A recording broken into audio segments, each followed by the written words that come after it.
From water deep to Icewind Dale, unlikely friends fight tooth and scale. A little faith, a lot of rage, to bring the summer back again. Now roll the dice, see how they fall, don't waste your action. Heroes, tortured and trapped within the mist, hunted by horrors from out the abyss. We've seen friends fall, but must endure, survive to see the sun once more. Now roll the dice, see how they fall, don't waste your action. Heroes.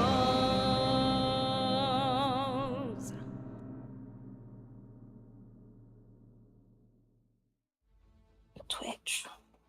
Okay, we're live on the interwebs. And I have double sound, which is really weird.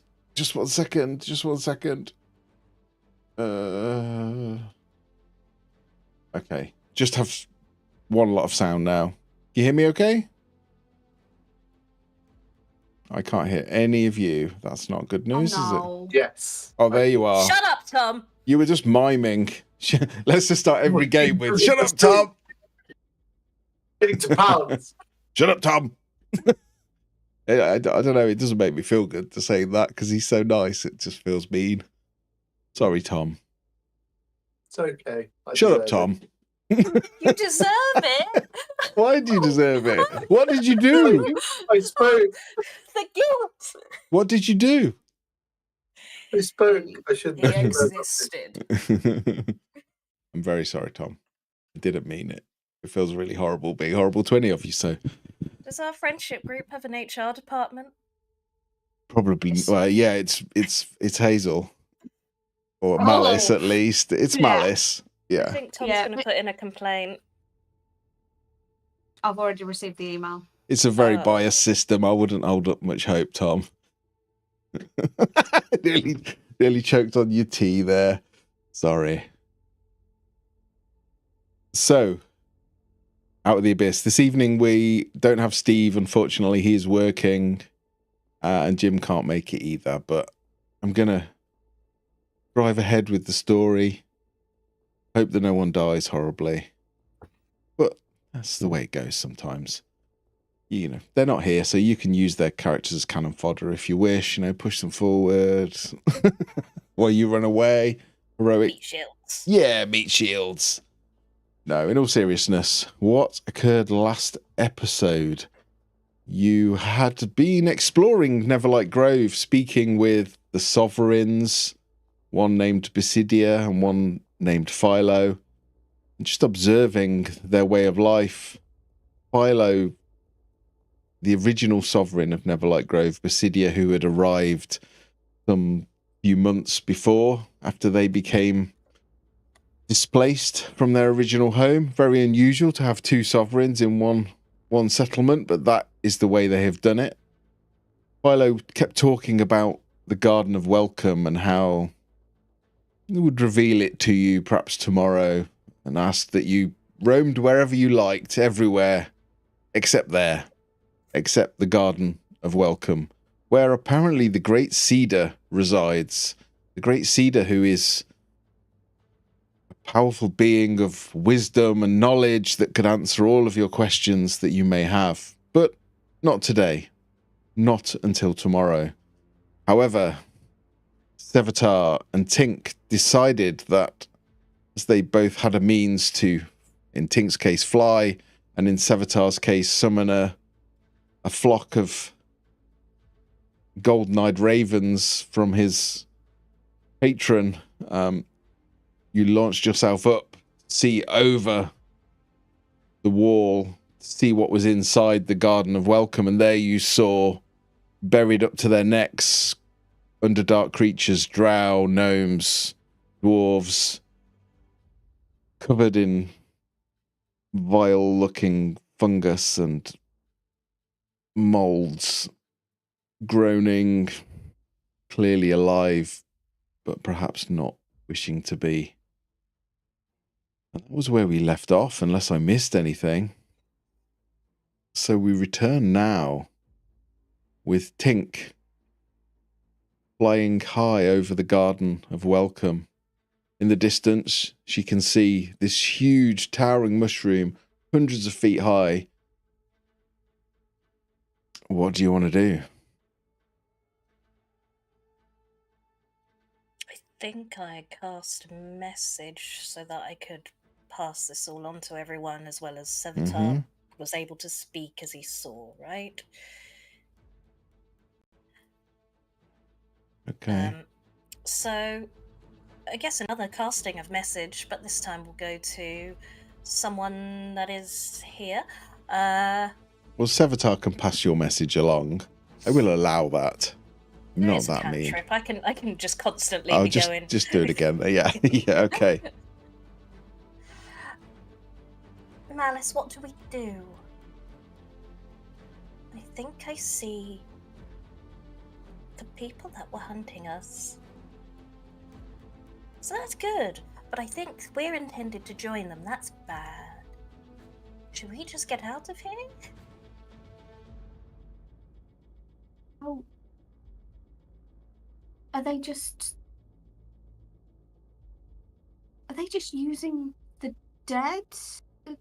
We know that they return softest to the soil.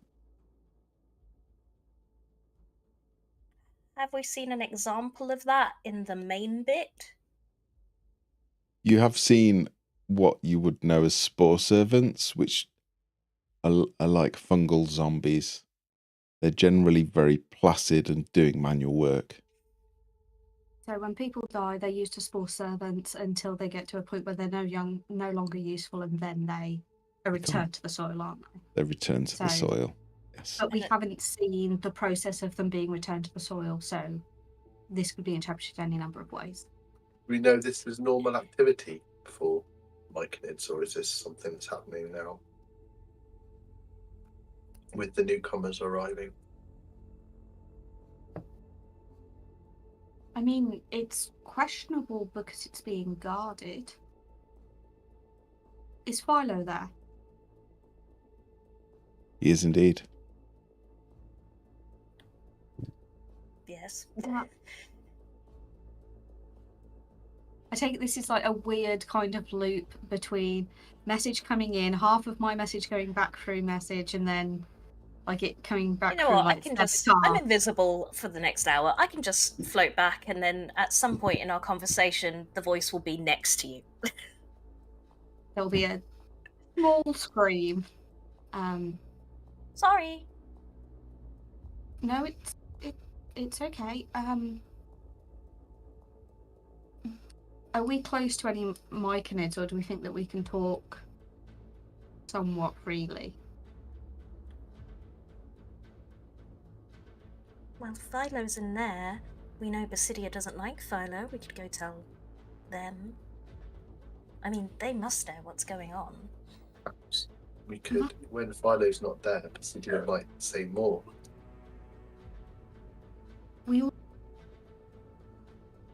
Philo wants a change. Maybe this is part of the change, and he's not being involved in the meld. If he's not being involved in the meld, is it... I feel that I trust the ones that meld more than I trust the ones that do not. Philo is part of the... It's not the Hunters, what was it? The Masters? Mm-hmm. Circle of Masters. Part of the Circle of Masters, and then not being part of the meld. I mean, is this a fight we want to be part of? We still don't know exactly what it was that Serdi felt. Did that come from in there? I don't know exactly. It was in there. It was around here, and there was a horrid smell. I mean, let's be honest. There's 100% something weird going on. Weird seems to be following us everywhere in the form of the stuff Serdi's hunting down. So, I don't particularly want to be part of the fight. I think we should just leave whilst they're busy, but I assume Sadie wants to fight and you want your sorry stool to be okay. I mean, I think it's. I mean, I understand the not wanting to fight, Tink, but it's all over here, and the weaker we can make it, then the easier it'll be everywhere else we go. Oh no, I see absolutely. What I was trying to say is the numbers are not in my favour, so I got your back, I guess. How hard is it to kill a mushroom? Really? Depend on the size of it, maybe? Do they ever really die? Well, it depends on your concept of death. I mean, I suppose they decay and... So yes, I would imagine so. I get the feeling that this place is divided, and if we're going to do anything, we ought to talk to Basidia. It may be that we can convince him to, or them, to help us in some way, even just with information. So, I know Sabotage only just talked to him, but shall we maybe reconvene with him and... We have new information. And new concerns. And concerns that might concern him as well. Perhaps we open up a little, or I open up a little as to why I'm here. Might inspire a little more information to come from Basidia. Have we all agreed that we trust Basidia? Or at least more than we trust Philo? It doesn't seem to be involved with the thing that's going on here. That seems to be wrong. He's not taking a stand against it in a noticeable manner, but I'm not sure if that is the way of the myconids. Or maybe he is and he just hasn't told us. We haven't... Perhaps it is a risk. But then we can run, I guess. Okay. So we try and find out more. If that doesn't go in our favour, we run. Agreed. And if we can't do that, burn it to the ground? It's an option. I hate to. There's lots of innocent myconids here. I don't mean the entire settlement. I just mean... Oh, I'm sorry. Sometimes you guys make me think the worst. I'm sorry. We've done some funny things. No, I fully understand where the misinterpretation could come from. I doesn't Murder help dolls and ghosts and... Well, the doll wasn't ours.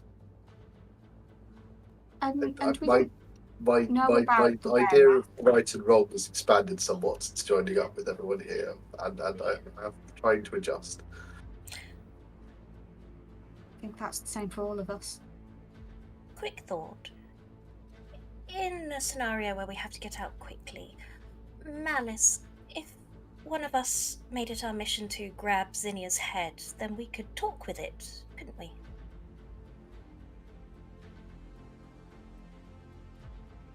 But if the head of any creature...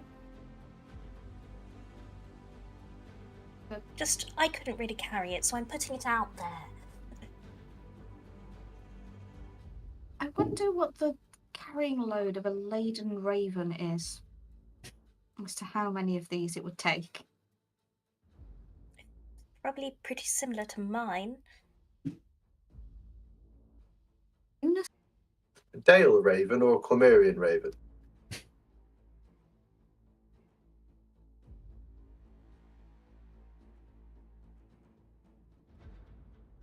mean, if we're close enough, I can just make a... Well, We can get her out of the ground. I can make her, whether she's dead or alive, get up and walk. Well, that seems rather cruel. Let's do that.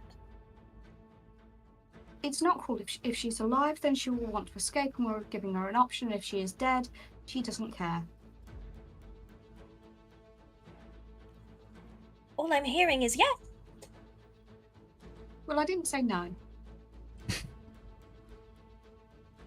So, shall we speak to Basidia? Mm-hmm. I think it's the right thing to do. You approach, you see Basidia has done a slow circuit of the cavern and is making his way back to the mound with the little streams of water running from it in the centre. Seems to just be very slowly plodding.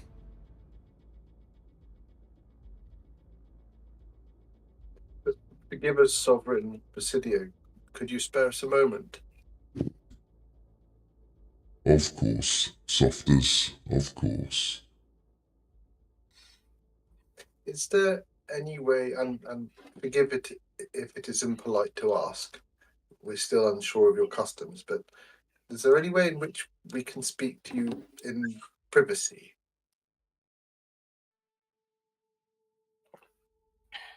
You are speaking through the spores.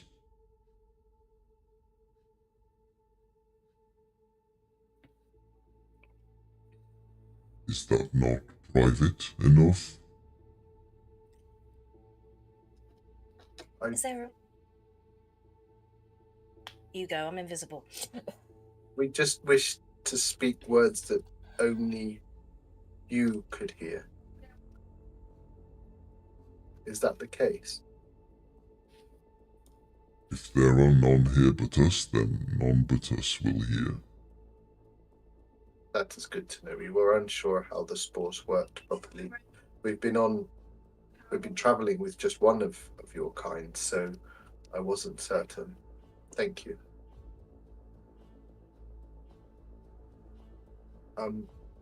My companions have uncovered some, well, concerning information about the things going on in the Garden of Welcome.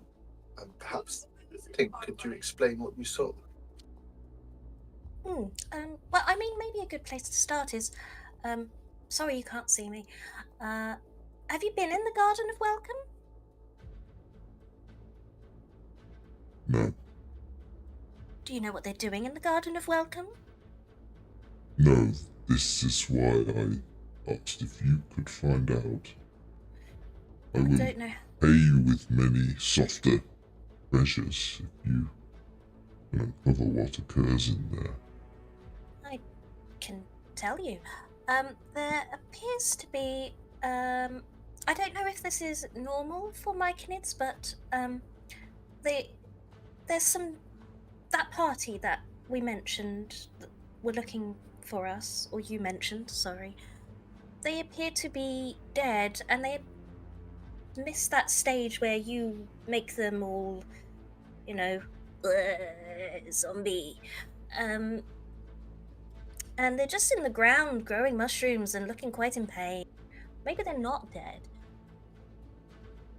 It looks very painful. This is not our way. One other thing.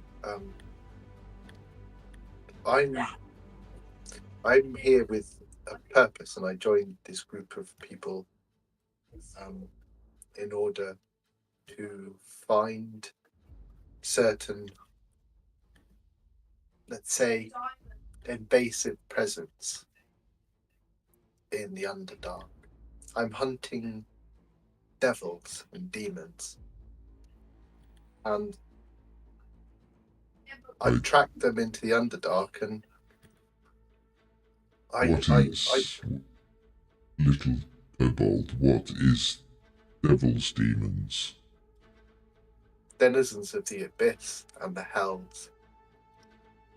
What is denizens of the abyss and of the hells? It's another plane of existence. These people don't belong here. They don't belong here, and they're here to corrupt it.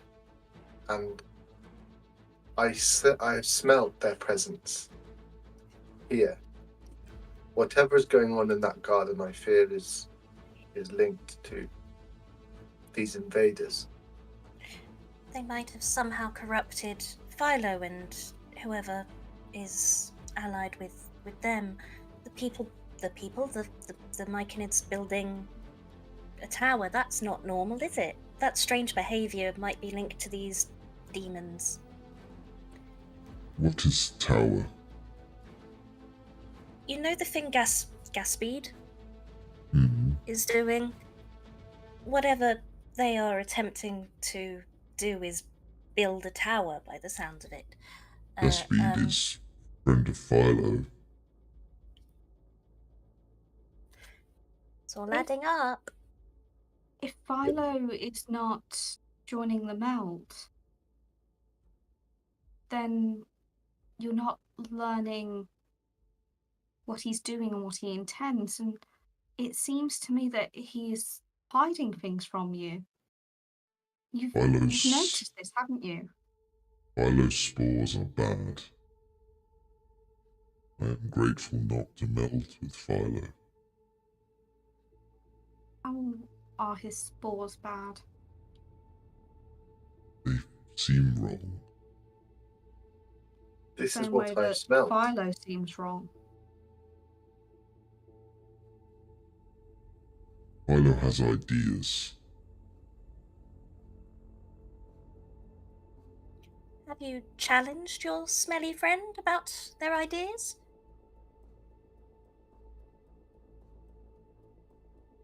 Philo thinks that there are great changes and great wonders for all of us, and we must just wait for the great cedar to reveal themselves. But we have not changed our ways in thousands of generations. Why should we change now? It is the nature of the invaders to corrupt by making promises of promises of things that sometimes they can deliver, but they come at a price, and the price is normally the price is normally the lives or worse of the people they pretend to help. These ideas, it does sound like influence to me. And what would you have us do? Soft as you are creatures of violence, we are not. Is there any way you can disrupt Philo's plans without violence?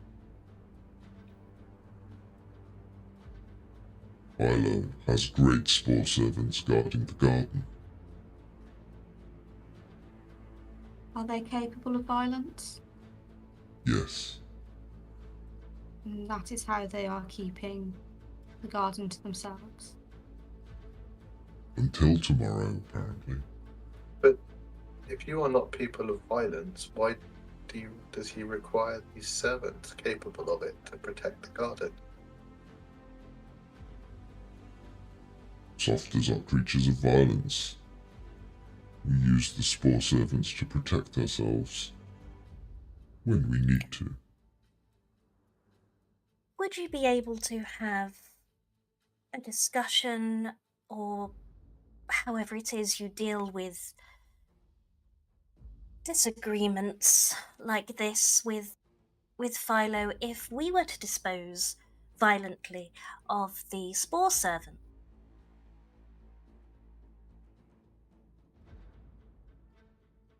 I could try. Yes. I could try.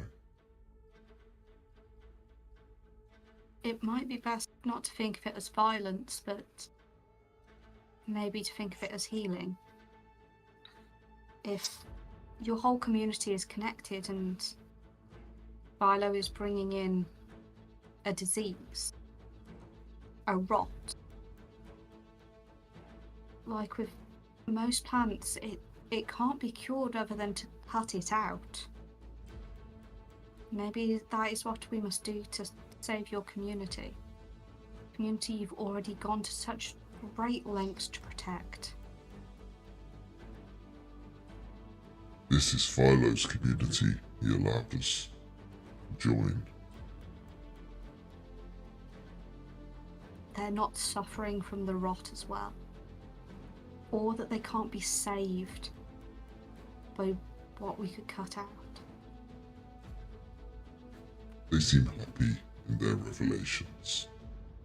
They seem happy with whatever they learn from their god. Poisons that are joyous until they cause death. Should I gather my people and leave? I can't say that I don't think that's a good idea, but doesn't change the fact that if what Can't say Philo that is. you did say. No, I think it's a good idea that you should leave, perhaps, but it doesn't mean we don't want to stop. We shouldn't stop what's happening, because if we think, if what we think is happening, this corruption and this perversion, then the whole area is at risk, not just your people, all the people in the Underdark. And as the power of these invaders grows, the worse and worse it will be for everyone, and soon you will not have anywhere to run to.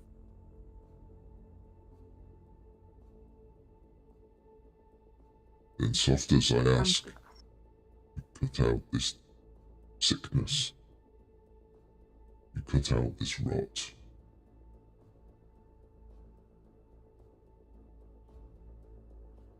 And you shall forever be friends of my people.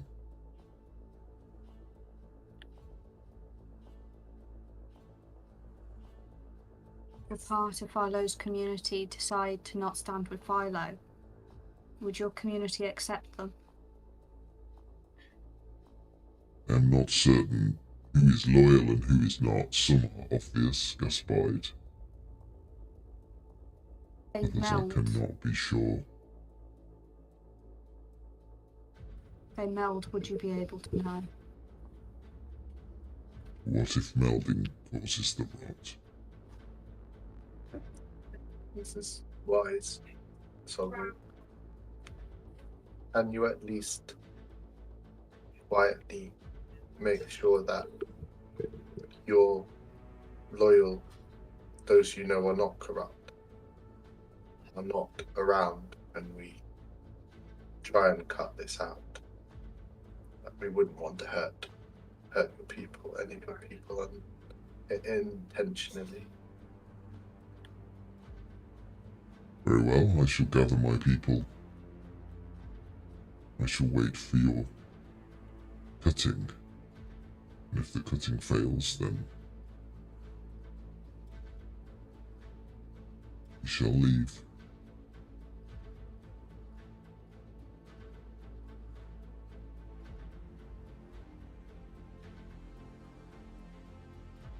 Perhaps you will need the softer treasures now, rather than later. You see Basidia sort of slowly meander over. You see a little patch of mushrooms. Crouches down. He's huge, but crouches down and starts scraping away at the soil. You see him take out a chest, wooden chest, quite intricately carved. And it's quite big actually. It's probably, 2 foot wide, foot deep. It's quite large. He will hand it to Malice. Serdi, this one is for you.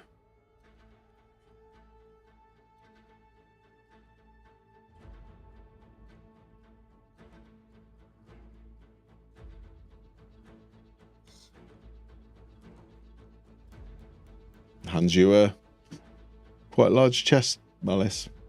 And chest. was probably quite pretty at one point. It's kind of covered in mud and dirty now, but it's probably would clean up.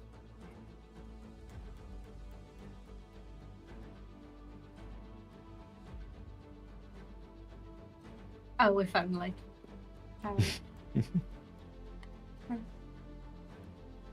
That was very disturbing. What was? What? The Cauldron of Rebirth. Oh yeah. Just want to cover corpses in salt. What exactly is this? Softer things. Useful for softers, I assume. Thank you. Did we open it? Is it locked? Doesn't seem to be. Doesn't have a lock on it that you can see. Desperately trying to I'll hold find it it. down to 30. I imagine that from the sound of the size of it, it's a bit too big for me to hold and open, so I'll hold it down so he can open it. Okay. You opening it? Yeah, I shall lift the lid and peer inside. And we all die. You see The evils of the world fly out and hope. you see like quite a slightly moldy looking scroll case in there. There is as you actually open it and some of the mud falls off, you see that this box is actually inlaid with silver. They're probably worth 20-30 gold just on its own. You see 3 amethysts in there worth 100 gold each probably.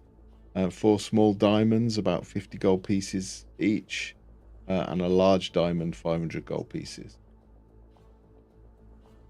And I mean, thank you.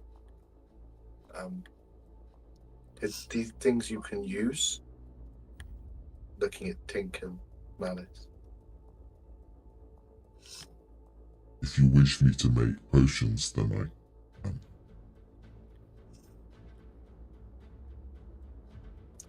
If you need them. If you can make potions that heal us softers, then that would be very useful. Way to find.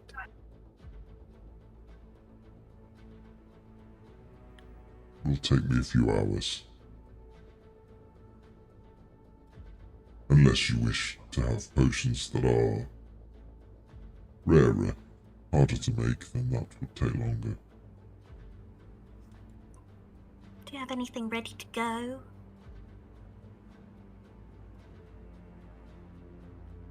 Again, And he goes and starts looking around mushroom patches, starts scraping up a bit of mud, seemingly randomly, and he will take out this weird gourd-like mushroom and will hold it out to you, Tink. You won't know where I am. Oh well, he will just hold it out because you asked. What is this?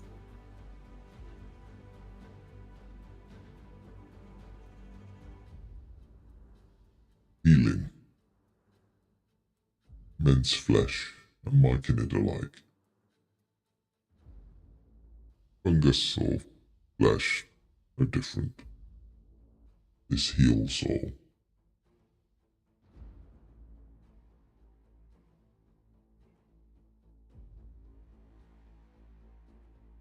So basically, if you want, he can craft potions for you. He can probably craft a common or an uncommon potion in about 8 hours. If you want a rare one, it would take 2 days. You have anything specific that you want? We need to act before tomorrow, so we have no requests. We need to be careful of it. I think we should limit ourselves to a few hours rest and preparing, and then do this. Perhaps, I mean, doing healing, I think, would be the thing I would need the most if we're going to go into combat. Why can't we just go into combat now? We're rested, aren't we? You are. Take them by surprise.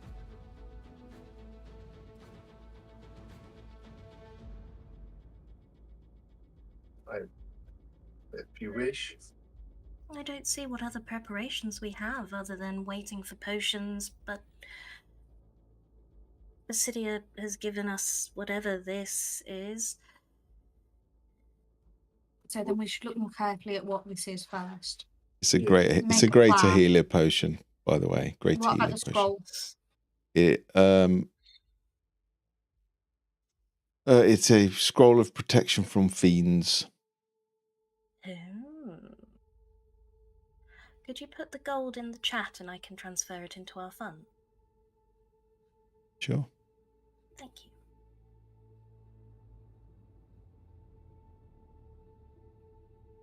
Yeah, he doesn't really know that that's just money. They don't understand wealth, so they're probably assuming that they're important to you somehow.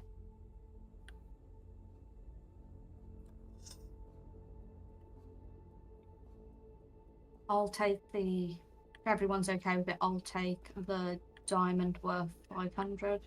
Mm-hmm. And actually, I'll take all the diamonds.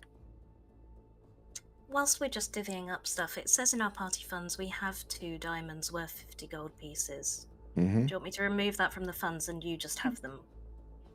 Okay, 1 second. So we've got 2 in the party funds, that's 50 each, so that's 100. And then we've got 4 here that are small, 50 each, that's 200. So we've got 300 there, so that's 1 revivify. Then we've got a 500, which is another revivify with 200 left over, which we can probably use for other things. I have removed them from our party funds. Okay, so that's 6 small diamonds.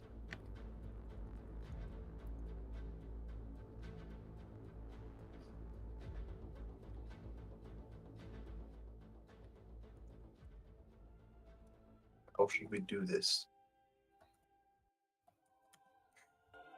That entrance is a choke point of sorts. Perhaps we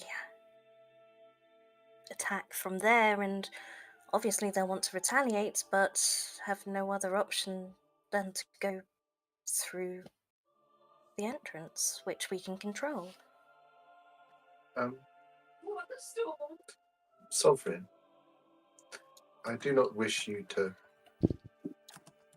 get involved in this violence at all, but if we're to gain entrance to the garden via this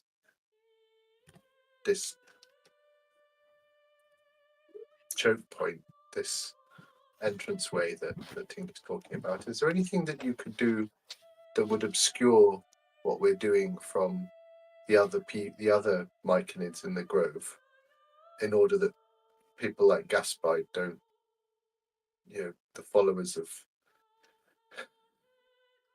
Philo, leave us to our devices and are unaware of what's going on?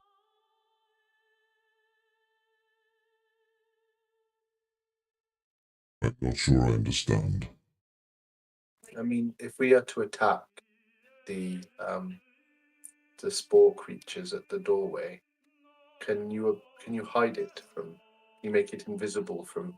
I don't know. Is there some way you can obscure the vision of the other myconids around, so that we don't? What is have to fight? invisible? You see how you can hear me but not see me? Yes, where are you? Oh, play an annoying little game where I'm like, I'm over here, and then I'm over here and move as I talk. I realise that this is telepathy and that doesn't work.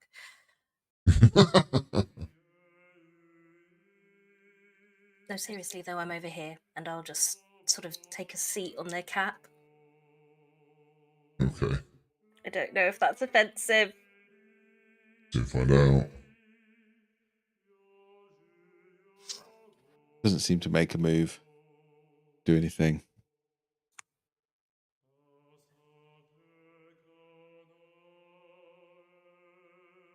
I do my not friend. understand invisible. I do not understand obscure.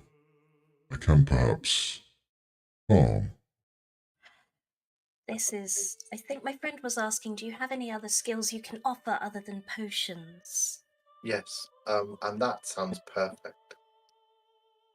We just wish not to have to fight any myconids, just these creatures, and we don't wish Philo's followers to attack us in retaliation. I can make you see the insides of your minds.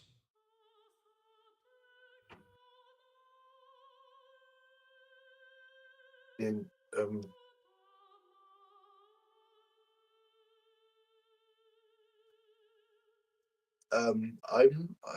I'm okay.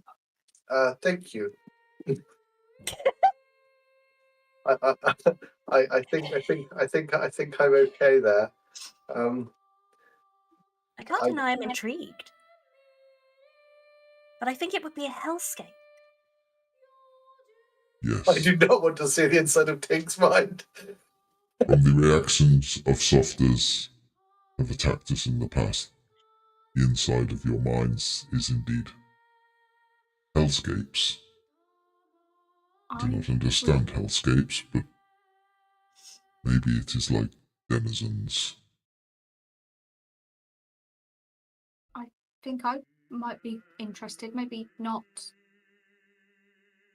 in this particular situation. Shall we do it later if we all survive? If you wish. Okay. I think I'll sit that one out. I shall supervise.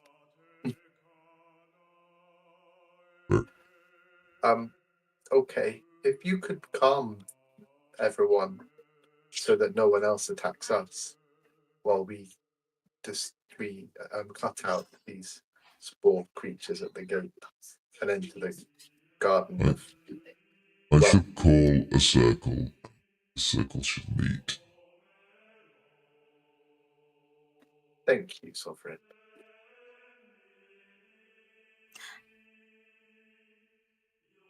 Quick question. Do you... This is because I played too much BG3. I know that mushrooms can do all sorts of things. Are there any that are particularly flammable, that go boom? Something that would surprise them. Yes. There are many. Are you in possession of any? The ones that spark are in the garden, or were. I did see those. How do they work? How do you trigger the spark? How do softers work? There's an analogy to be made between you and plants and roots and us and veins and blood and our bodies, but I don't think that will necessarily help explain how If you we can't spark. If you move too close to the ones that spark, then they will. They cause pain. And if you strike them, they will cause pain over a greater distance. Lovely, thank you. I can spit acid at them, Tink, and make them explode then. I was just thinking, whilst I'm invisible and I can get in there without anyone seeing, I could potentially set things off. That's an intriguing idea. Cause some chaos inside, calm the outside, and give us time to deal with the doorkeepers. Very sound tactics, Tink. Yes, the tactics, definitely, not just my gut instinct for chaos. This tink is so small they cannot be seen. Not normally, but they are making themselves hit. Well, she is making herself. Why am I talking about you as if you're not here, Tink? I apologise. I just start thinking about what invisibility is and Oh, yeah. like trying to envision it and run through some examples in my mind for him. Strange. Very. Softers are very strange. One in particular. That's very sweet of you, Malice. How do softers eat if they are invisible and cannot see their own limbs or mouths? Carefully. An awareness, so the senses that you have, and one of the senses is balance, and it gives you a certain level of understanding of your limbs and where they are and how they interact with the rest of you. It might not always be the neatest of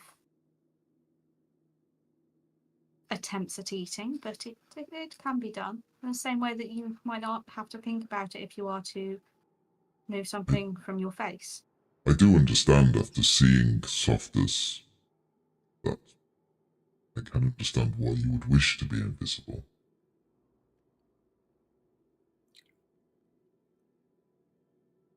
Don't appreciate that burn, Basidia.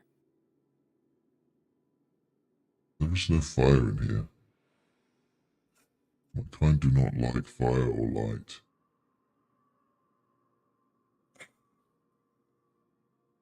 I've got to say it, this whole chapter is like talking to babies. Mushroom babies. Yep. What would you like to do? Fungal infants. And they're all very philosophical conversations. They have a very sheltered existence, to be fair. Should we just do this then? If we position ourselves near the gatekeepers and wait for the chaos to unfold the other side of the gate,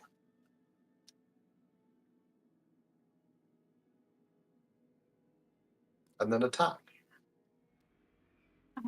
Do we all have a way over the wall? Or is it that we have to get rid of the guards and go through the door?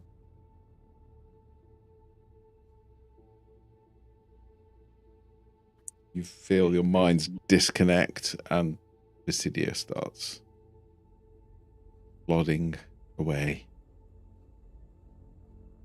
Maybe I can be very sneaky, but sneaking past the door with these spore creatures thing, I'm not sure that would work. Sorry, it only lasts so long.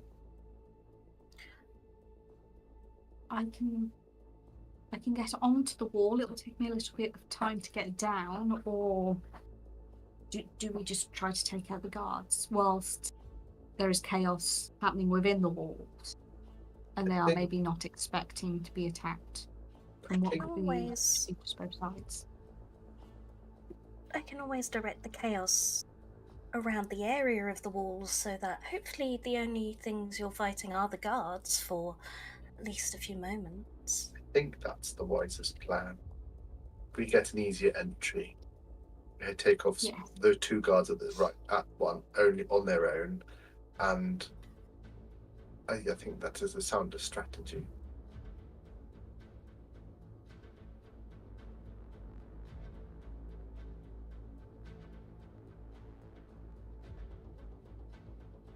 There we go.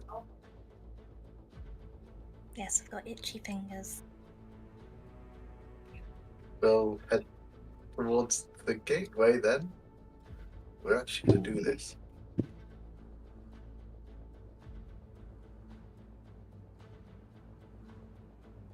Just think, do we need control of Sev and Drodin? Yeah, you should have control. What have we got? A wizard and a rogue. And a roguey boy. I can do rogue.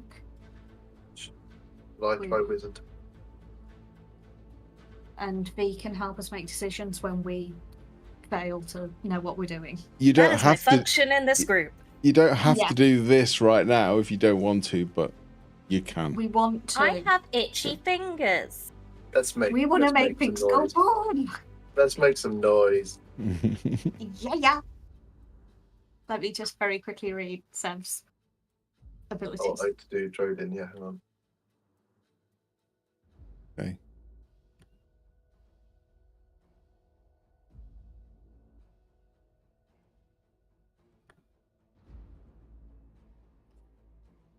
In that case, as we're walking up to the gate, Drodin will cast Mage Arm on himself.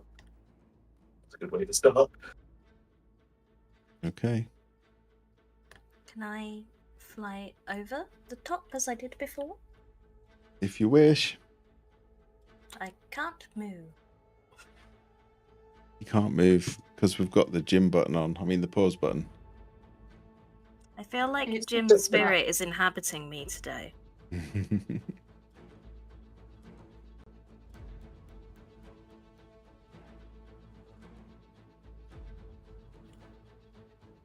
Right, I'm going to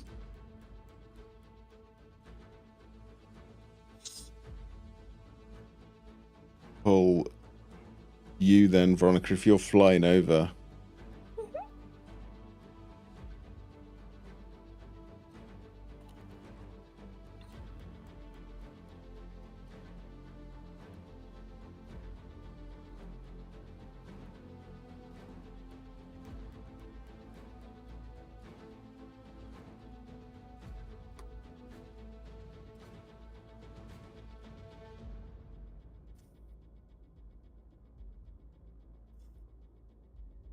What's everyone else doing? A long time to load.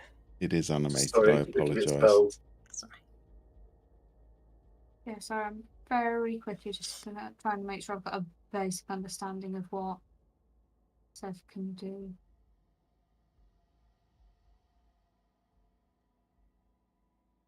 Stabbing mostly. Yep. Do you remember what Drodin's manifest mind manifest as? No. Is that like your orb thingy in your mutant? Yeah. Oh, I don't remember the last time he did it. I don't remember the last think he's time I ever did. done it. I thought it was a book. I thought it was like a book. I shall not do it. I don't want to ruin it for him. I'll just do the spells instead. I'm pretty sure it was a book.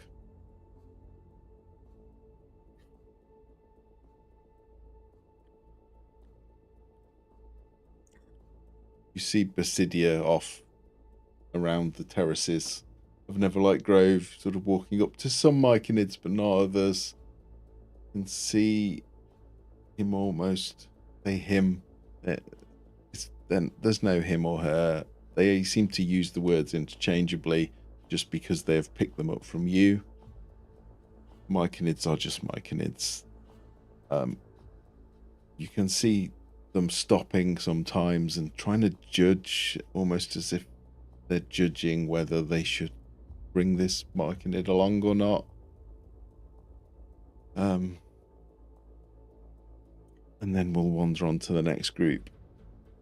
You get the feeling that this is unusual because it is during a time where they would not be doing melding normally, so there's definitely a weird atmosphere building as Basidia does this. Matt, could you please ping on the map where the gate is on my side? The gate with the things in front of it. Yeah, where What do the we- other two yeah. will be based on the other side of. Yeah, sure. It's kind of the bottom. You should see a little tunnely bit at the bottom. This one down here. Yeah. Yeah, exactly That is there. where I will position.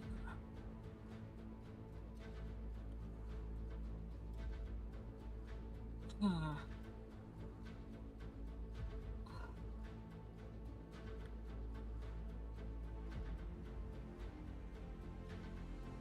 So the myconids that are in here, they're Mhm. myconids. There aren't any spore servants that I can see. I'm going around very quickly.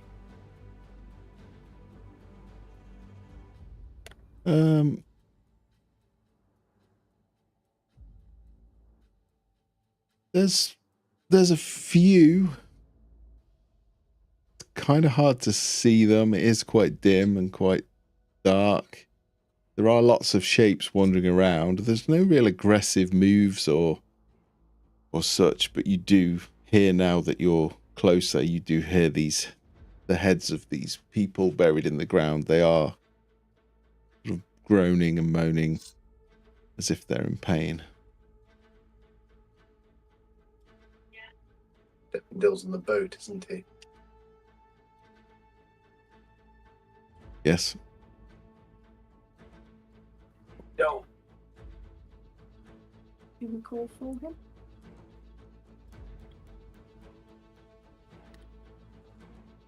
And We got Also- this. also, What are we Seth? doing? Seth has a short bow in his inventory, but it's not equipped. So I don't know whether he actually has it. So Malice is gonna He does, yeah. loan him. He does. have He it. does have it. Yeah, he's just not equipped it, but he can equip it. Okay.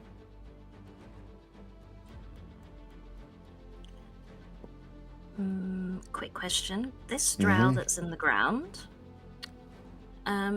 that's not Zinnia. That's not the main one.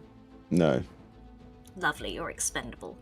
This myconid, can I get a bit closer and discern whether they're a myconid or a spore servant? Sorry, which one?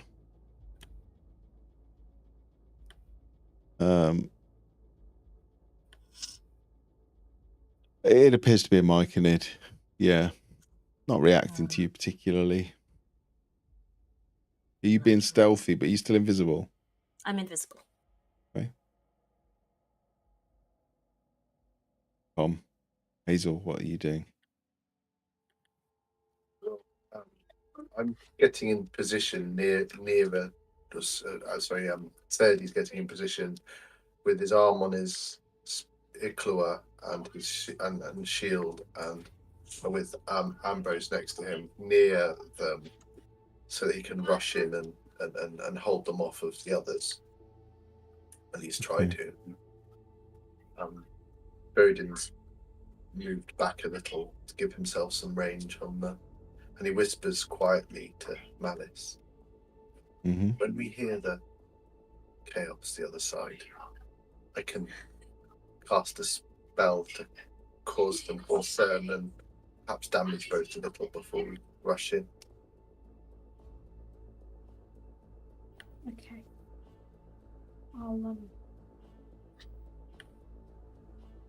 I have an idea as well. Hopefully we won't have to actually get too close to them.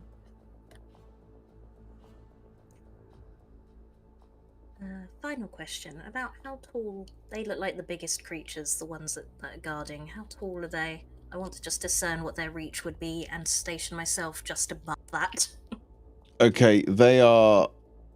I don't know if anyone's ever seen what they are, but they are huge. They're absolutely massive. They are a large creature, so they are big. They're way bigger than Derendil. The claws are probably bigger than Serdy. They are huge. They're like a weird. They're kind of almost like a weird land lobster, but closer look, they appear to almost be plant-based. They look like they're grown rather than an actual crustacean. They're weird. They're weird things. Would I feel safe at about 30 feet? About 15 feet, they probably can't reach you, but 5-10 feet, yes, easy. I'll be 30 feet in the air then. And also, Steve says in the chat, Seth would like stealth until it kicks off. Okay. Okay. Roll me a Sev stealth. I will send a message to Malice saying, I'm ready when you...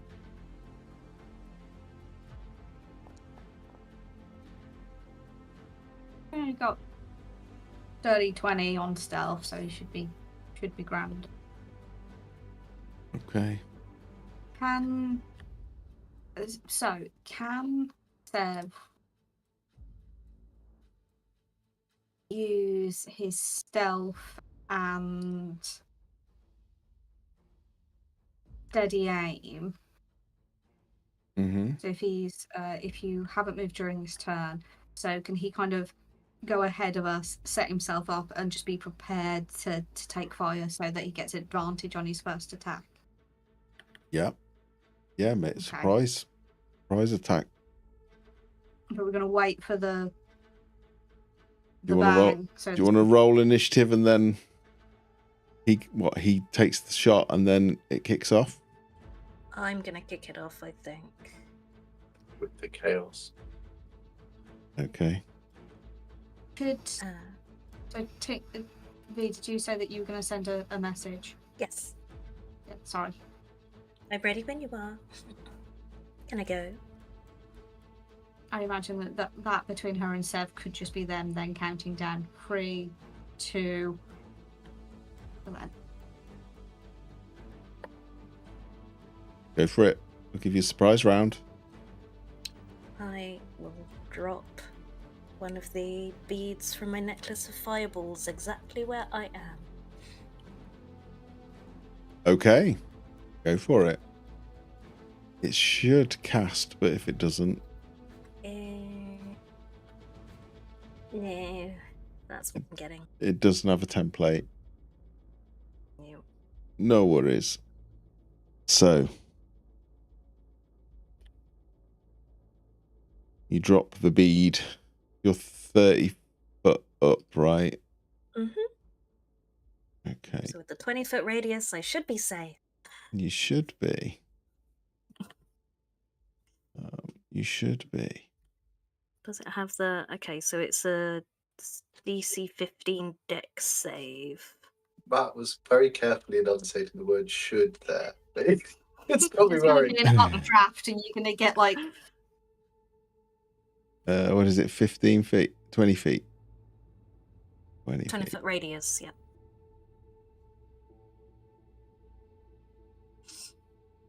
You would all see...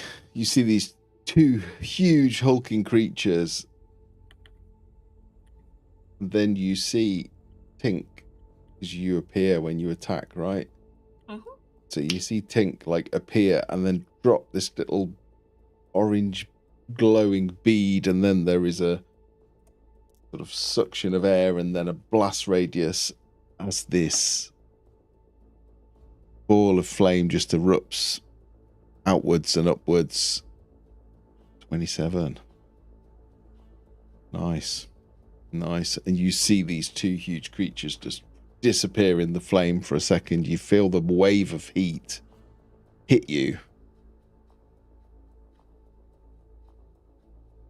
Yeah, roll for short bow. And these two things just seem to disappear for a second.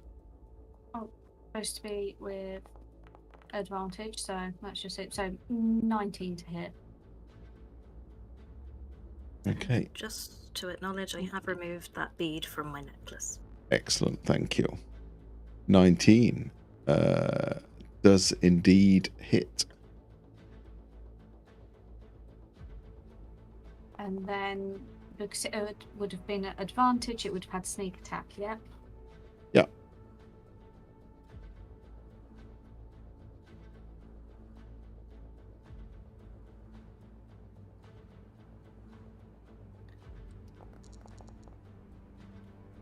So that's 19 total at the... Okay, whichever one, so... I'll go for the right one then. Okay. Anyone else while you've got surprise? Yes. Rodin is going to cast Shatter at 3rd level in the middle of the two creatures. Okay.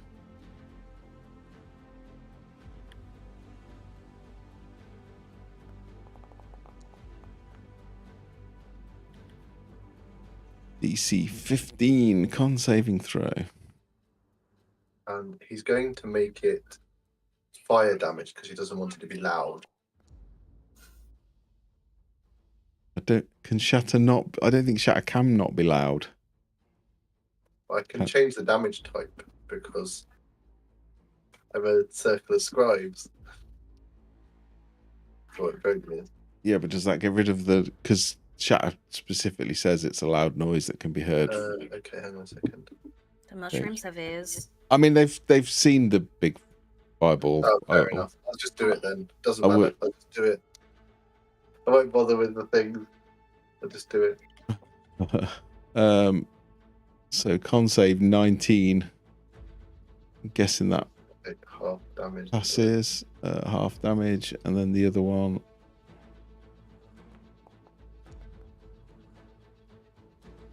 That one fails.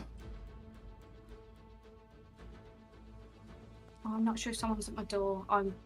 I would be using Spirit Guardians. I'll be back in a second. No problem.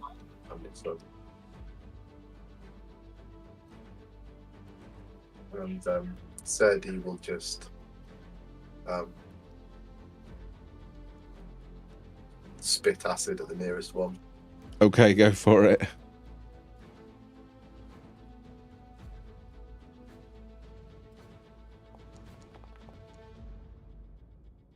C14 dex. Okay. It's been very slow today.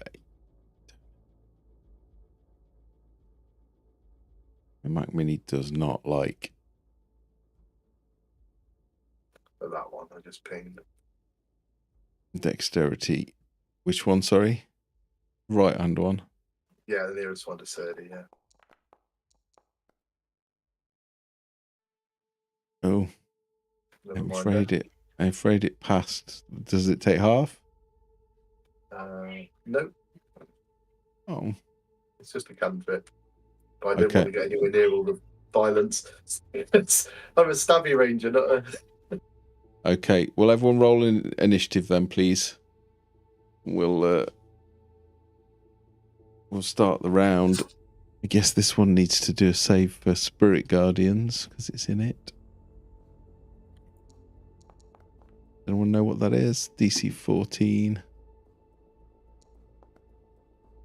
Dex save.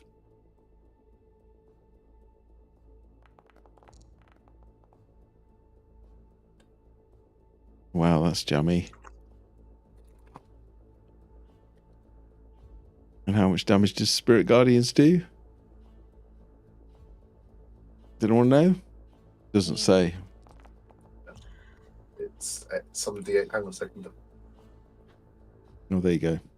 Heckin' heck. Sorry, I just got back just as I heard how much damage does it do, so... It did save, but it still does a lot. Is it half? Oh, hang on. I think that's rolled 68. So it's... What is that doing? It's 18. It's because it's rolled both for you. Hey. I'm gonna give it some back. I think that's just if it's evil, it takes that, and if it's good or neutral, it takes that, which is fine. When you click on it, it breaks it down for you. It's good. Oh, what have I done there?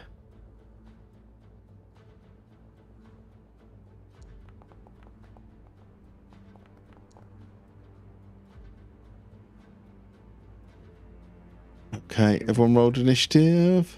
Yeah, Matt, Ambrose should go directly after me though. Just put some on the tracker. Do you mind bumping him up? Yep. Okay, so I'll roll it so that it shows it's rolled. But okay, the first of these huge fungal-coated plant-like lobster creatures, huge, lumbering. It doesn't seem very aware of what's going on. It just almost seems to just automatically just march forward, and it will march forward towards Serdi as you spat on it, but not massively effectively.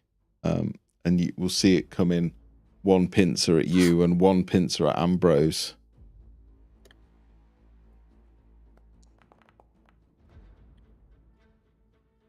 That's for you. 13, I guess, misses. Misses, yeah. Deflect it with my shield. Yeah, the shield comes up and it just bounces off, and then the second one comes in for Ambrose. That hits. That hits. And you. Oh, okay. No, I was going to say, would he? If he don't, I don't direct him in the surprise round. He does the dodge action automatically. I don't detect him. Does that work? Does it? He hasn't really had his go yet, has he? All right. Protected. Okay, 9 bludgeoning damage. Yeah, 9 bludgeoning damage, and he is grappled. Okay. So you see, it pincers him, squeezes, and then the pincer comes up, and you see that Ambrose is actually in the pincer. And that is it. That's its go. That's all it shall do. Drodin.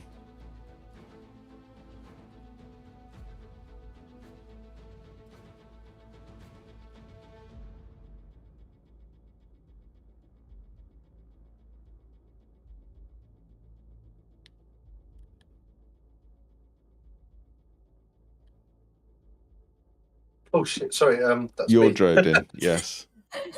Andrew, that's you. Okay. Right. Sorry. Drodin, that's me. Chul Spore Servant, that's you.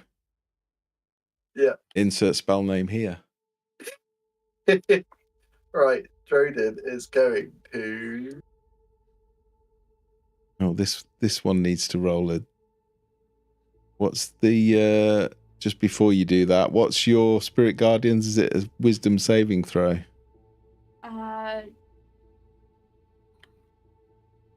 Yeah, it is. Yeah. Yeah. That's a fail. Do you want to roll damage, or because it's moved into your Spirit Guardians? Go ahead, Tom. Just let me know the damage when you've done it. 17. Okay, 17. Yeah, what's Drodin doing? Magic missile. Okay. It does more than that. Hang on.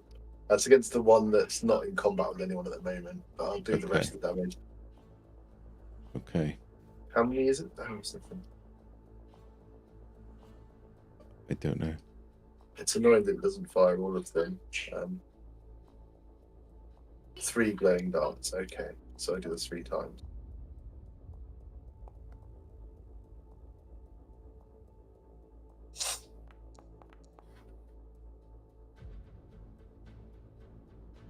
Yeah. So that's a total of 10, right? Yeah. Yes. It's these purple darts of energy just one after the other just pummel into this thing's torso. I mean, it looks rough, but it looked rough to start with. It's covered in fungus and mold and spores and is dead. Ooh. Anything else from Drodin? No, that's okay. Okay. Next up is Tink with Surdy next after. They both look very rough. So They do. I think I'll change my plan. But first of all, what is the response as far as I can gauge from a mushroom? If I were to look around the room and how can I see how they're reacting to what's happening at the gate? What, the myconids? Or just the mushrooms? Sorry, the myconids. They seem to be surprised at the moment, don't seem to be reacting. Little bit taken aback. They don't look aggressive. Turns out they're the good guys. Let's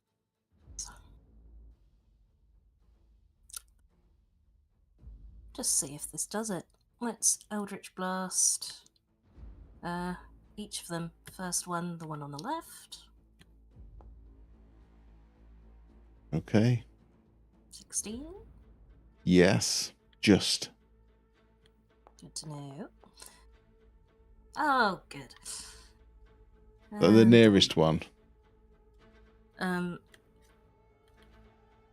damage. Yeah, the nearest one. Yeah, yeah. A whole one. I know it was a great plan. It was a good plan. It's just the dice are being git.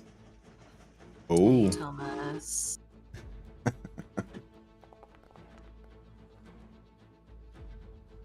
And that's a 7 on the one that's further away. I should that's probably with a take crit. that down. Yeah. Okay. It's looking bad. It is looking really bad. The first one hits the carapace, and it just seems you realise how sturdy this thing is. So the second shot, you aim for the plates in the armor, and it definitely does more. It looks rough. That second one looks very rough. Anything Well, else? I did my part.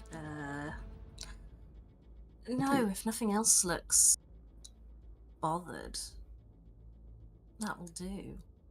Actually, Not at the moment. What you will Oh. hear as you do this, as all of this is going off, there's the fireball, there's Serdi spitting, there's that sort of shot from the darkness by Sev. Spirit guardians pop up. What do your spirit guardians look like? Oh, they look like Hazel? spores. Spores. So They look you've like got these spores. weird spores like ripping through things. You do see, I think, as you look down, you see the head of this drow scout, which is probably quite pretty once. And you just see her hand like withered, like lift up, and you can see that it's holding a little spider amulet. And she just says, "For the love of your gods of light, just kill me now." I was trying. And you see one of her eyes sort of slowly pop out of the socket and start sliding down her cheek, kind of blackened and mouldy. That's that one back here. Yeah. Oh, and now they're dead. Oh, it's not that one though. She's a bit further off. A bit This further one. up. Oh, that one's still alive. That's good to know. Yeah, that one was in your fireball. That one's well gone. Yeah, I wanted to do that. You can't dodge when you're buried up to your neck in the ground. That's a maybe that's a mean ruling, but I think it's fair. Serdi with Malice up next. Get off my Drake! And he's going to stab his claw up at the claw. Well, actually, first he'll Hunter's Mark, the one in front of him. Well remembered. I always forget to do that until after I've attacked, and then go. Oh. And then I will stab him with my spear. Okay. Go for it. 14? It's not enough. I go again. You go to stab, but it just bounces off this plate. I go again. God damn it. No, that's also not it, I'm afraid. Just probably the stress of seeing your poor Drake in the giant pincer of this creature. It feels like it could just snip him in half. If it put its mind to it, if it had a mind. This is not how my heroic attack on the demons within is going.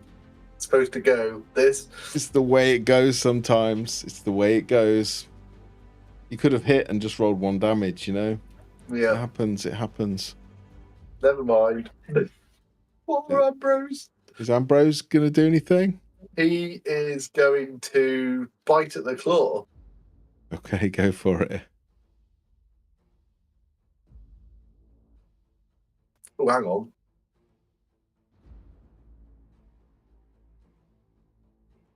Hang on. No, yeah, he'll just bite. I just remembered about his noxious emissions. Probably not the best time. No, Oh Ambrose is as bad as no! I am. Oh no, he's trying to bite, but just the angle he's been grappled at, he just cannot turn his head in a way that can get any real purchase. Oh, Sorry, everyone. oh, Little kobold. it's tense. He's only little, only about That's 3 foot all. tall. Pink's doing like fireball at 1.5 feet tall though. Malice, you're up. So I will run up to the one that has that Serdy's just been attacking, and I will use my Mace of Indignation. I just love the fact that it's called the Mace of Indignation. And probably not hit with it, but I'll give it a go. Why not? Why not? Because it's not going to hit. That's a 6. No, it just it's like hitting a wall.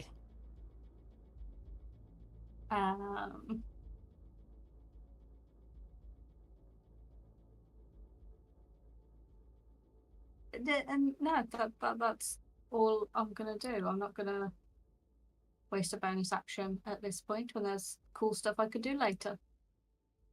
You got to save some cool stuff for later. That's always always worth I've got doing. to save the cool stuff for later. It's always worth it. Okay. Right. The second of these lumbering beasts will... You're 15 foot in the air, aren't you? Too? Yeah. Wisdom saving throw, is it? Yes, please.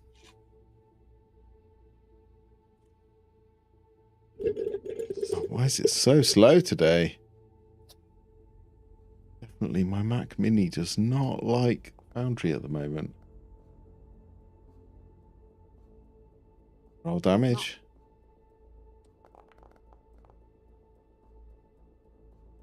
No. Oh. It looks bad, but it's still up. I was almost like, oh, you could just do enough damage to take it down there, but it wasn't to be. And it will lumber forward. It will take a step forward. And you see this huge pincer coming in for you. Unfortunately, Malice. Use my reaction. I will use my reaction, and I will use Sentinel at Death's Door to like fuck off the critical, and I'll just take standard damage. Nice. Yeah, that's probably a good This call. is where it rolls a critical of like 5. Yeah, it's probably not gonna. Just roll. Ignore that to.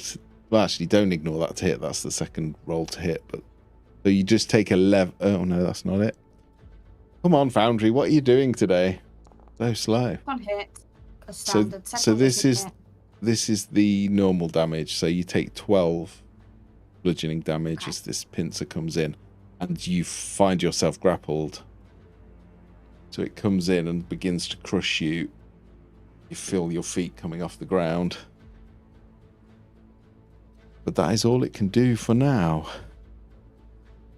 And it's Sevatar up last. Steve in chat. Peace off, critical. That wasn't New Zealand, was it? That was like South African for some reason. I didn't know you could do that. That's nice. Been waiting to use it. I'm so excited.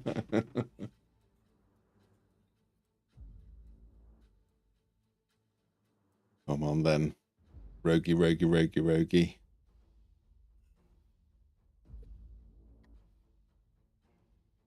I've not moved. Oh. So I take steady aim as my bonus action. Mm-hmm. And do I just get the elven accuracy for just being chill? Oh, so because I've got okay, so I can roll ones. So I've got Steve, have I got triple advantage? Is that the general rule? Is that what you're saying? I think if you roll a So- 1, you get to re-roll it or something. Okay. I can't that- remember. Even That's what I chat, can- tell us now. I know we're So on I can see about. that Elven accuracy gives me a thing for re-rolling ones. Yeah. So we'll take that, and I've got advantage from steady aim. Okay, go for it. If you have advantage, you roll 3d20 and pick the best one. Okay, I'm not arguing. I'm just. That's what he says in chat. If it's wrong, I will destroy him. It's not giving me the option to roll with advantage, so we're just gonna have to roll 3 times. Okay. Well, a So 25, 25 to hit. 25 hits, to be fair, yeah. Okay, so then damage. Oh, which one were we at? So we're at the one that's got Serge's little friend in his mouth. So that's 7 standard. And Okay. then we've got sneak attack.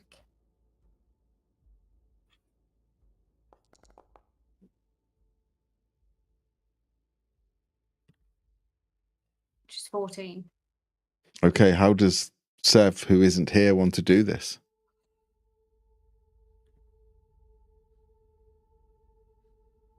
So I think Steve knows that crustaceans are going to be freaking impossible to get an arrow into. So we're going to go through the bolt through its beady little eye because it's going to be the softest part that's actually going to do some damage. Nice.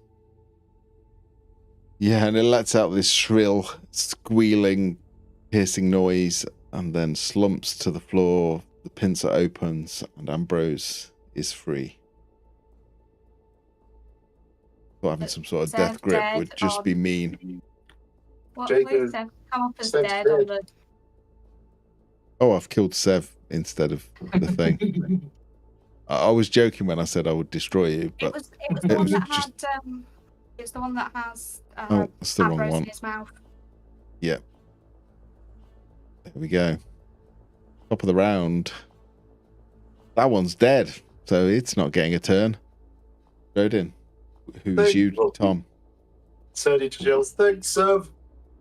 And Drodin fires a firebolt over the head of Malice to try to hit this big hulking thing.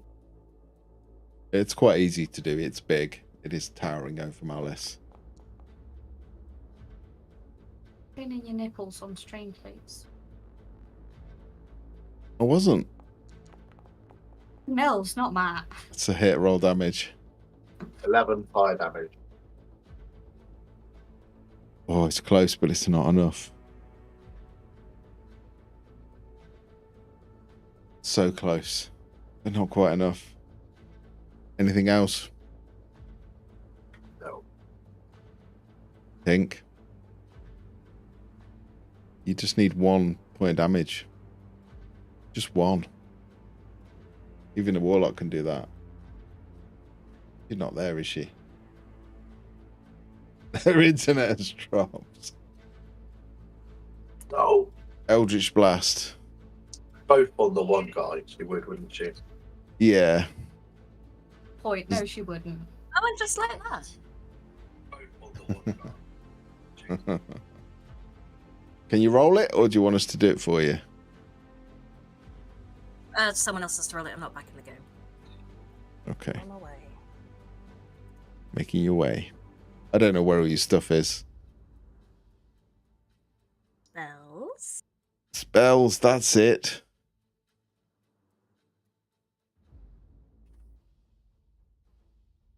You have a lot of cantrips. A lot of cantrips. You're back. That is a 24 to hit, which is... Do you want to roll damage? No, you're back? I'm not back. Okay, I'll roll it It's for great you. me. How do you want to do it? I mean, that's are the they- first... is this- That's the first one. You haven't even fired the second one. Is this one holding anyone? It is holding Malice, yeah.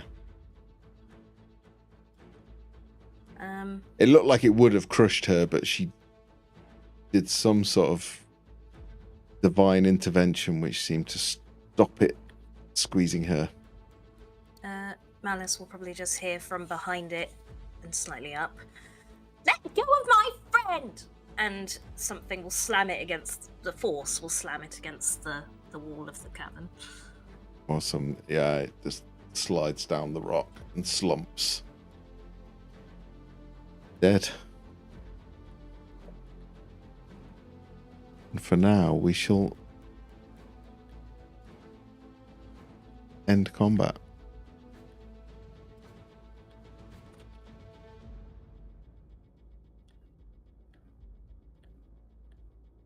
Would you Thanks like for the to? help, Sev.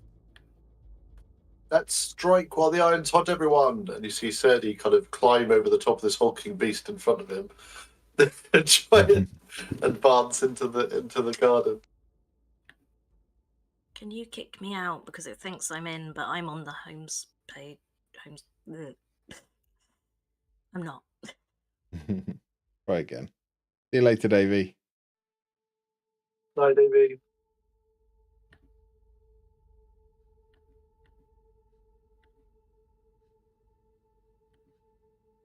In the silence following the battle, as things go quiet, you still have these spores swirling around Malice. As the gentle groans of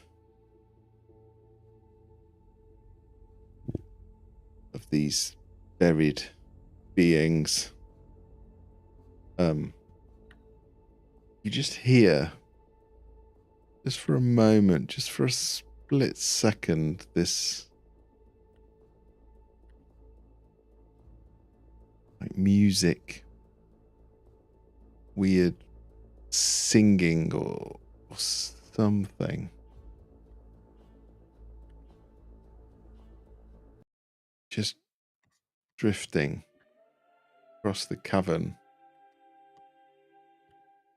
It's a weird thing to hear in a place like this where the creatures don't make any sound.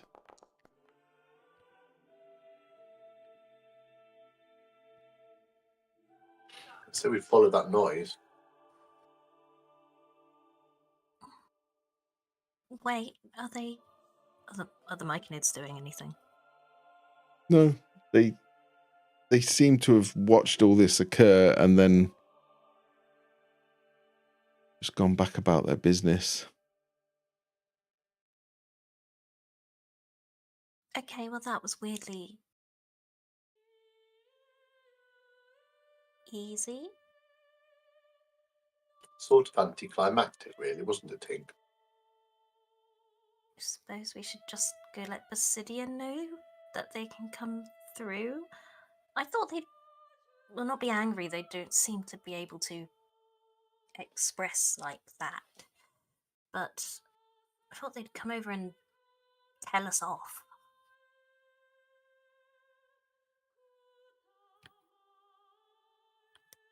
Where's the closest head in the ground? There's a one that appears to be dead here, charred from the fireball. Is there where's the next closest currently kind of alive one? Probably to the north. It's the scout, the drow scout.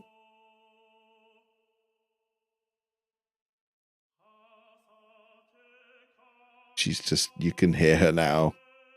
Kill me!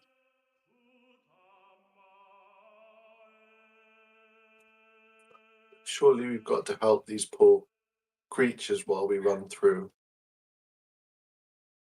At least in their suffering. Oh, if we're going to kill one of them, all of them, any of them, can you make sure I'm stood 5 foot away from them when you do it? For reasons. Okay. I don't have a soul at the moment. I need to absorb someone's soul. One sec. So you want to be more than 5 foot away, or you want No, to be I need to be within... right next to them, right there in the action. Does it matter as to the quality of the I soul? have or- absolutely no idea. I suppose if we work based on what you saw with Wendelin, you said she came out a couple of times, so you might. Sadie, are you okay? Well, the scariest thing was the murder doll. Now it's Tink. I just need. It could affect. Think of it like a battery. I wonder whether it could affect personality or skills. In which case, then maybe a drow scout could be quite useful. Useful.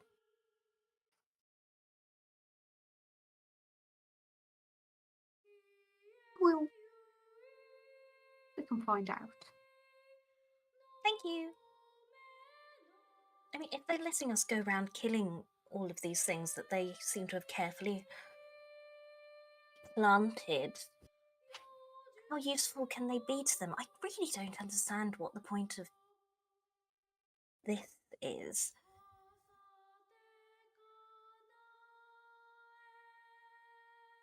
We'll find out then, won't we? The water, does the water look okay, or do we need to be careful of it? It looks crystal clear. Okay. Absolutely crystal clear. As you approach the woman in the ground, you can see these blue capped mushrooms which seem to be flickering with electrical energy. How long does your spirit guardians last for? 10 minutes. Okay. And I will have it not kill the. I can choose who it affects and who it doesn't. I'm not. So you will have murder it. the head.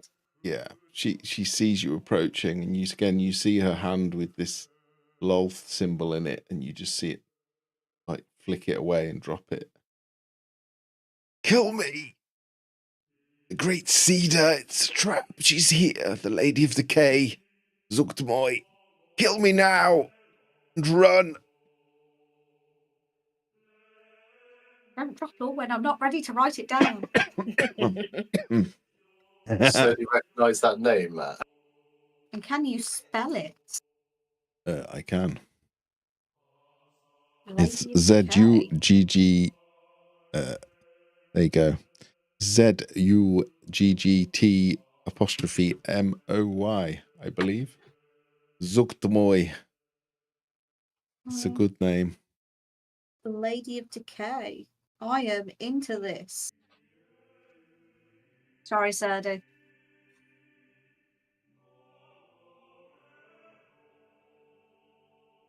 Said he's into it too. Just not So do you quite. recognise that name? Give me a history check with advantage.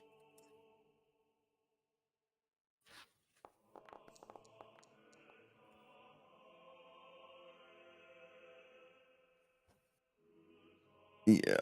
Yes, you've heard it before. You don't know exactly the nature of it, but it is an old name. It is the name of something powerful, of something that should not be here.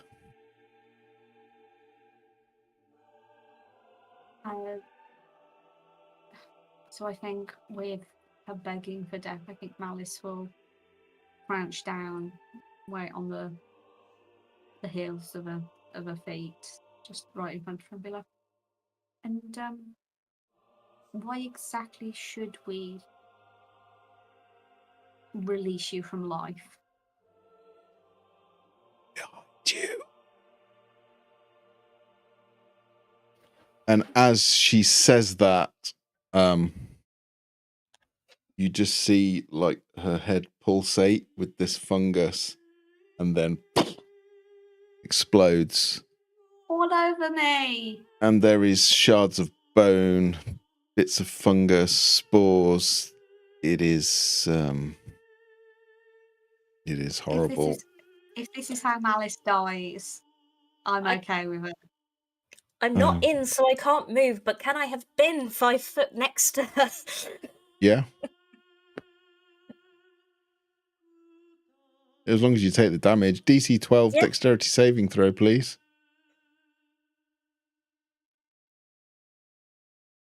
You're gonna have to roll for me. In fact, it's everyone within 20 feet of this head, which is probably pretty much everyone. DC 12. Sev's just on the edge of 20. They need. Yeah. Mm. No damage so far.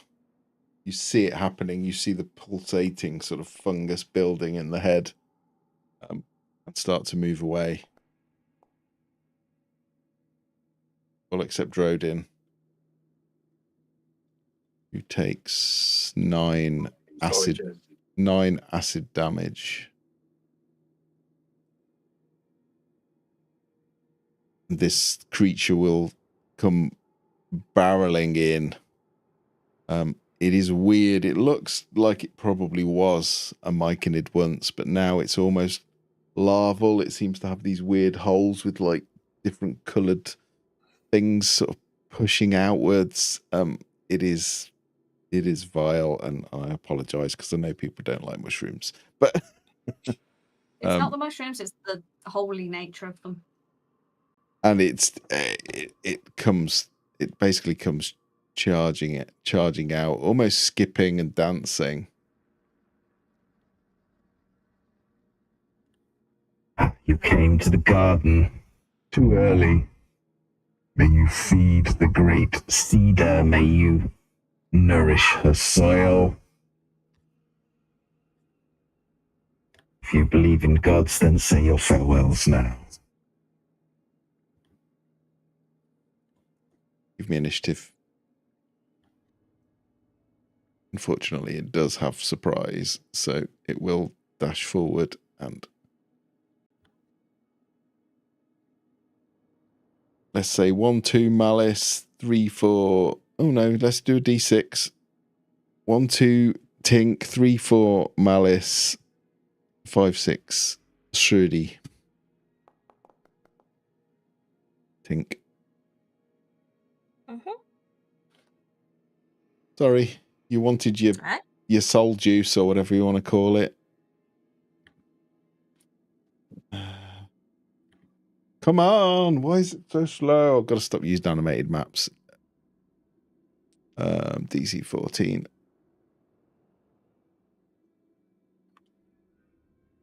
Okay. Is it making an attack roll? No, that was just Spirit Guardian saving throw. Do I have to call shield before I see an attack roll? No, you can call it after I've rolled, I think. Sorry, it's not plain It's a reaction, isn't it? Yeah. So yeah, it has to be in reaction to something. Just it big, I small. Anticipating bad. Right, it just slams into you, this thing. It just catches you off guard. Oh yes.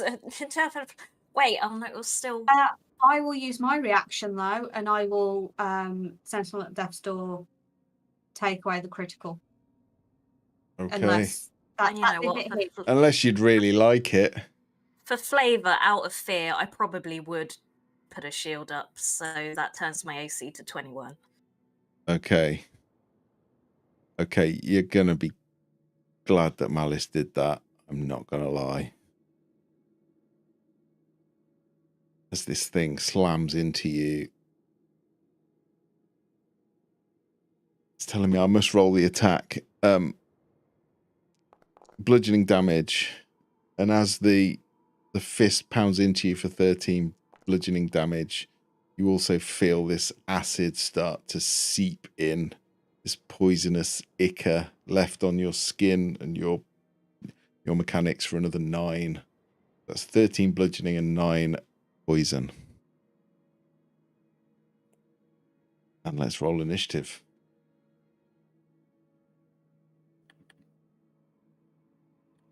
You ready? Just take it like that. Just taking your health off. Did it hurt? Obviously, I'm squishy. Oh, I'm sorry. It's okay. I have a soul now. Do I need to roll for that now? Roll for it. Only if you're The- setting the- it off. No, the other thing. Yes, please. Yes, okay.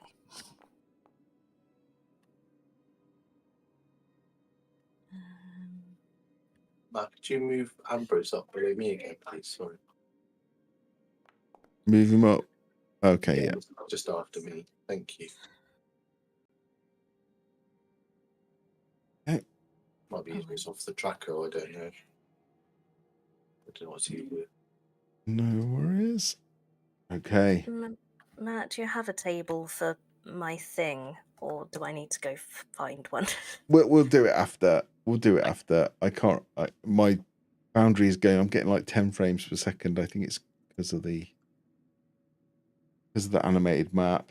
I probably should not use them in future. But it's the top of the round. It is a spore servant, which is going to dash forward and hit DC 14 Surdy. wisdom saving throw, please. Okay.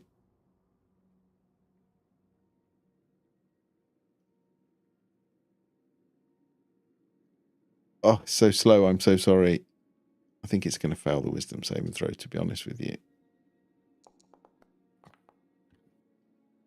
Yeah, that's a fail.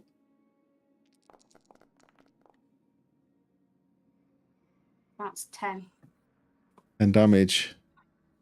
As it runs through the spores, you just see your weird holy energy in the guise of spores just ripping pieces of it off. It is barely standing, but it is still standing. You're not sure how. There's barely anything of it left, but it will strike out, though. It seems to have a rather mouldy, rusty-looking short sword in its hand. And that is a critical miss. Just trying to force its way through this tornado of holy energy.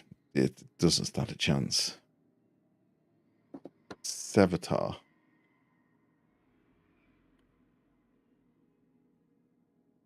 So Sev is...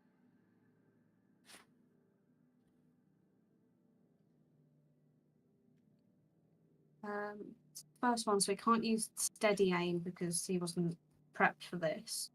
Mhm. So I think we're just going to have to take... I think he can use it if he doesn't move this turn.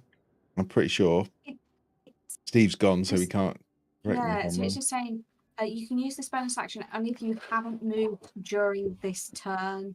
So if he doesn't move, is that this turn in general? Yeah, if he doesn't move, if he just stays where he is, I'm pretty sure he can use it. Yeah, okay. So But we'll do that. But he then. can't move once. Yeah. He's kept his distance. He wasn't running up in there. No. Why won't it let me roll with advantage? I'm having to roll them separately for some reason. I don't know.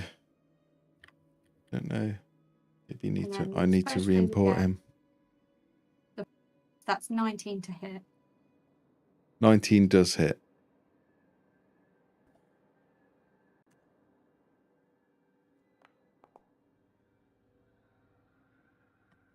That's 10 on the normal, and then Tink is within melee. I might also be within melee depending on how I'm counting that distance.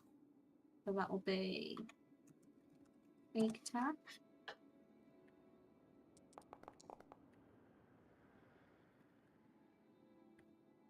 That's Okay. 7.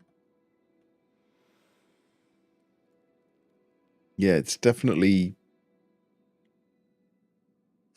seems to be almost absorbing the arrows. It's like they're sucked into it. It's very strange. But you are hurting it, definitely. Anything else? No, because he can't move, and steady aim was his bonus action.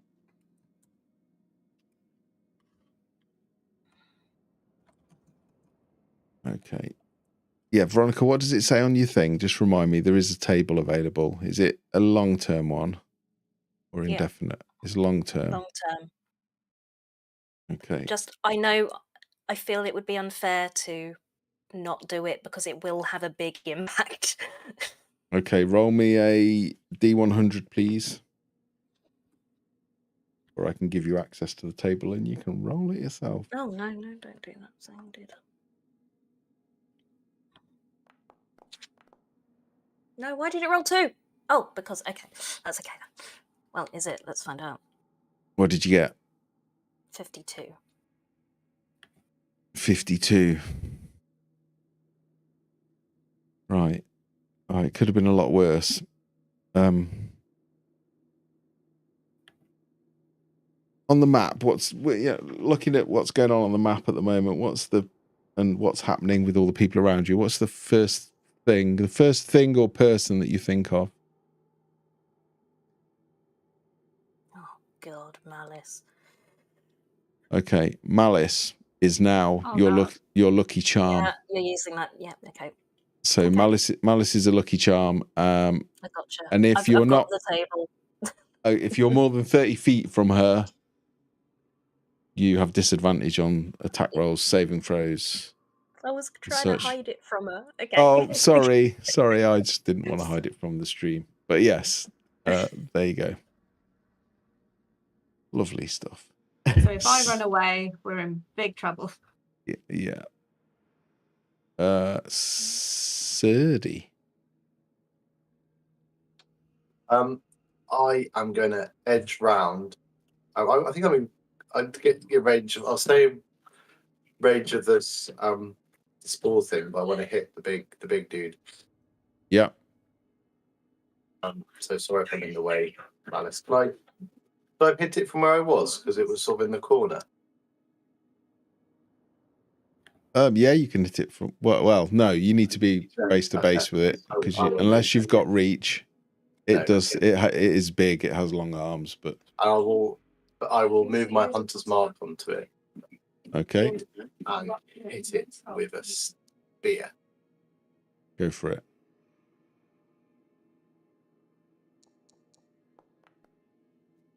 Yeah.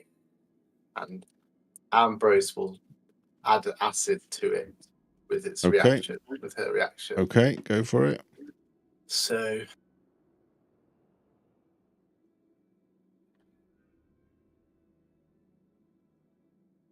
there's plus 2d6, 1 for hunter's mark, 1 for the acid, and then a critical hit. So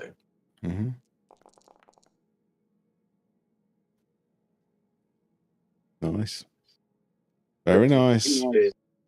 We say the first 2 were hunter's mark d6s and the second 2 acid d6s. That's 7 acid and 4 hunter's mark damage. Okay. If it makes a difference to this acid, I don't know. No, it's yeah. There we go. It's good. You're hurting it. I will hit it again with the spear. Okay, go for it. Not so good. Not quite so. No, you're not quite so good on the second one, but that was good. It's good. It's good. Anything else? No. Ambrose will be taking the dodge action because I can't command her. Okay. So up next is Malice, but I'm going to use a legendary action. As you strike it with a spear, and it is a good, solid blow, the spear digs deep, and with Ambrose acid added to the mix, it seems to do a lot of harm to this thing. But you see, as you pull the spear out, you see this green, strange spore-like stuff pouring out of the wounds. So can everyone within 10 feet of it, which would be Tink, Malice, and you, 30, and you give me a DC 12 Constitution saving throw, please.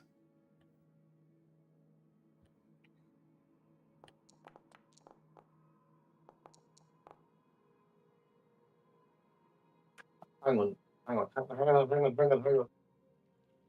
Let's check something.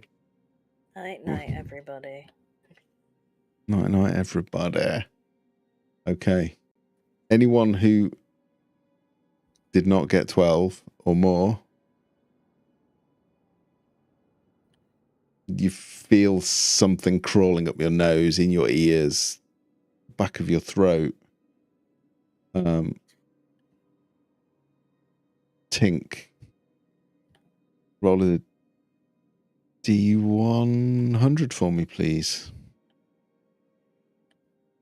What a day. I know. 65. 65. Okay, I'm just going to send you this one. So you can have it as a secret. This is an indefinite one. Why? Because that's what it says in the thing. Oh no. I'll message it to you anyway.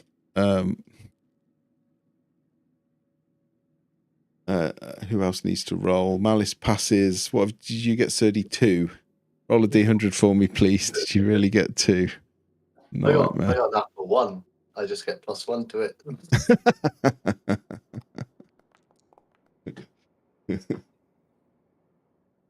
51. Okay. Okay, and I will send a whisper to you as well, Tom. Because it's quite obvious what's happening. I just find the indefinite table is so much better than the long-term table, which doesn't make any sense. I think it's because it's indefinite. They don't want to give you anything too game breaking because it would be mean. I suspect that's what it is. It's just about balance. Also, I can see you've sent me a compliment, but what is my thing? That's your thing. Oh.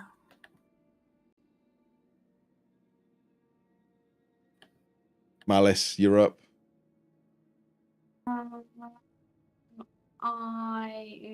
Well, this is just going to be a waste because it's never going to work because nothing melee ever works for me. So I'm going to step on up because fucking stupid AI. AI. And then we're going to go for an inflict wounds. Okay.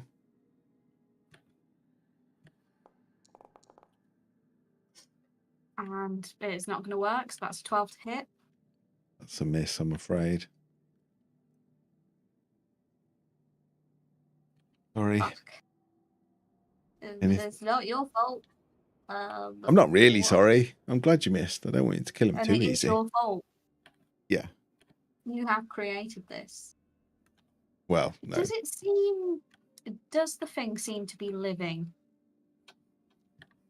Or do I get the sense of death from it? Yeah, I mean, how would you tell? What do you want to roll? I'll let you roll some medicine or nature.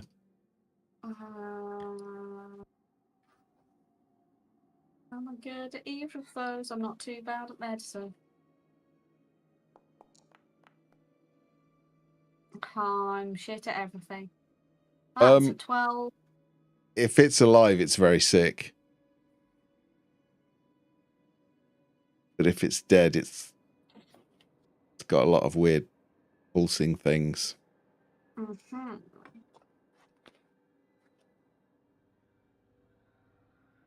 Anything else?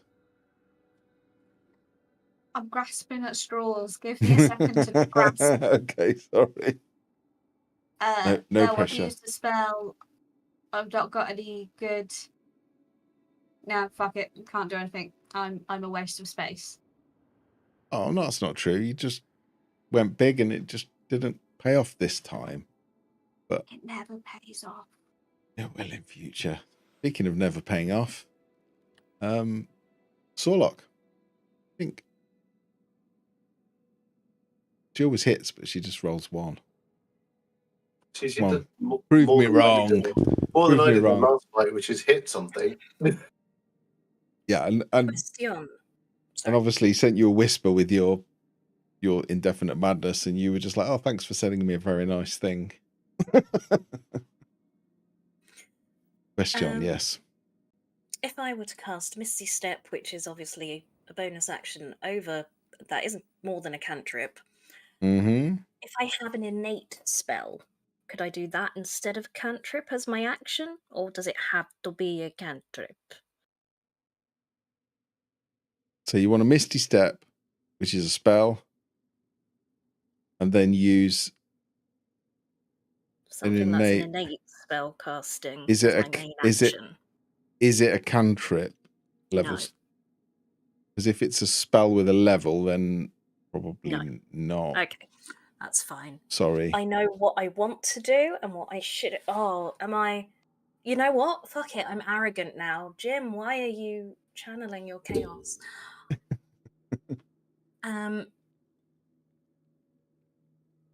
Let me just check what it has to do. Don't If forget this doesn't work, I'm buggered. But I just think nice. I just think we retort with a how dare you, and I will bop it on the nose with a little finger, and I want to reduce its size if I can. Okay. Nice. What's that? DC 14 Constitution saving. Nice. It'll make it. It won't. It won't. Yeah, it goes from being a large creature to a medium creature, doesn't it? So you see it someone your own size. You see it shrink down. It's still way bigger than you, but it's not that big now. I can't copy what the thing is for reduction. I don't even know what it does. I thought it'd be funny. It's I think it gives it disadvantage on strength, and it gives it a D4 minus to any damage, I seem to recall. And it probably makes its voice a bit squeakier. Well, you know what? Instead, I'll use this bonus action. I will. Oh! I've got the dead drow inside me now. I will press like the button under my jaw that means I can open the porcelain mask on my face to take my form of dread, and I will. I just want to go from this pick on someone your own size to opening up to I will fuck you up, but in projecting like this drow's voice, whatever it used to be. Yeah, sure. Yeah. You even find the words come out of your mouth in drow. Probably much to Malice's surprise. That would be lovely. Thank you very much, sir. I can't remember what it does because mine is going quite slowly as well. It's the animated map. 12 temporary hit points. Nice. Like it. And I think next time I hit it, I'll get to make it roll to be scared of me, but not this turn. Okay. I'm scared of you. Thank you. I am trying to drag you Drake up, but that's all right. No we know it goes after you anyway. Drodin. Drodin's just gonna scorching ray. Nice.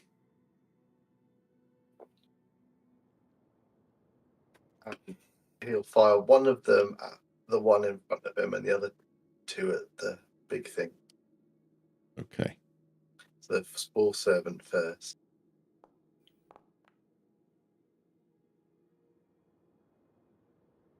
That's a hit.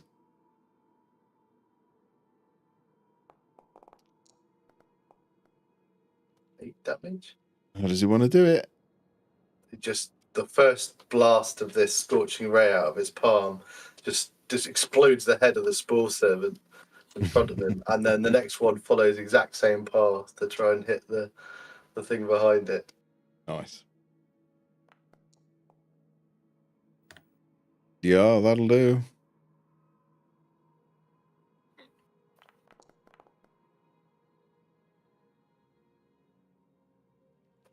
Three, 5 damage.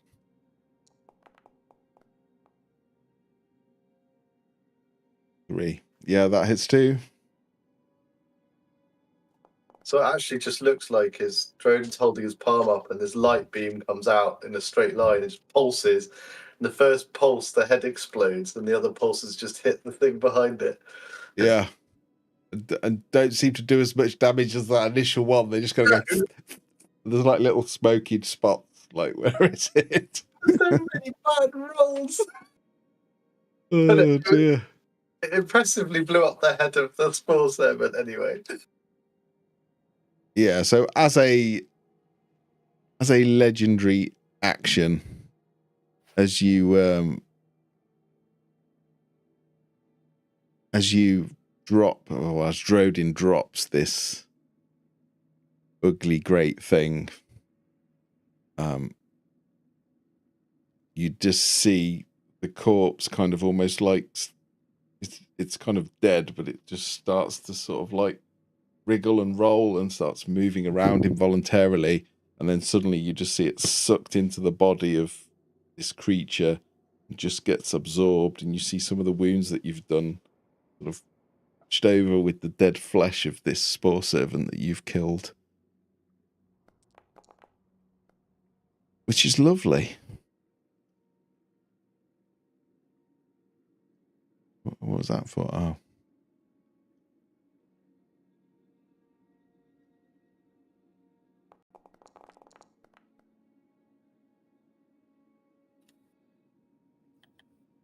That's actually damage, please. that's not supposed to be 3. Now I've got to roll this saving throw. Okay. Wisdom. Yeah, that was me trying to roll for the heal, but for some reason it didn't. Okay, 12. Yeah, it's looking quite badly hurt now. Hopefully that has undone the healing it just did. And now I'm screwed.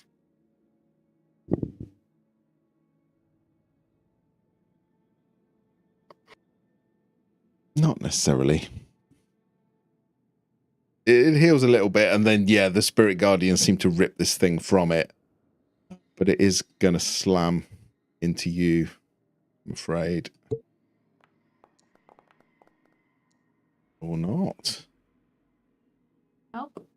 Oh, how terrible. Fortunately, it does have multi-attack. Or does it?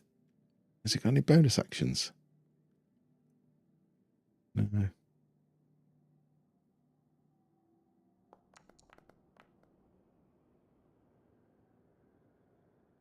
$16 to hit.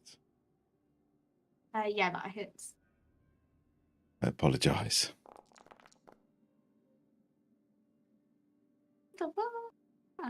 Okay, so that's 17. Bludgeoning poison. Yeah, some of them. So. I don't have any resistances anyway. So you don't? Okay, 17 then. Some of it is this burning, poisonous ichor that comes off its body as it slams into you. I'm near death. And as it hits you, you see a number of myconids starting to move towards you now.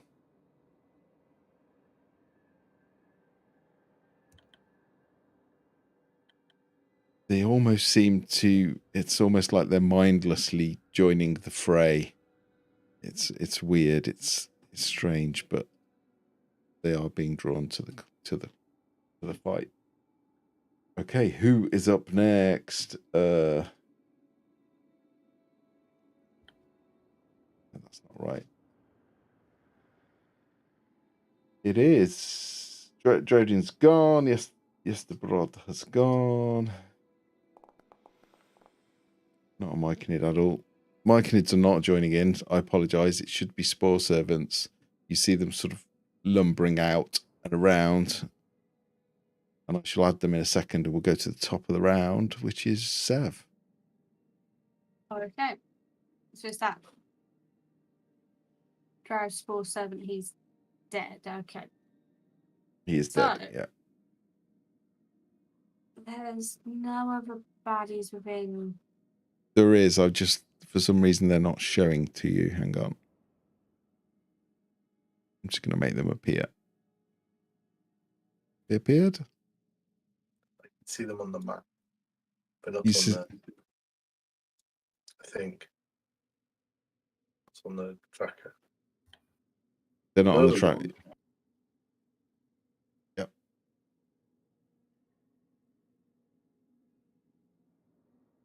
Okay. Oh dear.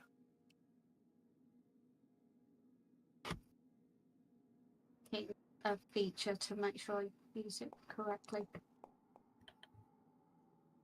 Of the first creature. Hey, don't.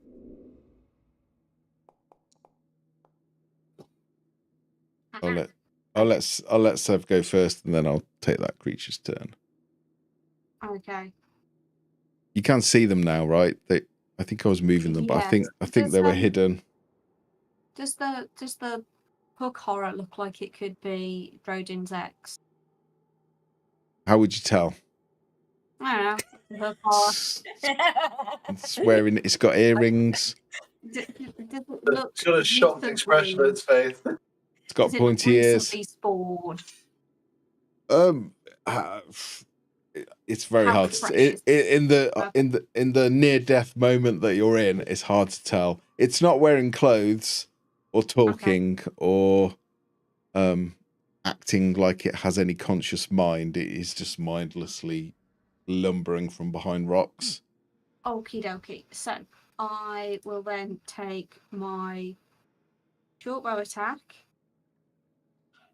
with the weird multi fanciness, Yep. and it will roll at some point. I'm clicking, and it there we go. One of them. Two of them. Okay. Please, goddammit, So let many one of these them. hit. No. Does 14 hit? No. 14 hit who? The big small one that's been shrunk. Ooh, Yeah. you need to take a D4 off your damage from Tink's shrink. So you can have 2 hit points back. It is a D4, isn't it? Can. Malice can, yeah, because she shrunk him, so it does less damage. Okay.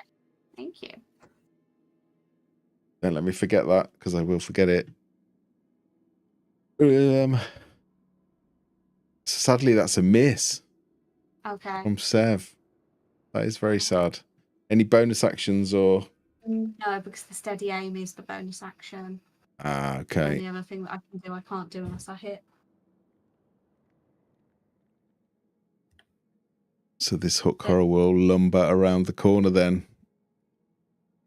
And can it take? Can I have a DC? You can.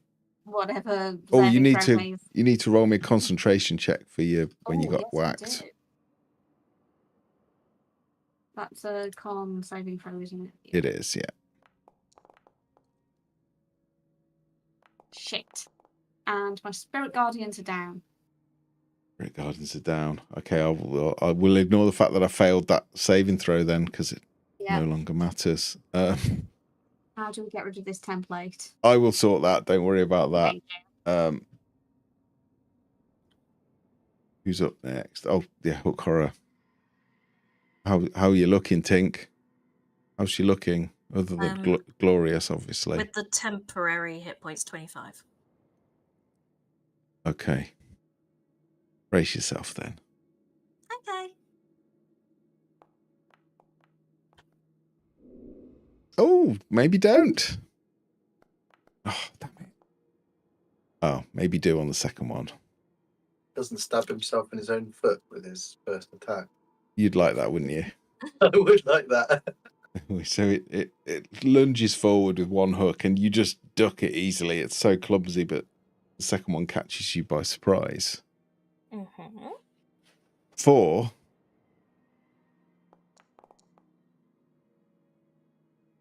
"13 points of piercing damage as this hook slams into your side." You were just like, "Meh, it's fine. I can take it." Temporary. It's not great. Yeah, but yeah. Ignore that. There you go. Serdi. Serdi can see that it's getting quite tense, and he just holds its head up and roars, and if you were his size, it would sound terrifying, but it's a little bit. Yeah, but some people are smaller than you. It probably sounds amazing. It's like so deep. So, you probably look like Godzilla to Tink. So enemies very- within 10 feet of me, which will be Hook Horror and the big myconid thingy. Yeah. Till the start of my next turn, me and my allies have advantage on attack rolls against them. Nice. Nice. Good timing with that, I think. Yeah. Good and then I will timing. step round and try and stab the big thingy again Okay, go for it. with my spear.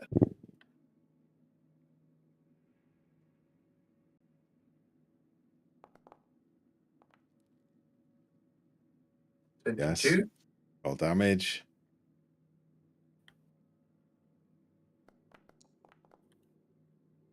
10. 10. I shall attack it again.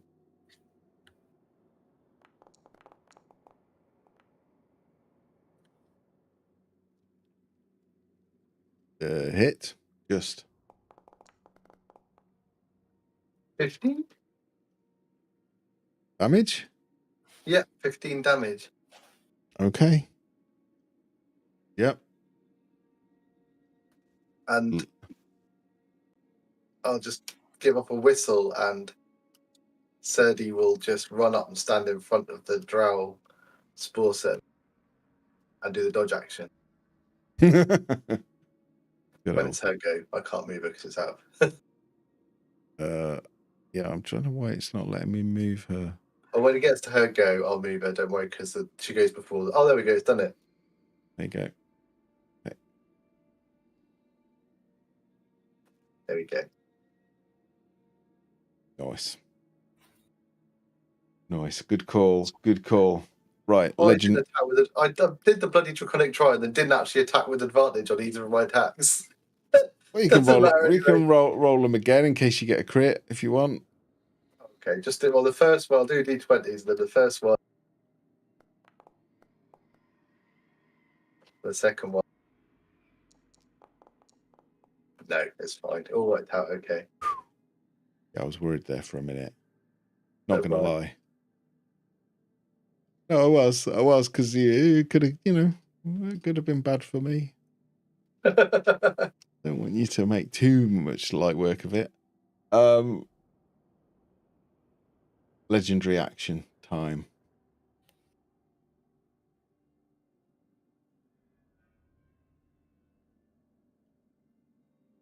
You see, it just seems to sink into the ground in an instant. It's just, it's absorbed. Split second.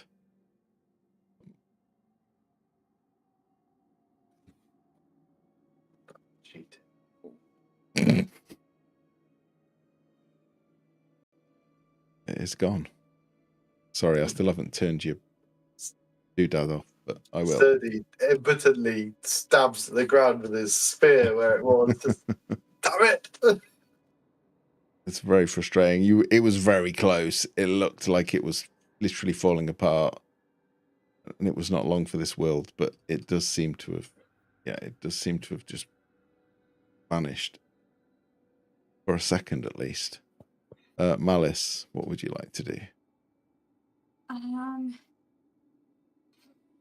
It's gone, so I don't really know. Is it an action or a bonus action to take a healing potion? If you're drinking it yourself, it is a bonus action in my games. If it is feeding it to someone else, then it is a action. I am gonna drink a potion because I don't like being this low. Yeah, you like the death, but not when you're doing it yourself. Yeah, I can't revel in it when I am in. We've got like the frontline cleric and Torlock.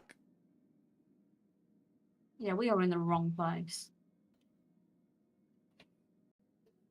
Okay. Nice. A bit better. And in prep for whatever the hell is going to happen, bonus action, so then action, Spirit Guardians. Again, fair enough. I'm not Epic gonna, spell. I'm not good at anything else. This does its own thing. Oh, you're very good. Okay. I'm an RP character, not much more. Oh, I'm also just gonna which way am I gonna move? Because I don't want to be by the hook horror, but I don't want to go more towards the weird guy. I'm gonna go over here. Okay. That's it. Fair enough. Tink does this large, no, it's as big as Darendil, chitinous purple creature with the beak of a vulture, these weird dead white eyes, just huge hooks on the end of these long arms. What do you like to do?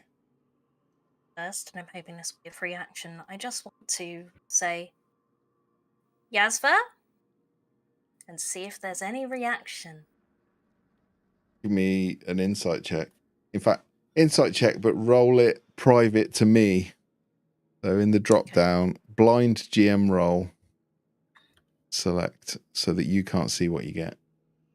Oh.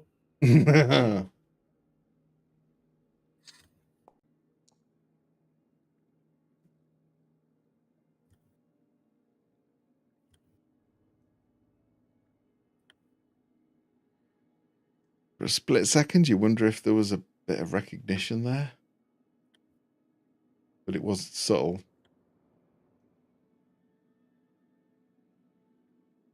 Can you see that roll? No. Nice. I will just say, Drodin? Might be your girlfriend, can't tell. I'm off. Bonus action, Misty Step. Okay, good call.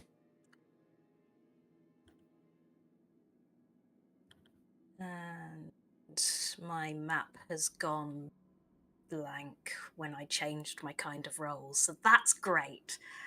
Oh, But I can change. There should be a ring now. You just click inside the ring and that will teleport you. Oh, but I don't want to go. I'm going up. Okay. All right. Yeah, fair enough.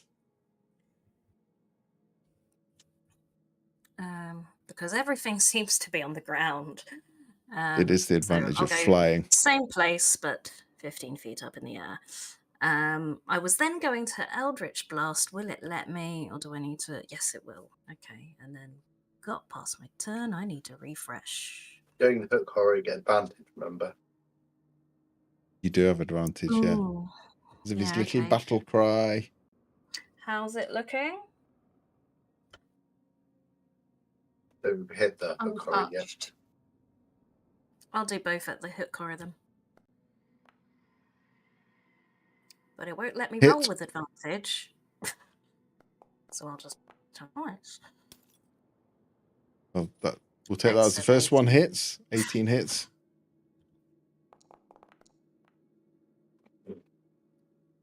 Oh, for goodness sake. Oh no. 1 and 2. That's a hit.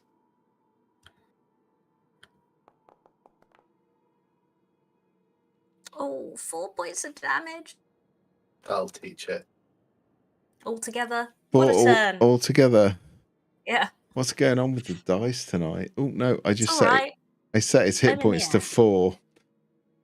It's not nearly dead. It's not like a hook horror with 4 hit points. Anything else? Oh, they need to make. I'm an idiot. They need to make a DC. Oh, I just logged out so I could come back in because my screen was black. Okay. DC 14 wisdom save or be frightened. Okay, it can't be frightened, so Okay. And so I'm I done. s- okay, good turn. Our spore servant. It will attack Ambrose. Again has Disadvantaged because he's dodging. okay.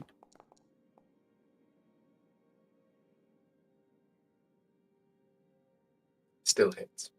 Still hits, but it's not a critical. Thanks to your dodging.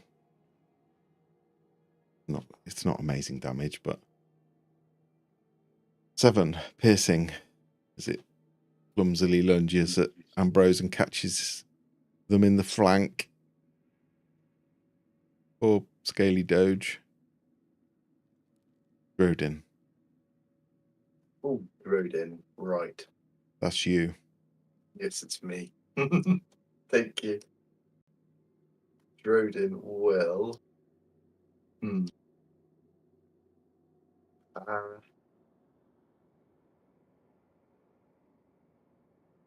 think he's going to Scorching Ray again. Such a great spell. And he will hit the hook horror every time. Because it's attacking Tink and it's right there and it's scary. Okay. It has advantage. And I'll say. It's the same result. A 16. 16 hits. Oh, sorry, the hook horror, did you say? Yeah. I just need to check, actually. I don't know what its armor class is. That does hit, yeah. 9. Oh, sorry, 9's not the damage. No, it's the advantage roll. The advantage roll. It doesn't let you roll the spell attacks at the advantage for some reason. So 10 fire damage. Okay. So the second one is probably not enough, plus 12. That is a miss, unfortunately. And the third one is 17. That is a hit.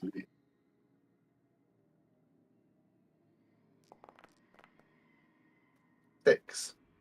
Fire Nice. damage. Gosh. Nice. We have really ponk rolls tonight. Definitely chipping away at it. Dead, in fact. Yeah, because I it's really laggy tonight. I don't know why. I need to check out what's going on with the server. Nice turn, Jim. Well done. It is its go, and you see it reveal itself out of the ground, almost like sprouting out, like a piece of fungus growing in, sped up, hugely sped up. You see a number of the heads on the floor begin to groan and recoil as it comes up out of the ground. And it is going to hold an action.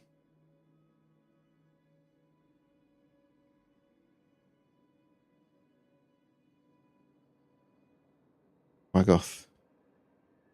He's going to run up straight at Sev.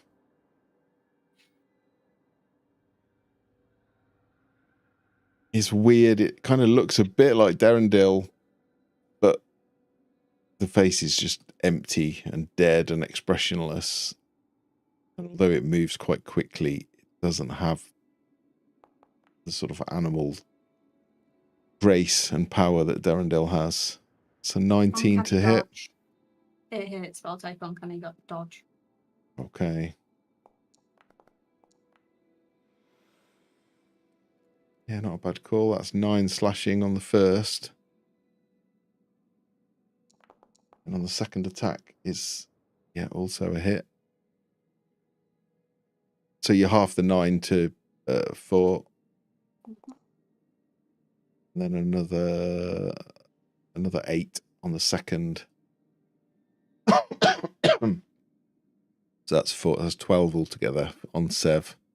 And that is all that will do. Again, it's not making a noise. It is just absolutely silent. Horrible, horrible thing. And we're back to the top of the round. It's the hook horror's go. It needs to roll for your Spirit Guardians, which is what, a wisdom saving throw, which it's not renowned for. Will be a fail. Roll your Spirit Guardians damage.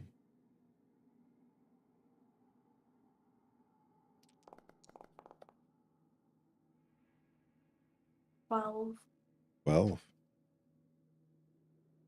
This thing is quite sturdy and quite tough, but it is looking injured now. It is starting to seep this weird black mold-like fluid between its armored plates.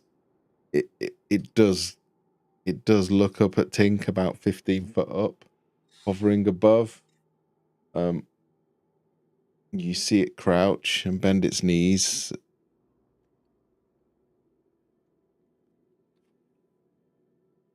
And then it charges at Surdy.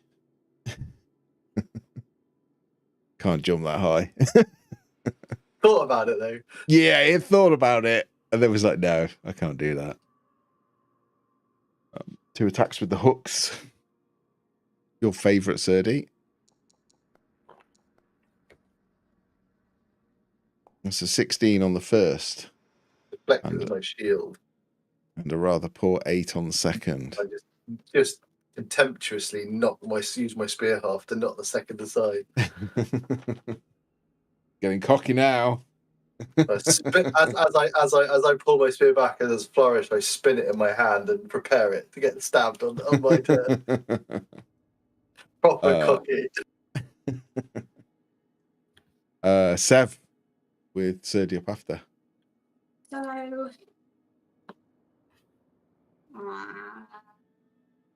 okay. So I will use bonus action Blessing of the Raven Queen to teleport. Mm-hmm.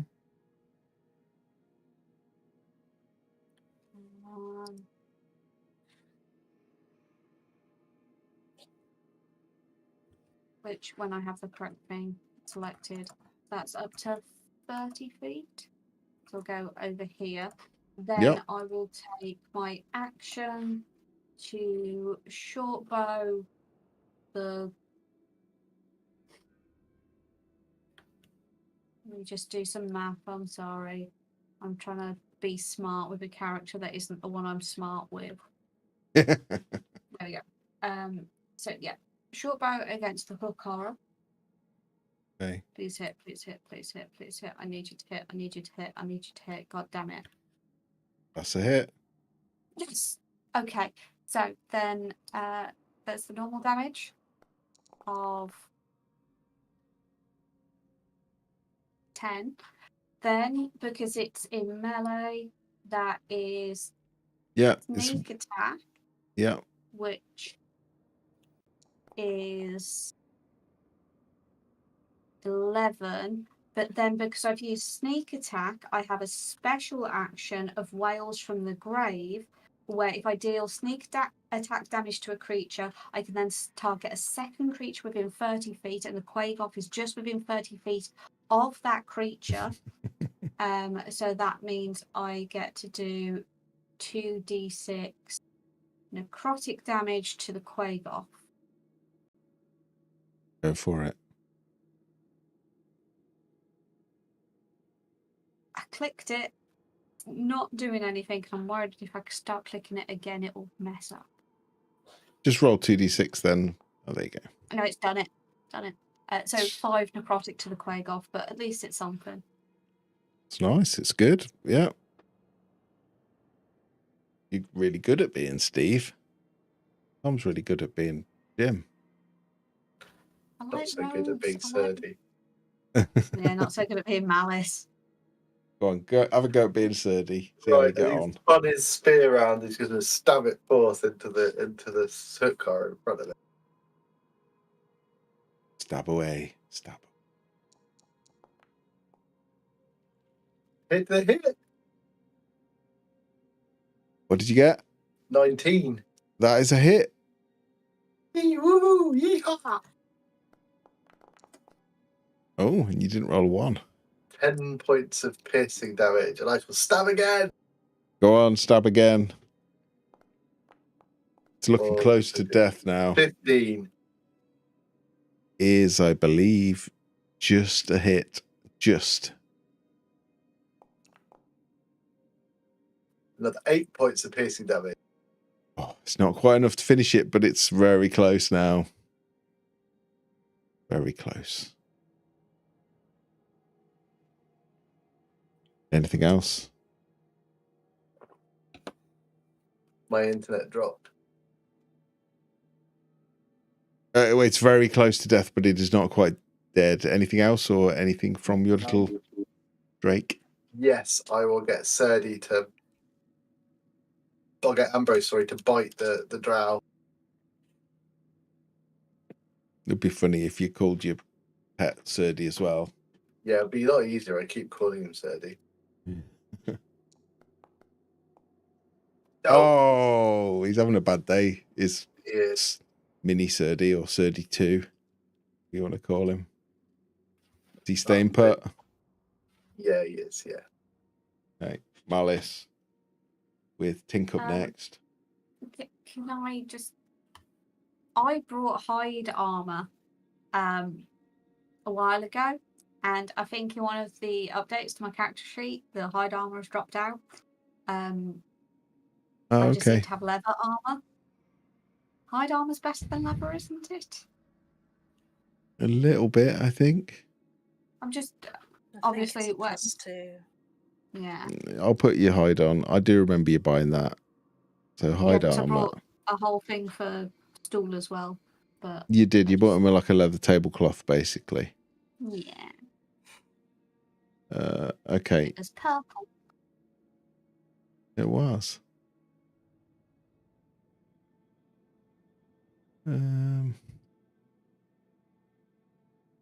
Okay, yeah, there you go. Armor classes Thank now you. hide.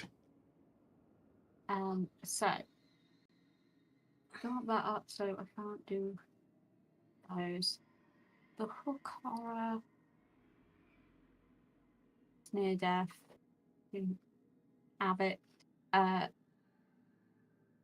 guiding bolt the quag off, Okay. Go for it. and it won't hit because it's an attack roll, and my attack rolls never hit. Oh, That definitely hits. Yeah, definitely hits. and then whoever hits it next has advantage. Ooh, nice. That is 18. 18. Radiant. Well, yeah, that hits it hard. Yeah, it's definitely wounded now, quite badly. Anything else? I am going to move over here. Oh, when I have the right thing selected. There we go. I'm worried about the fact that I'm moving closer to the bigger things, but I don't want the Quagoff to charge me. And that'll be it. Okay. Tink. I am going to spend a sorcery point to twin spell Chaos Bolt. It's which one do I have advantage on? Sorry. The Quagoff. So one at the Quagoff and here.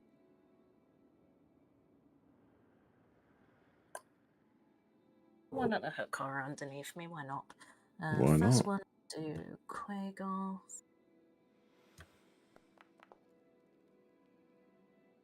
Gonna go Yes. just in case it's a crit.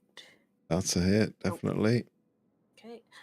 So Quagoff gets. Do damage types matter for the Quagoff? Yes. Okay, bear with me. Let me find the table. Because I've just lost the spell for some reason. Okay, Chaos Bolt. There we go. I'm not going to say Two what, more. but there's a certain Yeah. type which you, Let's go which you for don't want. lightning. Okay, yeah. So what's that? 12 lightning. It is 5. What is that?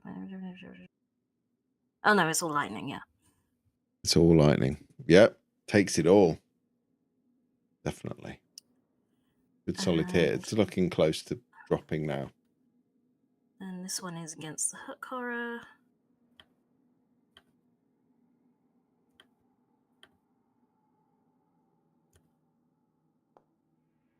Nice. Nice. Yes. It when they actually hit. Ooh. Oh, that's a good roll. How'd you take it out?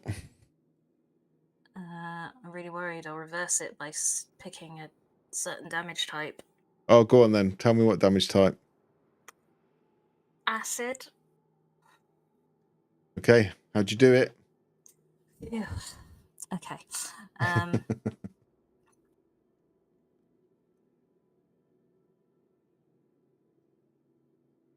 Sorry, I just for a moment thought about imitating Sturdy. No. No, it's kind of than that. Kind of gross.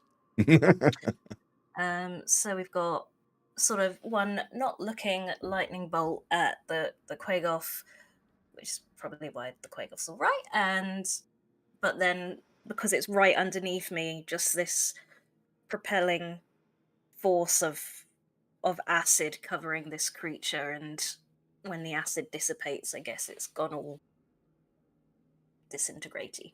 It's like the gremlins in Gremlins, where they like hit them with the light and they all melt and go yeah, and turn into ooze. Nice. And I assume the Quagoff can't be frightened. It cannot. Okay. It cannot. It does not have a brain. I think that's... Where's Malice? There. Okay. Just cause I might just get I'm still 15 foot up, but I'll get a bit closer because she's my lucky charm. She is your lucky charm. I think that's fair. Nice. Okay. We'll just finish this round of combat and then we'll wrap it up. Jonathan's in chat. Hello, Jonathan. Hope you didn't work too hard. Also been listening at 1.75 speed. That's what I do. I watch everything at least 1.25, if not 1.5. YouTube. I need to try that. I haven't, but I need to.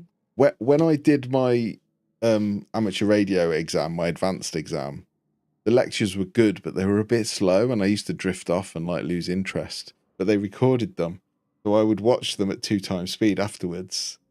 And like people would watch me study and it'd be like, how can you understand what they're saying? It's like I understand them better when they're speaking that fast than when they're going slow. It's just a weird ADHD brain thing, I think.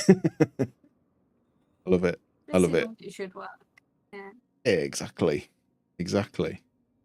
Where's this spore servant? It's gonna attack your little Drake, I'm afraid, Surdy, as it clumsily sort of stumbles in, swinging this short sword wildly.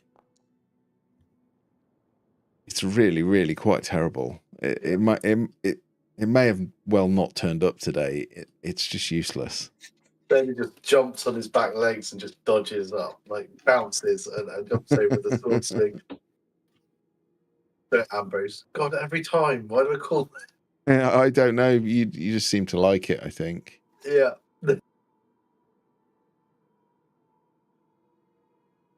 Okay. The creature held its action. Troden's turn. Troden get a go. Oh, nah. Nah, yeah, go on then. All right. Okay. Troden will.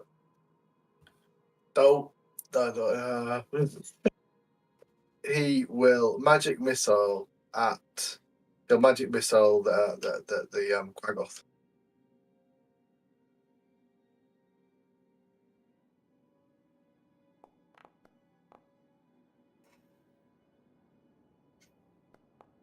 Well, we know it hits. That is 12 points of damage on the Quaggoth. How does he do it? Just hits him and just knocks an arm off, then knocks the other arm off, then knocks a leg off, and it just sort of topples sideways. It is down. It is well and truly down. And then he'll step closer to Malice as well. But she feels like everyone's congregating around her. She feels like everyone's sort of safety blanket. Yeah. Well, it's because she's got those spirit guardians up and going. Yeah. Yeah, it is spirit guardians. Yeah. Yeah, it's the second casting as well because you got the first casting punched out of her, and she's like, "No, it's too good not to do it again." Okay, is that it from Drodin? Yes. Okay. Yesterbrod, still shrunk from your little antics. He's disappeared into the ground and sprouted up in amongst a load of these heads that you know now are people buried up to their necks. Not quite dead, but not quite alive either.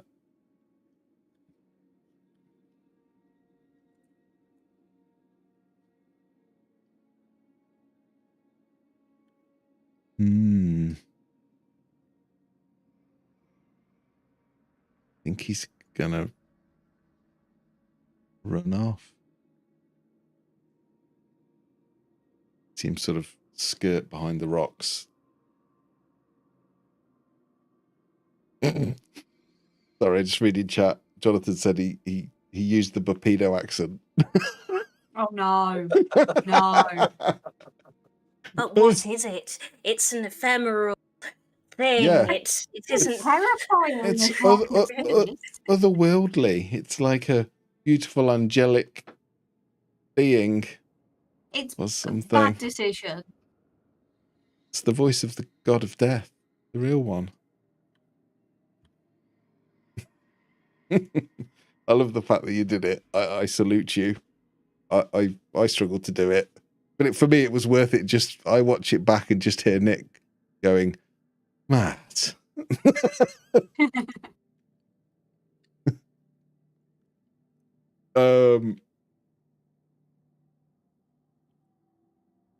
Yeah, that's rubbish. He's not doing anything.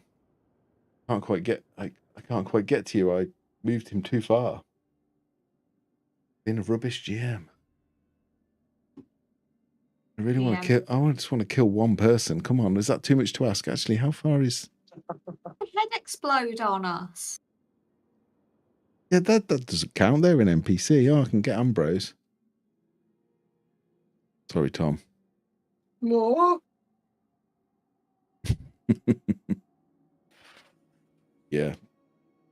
Not as big as it should be because it was conveniently shrunk by Tink, but it is going to slam into Ambrose twice. I really apologise. Do you know what? No. It's about to slam into Ambrose, and then it turns.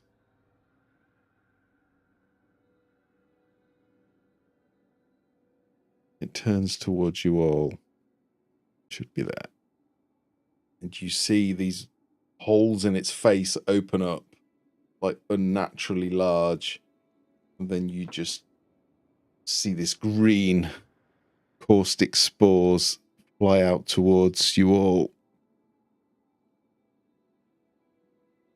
Can you give me a DC 12 dexterity saving throw? Everyone that is in this.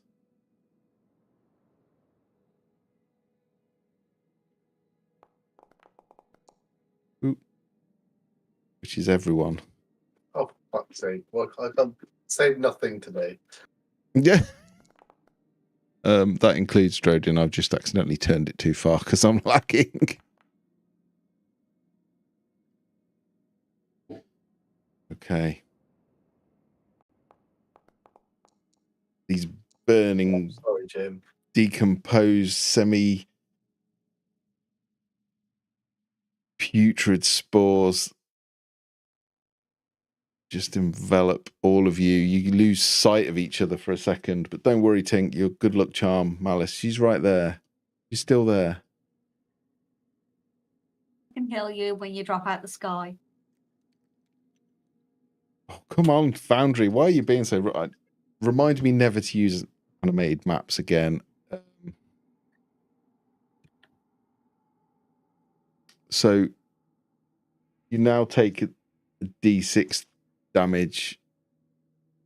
You will take a D6 damage now, but you take a D6 damage every go on his go unless you pass the saving throw. It's stuck to you. It's a whole 1 point. Why do I bother? Why do I bother sometimes? 1 point of acid damage to each of you, but you now take that every turn. It's like Spirit Guardians, but crap, basically. I can't believe I wasted my turn on that. The Quaggoth Spore Servant is dead, so that's not doing anything. Do you want to finish there, or do you want to finish it? Your call. It's looking bad. Finish him.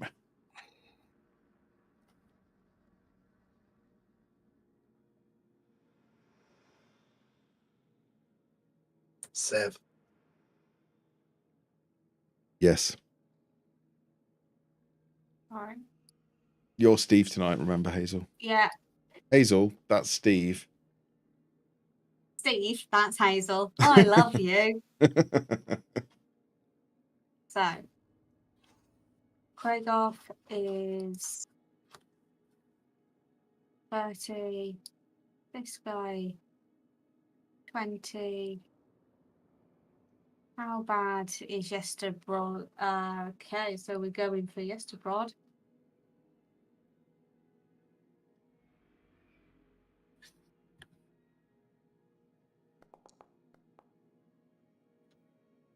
That is 25 to hit. That will do it. Okay. I'll just, again, because I haven't moved this round, that's 19 to hit, but I don't think I crit on a 19, so that doesn't matter. Also, yeah, roll damage. I'm trying.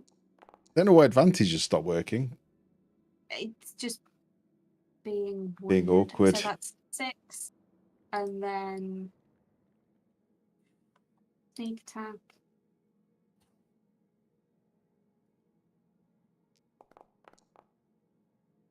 And that's 7. 7. Okay. So He's close. But still alive.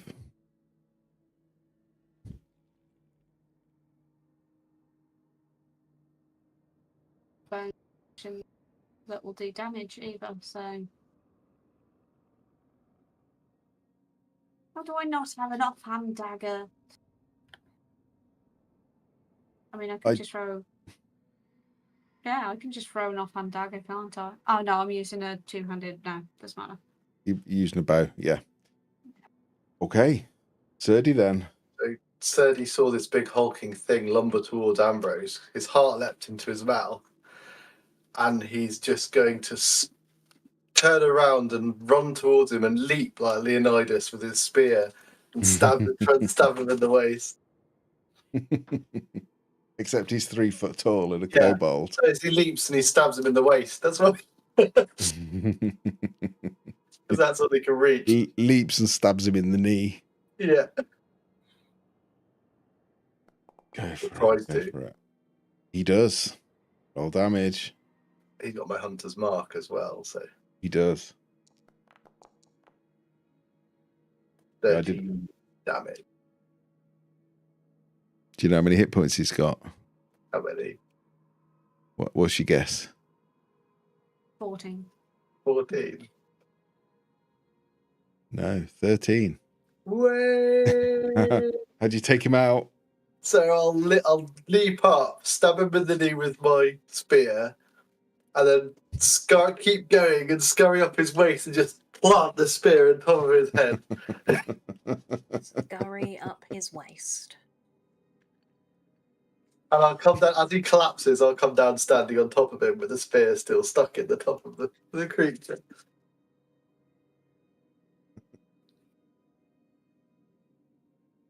It drops to the floor and seems to begin putrefying incredibly quickly. Turns black and starts to get slimy. He's dead. And so I'll keep that motion going and then use my second attack to spin my spear around with my arm so I'm holding it the other way and stab backwards, try and stab into the drow spore servant. Go for it. It's good. Roll damage.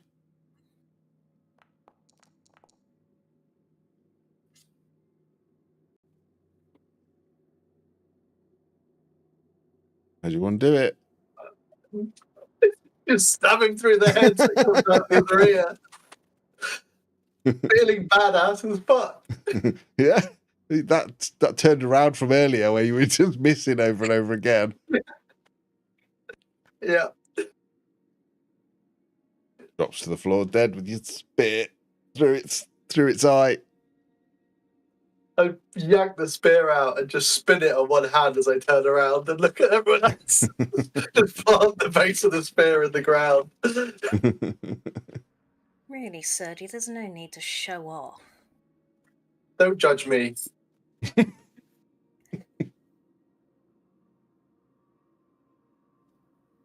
And as the sound of battle subsides, almost instantly, you can smell the rotten flesh of these animated corpses, and the body of Yesterbrod is disintegrating in front of your eyes in high speed, like months of decomposition all in seconds. You just hear again, for the briefest of moments, this weird dinging, drifting from beyond, and as you glance up, you see this huge mushroom towering way up above, almost to the point where you can't see the cap, but it is so huge and it glows gently that you can't miss it. We will leave it there till next week. Well done, everyone. We're Thank so you. fucked. That was clutch. Kaiju mushroom just steps on all of us.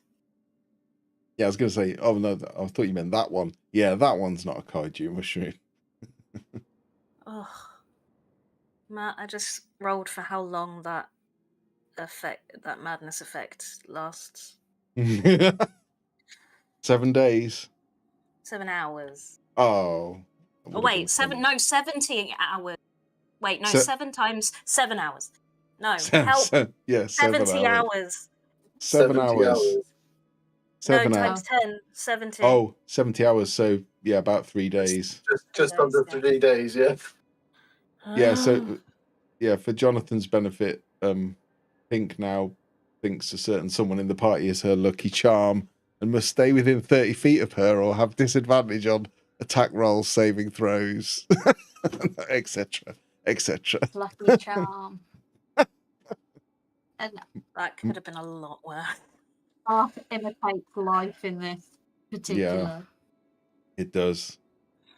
Yeah, there's a few other madnesses as well, but I whispered them, which should be quite fun. Some of them I just thought no one's going to know that they're playing the character different. Hey. I was on about Tom. Right. We're used to it with Tom, though. I can't remember what Tom's was, to be honest. He did it at the end. It was excellent. Give him an inspiration. Oh, he did, didn't he? He did. He did.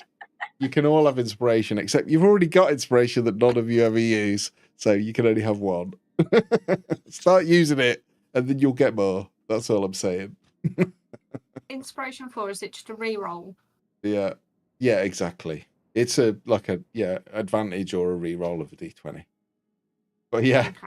I sent one to Veronica, and she was just like, "Well, that's a very nice compliment," but I'm thinking that one's probably not harsh enough. But yeah, I'll ham it up for you a bit. I'll try and make it a thing.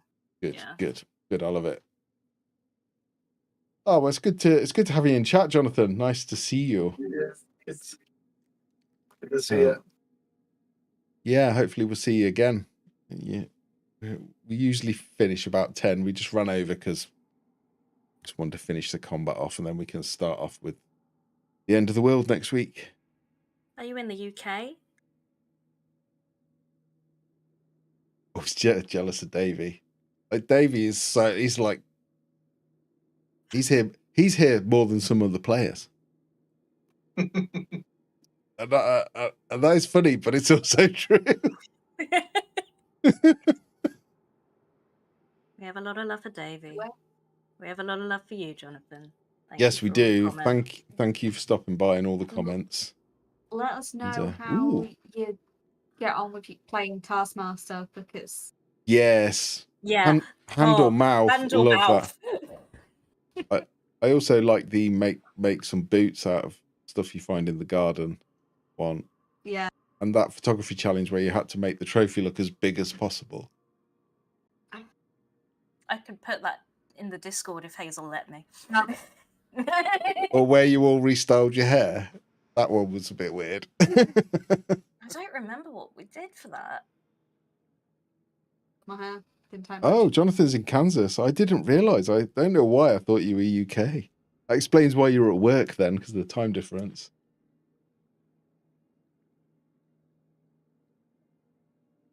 Yeah, there was made our own. Yeah, I didn't find I'm always a bit. I'm not very good at making a fool out of myself. Don't say it. Yeah, I know. I'm so good at it, but it's not on purpose. But there was nothing in Taskmaster that made me feel like uncomfortable or not the board game. How far you want to push it. My main memory, Tom wasn't there, and I'm sorry, but my main memory is putting on watering cans for shoes. I can't remember what the task was. It was making boots out of things or making footwear out of things you found in the garden. And I think our team had like massive boots made out of cardboard. Yeah. No, there are things as gross as the TV tasks. One of them was, so you swap who's the taskmaster, so everyone gets a go at, doing the task and judging it. And one of the tasks was to make me the best tiny sandwich. And I don't understand why anyone for chocolate and olives were gonna win that. Tiny sandwich was really good though. Oh, really good. Was made into tiny sandwiches now. Tiny sandwiches was hilarious. I think you take it in turns for the Taskmaster, don't you? Yeah. Yeah. Well, I really enjoyed. I ate all of them. You did eat them all. I'm sure I had more in the fridge than that, but every sandwich had olives in it. I really like hand or mouth, which was where you had to get a piece of food from the fridge and people had to guess whether it was in your hand or in your mouth. And I did that. But yeah, they had to. You had to say one word or one sentence as well. Well, they had to ask you a question, didn't they? You had to put it either in your hand or in your mouth, and then they had to ask you a question and guess whether it was hand or mouth. But the first time I did it, because it was an olive and I like olives, I ate it and was like, oh damn it, I ate it, which I think was a good accidental bluff, because then you thought I was brilliant at that game, but I wasn't. Kept eating. Just kept eating them. Yeah. Stomach apparently doesn't count. Okay. I'll bring that to the next meetup as well, because I wanted to play it last time you were here and we didn't. I think we played hand and mouse when we were all together up in. I think we did it because it was so good. Yeah. We did a. Sorry. It's a strangely good game that's so simple, but it involves eating as well, so it's a win-win. We did a Taskmaster that I made up on our January Before last, yeah. one, and I very much enjoyed What Am I Sitting On? You put a cushion between the thing and you. It was, Oh yeah, people had to guess what was under the cushion. No one got in that one though, did they? No one could get it. having to act out the obscure animals and me not getting Tom's bush baby and then Tom getting hurt. Yeah, on the I floor. hurt myself trying to do a bush baby impression hanging off the stairs. It was so good. Yeah, it was fun. It's such a bizarre game, but it is really good. I love that because we're all over the UK. We have to arrange meetups. I don't know if you're in the YouTube chat now, Tom. So I'm just talking at a comment. But post some of the tasks you did on Zoom. Maybe we can do some stuff. Yeah. Let us know. It's such a. I didn't know you had it over there. Is it an American version or do you just get the UK one? I've watched the New Zealand one. I don't think it's as good. Matthew, Don't open this can of worms. I will fight you. It's not as good. Nothing's as good as the UK one. There you go. It's not as good. Yeah, but we have a UK sense of humour, so we like the UK one. Yeah, I've seen some of the American version. Australia's okay. Oh, they made an American version. It was horrible. Oh, okay. That's a shame. Some things don't always translate, do they?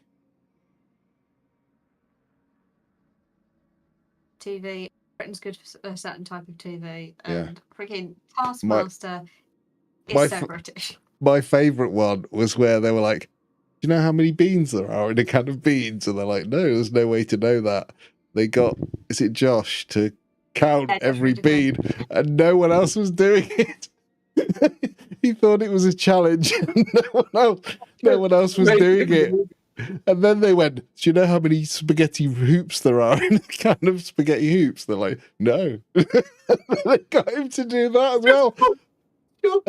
And then they got someone doing rice, didn't they? How many grains of rice in it? Oh my god. Oh, I awesome. just watched the What We Do in the Shadows episode where they're trying out different vampire lore things. Are they real? And they spilled some rice. It's like, I have no urge to count the rice. I'm just going to count the rice. This up now. 1, 2, 3, 4. I ran a Victorian horror LARP, Tom will remember, and people used to do research in between games, and we had a vampire at one of the events, and one of the players had a bit of information that vampires from the east, if you threw rice on the floor, they would be compelled to count it, but it wasn't that kind of vampire. So the guy confronted the vampire, chucked a handful of rice on the floor and went, ha! And it bit him. And it served him right. Really made me laugh, yeah. Okay, guys, I'm going to have to go because it's past. Yeah. I got early start in the morning. Oh, you'll have to let us know what episode you're on. I didn't know you'd played Curse of Strahd, which is my game. Where did you finish it? Where did you get to? Discord, etc. Yeah, tell us. I don't know if you're on the Discord. Bye, everyone. Bye, I think you are. Come and talk to us. Bye, Hazel, Tom. I think you are, yeah. Yeah, I'm pretty sure you are. Yeah, I knew you'd done Curse of Strahd, but we're right at the end, aren't we? Yeah. Okay, one question then. How many of your original characters survived? Well, made it. No. Yes, survived. Is it more than one, basically?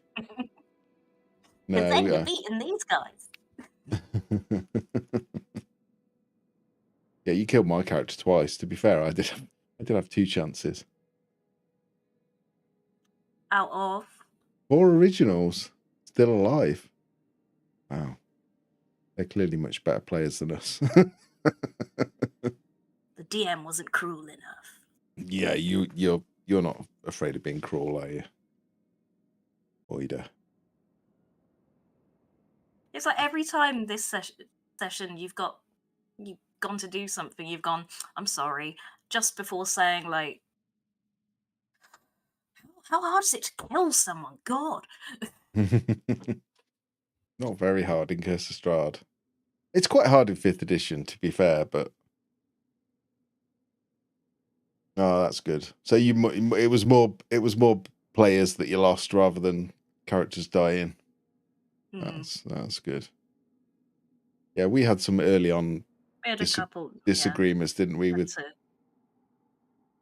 We had a player that was chaos and another player that was law. That's the only way to describe it. There was a whole shutting each other in rooms with vampires and stuff.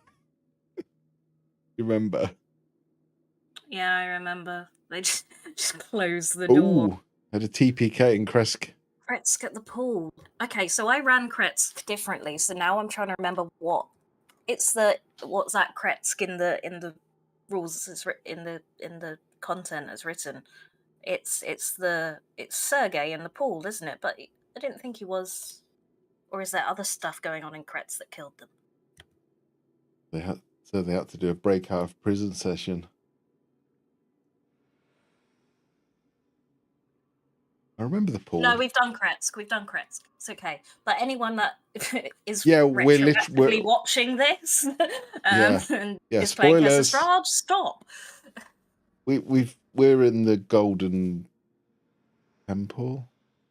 No, Amber Temple. Yeah. Why did I took that out, Jonathan, because I just felt like that was a really crappy end for Irina. I wanted her to be her own woman, not tied to this ghost. Strahd was with them as Vasily. That's brilliant. That is great. Love it when stuff like that happens. I feel like you guys would have trusted Vasily if Jim's character hadn't been shagging him. Yeah, that did give it away a bit. It is hard to make Irina likable. They didn't like her much. Everyone forgot about Irina. Well, not forgot, but you left her in. You sort of you got her to Balaki. You left her there. Just like put her in a church and don't worry about it. Yeah.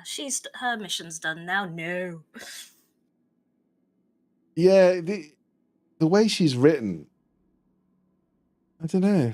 I didn't dislike her, but you're right. I wasn't particularly invested. It was more about not letting Strahd get her than anything. It wasn't really. She's not got much to her, and I don't know how much more you can add other than something's up. Big moment because they figured out he was Strahd, and then he wiped the floor with them with the lightning thing. That's written nice. This is the thing with Strahd, though, isn't it? I know lots of people. I'm sure you've probably boosted him, but he's quite an old vampire with all the things he can do. Very hard to kill if you play him smart. Probably be very frustrating. I'm probably have to have 5 or 6 goes at him, but yeah, they were just kind of over her. Felt too helpless.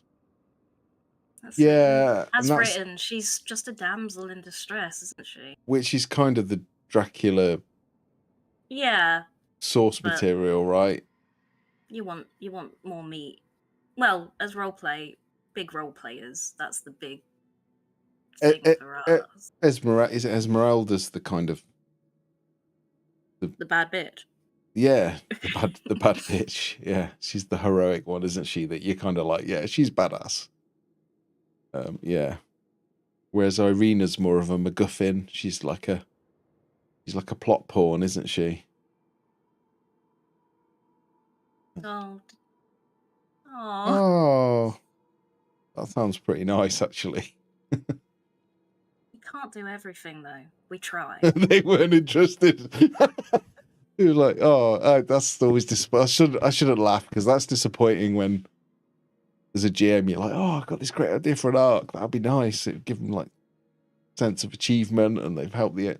No, they're not bothered. But that's what you guys do. I think That's there's what just we this did. sort of video game logic of, I've just handed in this quest. Yeah, we've handed her to the priest at the church because that's safe, right? It wasn't safe, was it? But At least her soul is happy somewhere. that's why I just dropped her in the pool. Fair enough. Fair enough. That's the way it goes sometimes, isn't it? They either like the NPCs or they don't. It's a bit like Out of the Abyss. I'm sure if you've already had your first session, I'm sure there's some NPCs that they absolutely adore, and there'll be a load of them that are just like, oh, you can die. I mean, our relationship with Pepido, I would have died for that character for the Yeah. first couple of sessions. I quote, I'm going to marry Pepido. Very early episode, you pretty much said that. I don't believe in love at first sight, but... Oh, no. What did she say? Oh, did she do what? I don't know if you've watched our other game, Icewind Dale. Is she gnomist? Is she gnomist? She hates gnomes. Oh, now they hate her. That's really interesting. It just shows. Because that lot didn't really like Eldith that much. But when she got killed, they seemed to suddenly realise they did like her, actually. They did like her. She was quite she wasn't as interesting. She was very useful. She was a nice person in amongst all you borderline evil people. Ah. Well, I wouldn't worry too much about it. Oh, she's very anti-orc. And I think that makes sense for her. You know, where she comes from Gauntlgrim, which is pretty much was taken by the drow and by the orcs at periods of time. So her home would have been taken by both of those, the orcs and the drow. So it makes sense for her. But yeah, my character in Icewind Dale accidentally told the goblin that he didn't like green. And he really took it the wrong way. I meant clothes. Because he's a dragonborn and it doesn't go. Not that I don't like goblins. Goblins are fine. I'd be interested with the anti-orc thing if anti-drow thing. Are your players are they Underdark races like we have 2 drow? Or is it mostly surface races?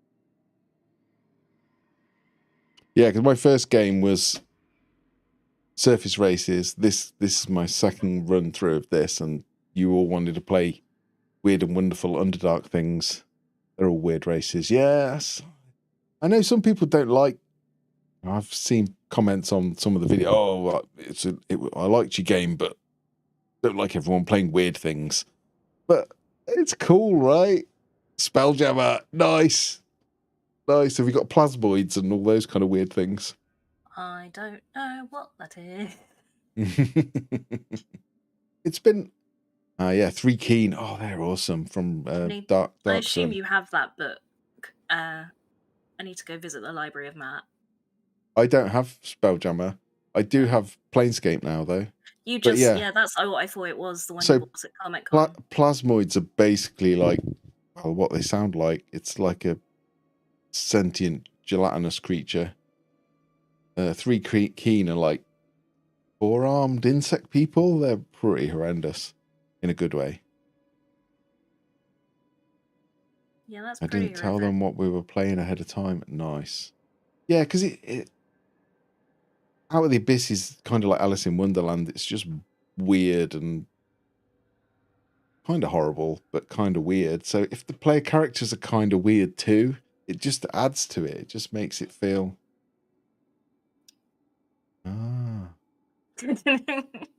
What an interesting stream. 2 people reading, going, oh. Yeah. We've normally stopped by now. They're playing Out of the Abyss as a backstory to one of our Strahd characters who joined at level 7. Oh, how's that work then? I am curious because we have some crossover with some of the games that we've played, where so in Curse of Strahd, Hazel plays Alexander, who's a half-elf rogue. Is he half-elf or is he full elf? And then in another game that we played, Hazel played didn't stream his sister. So there's kind of weird links. And the only Then real link, Herd. yeah, Herd's got kids that are in other games. It's all very weird. My only No, link is his kid's in Curse of Strahd. so in Strahd he just had amnesia, which was his madness. That makes sense. Yeah, I don't have any of those links between characters. I just always put references to ice cream. In our first game, I had a Dragonborn with cold breath, and I had him invent ice cream. We've both said we'd like to play a game after that follows on from Icewind Dale with a character. If our characters got together, one of us playing their Basically, kid. like the children of children of the party I think sort that of would thing. be really lovely. Ice cream. Yeah. It was just do you ever get those weird role play moments where we were all in the tavern and my character was like, "Get a bucket, let's get some cream and a broom," and I had him stirring the cream really fast, and then did cold breath into the bucket. A few blueberries. We invented ice cream. So we had the Trollwood Tavern, which was supposed to be a bar, but we turned it into an ice cream parlor, basically. Well, it was a bar as well, wasn't it? So. Yeah, I once played a Greyhawk game that my friend ran. He's a really good GM. He's a writer, so you can imagine why.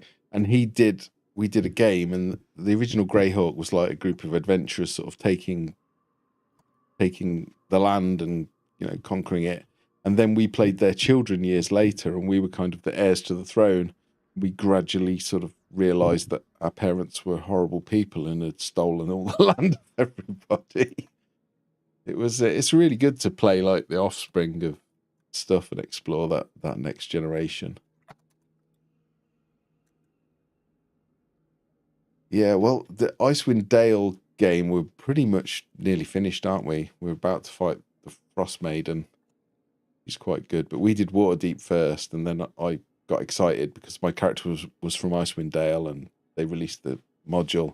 The sad thing is I bought the Beadle and Grimm Platinum Edition of Icewind Dale, but because I'm playing it, I still haven't read it, and I've owned it for like 3 years now, 2 years.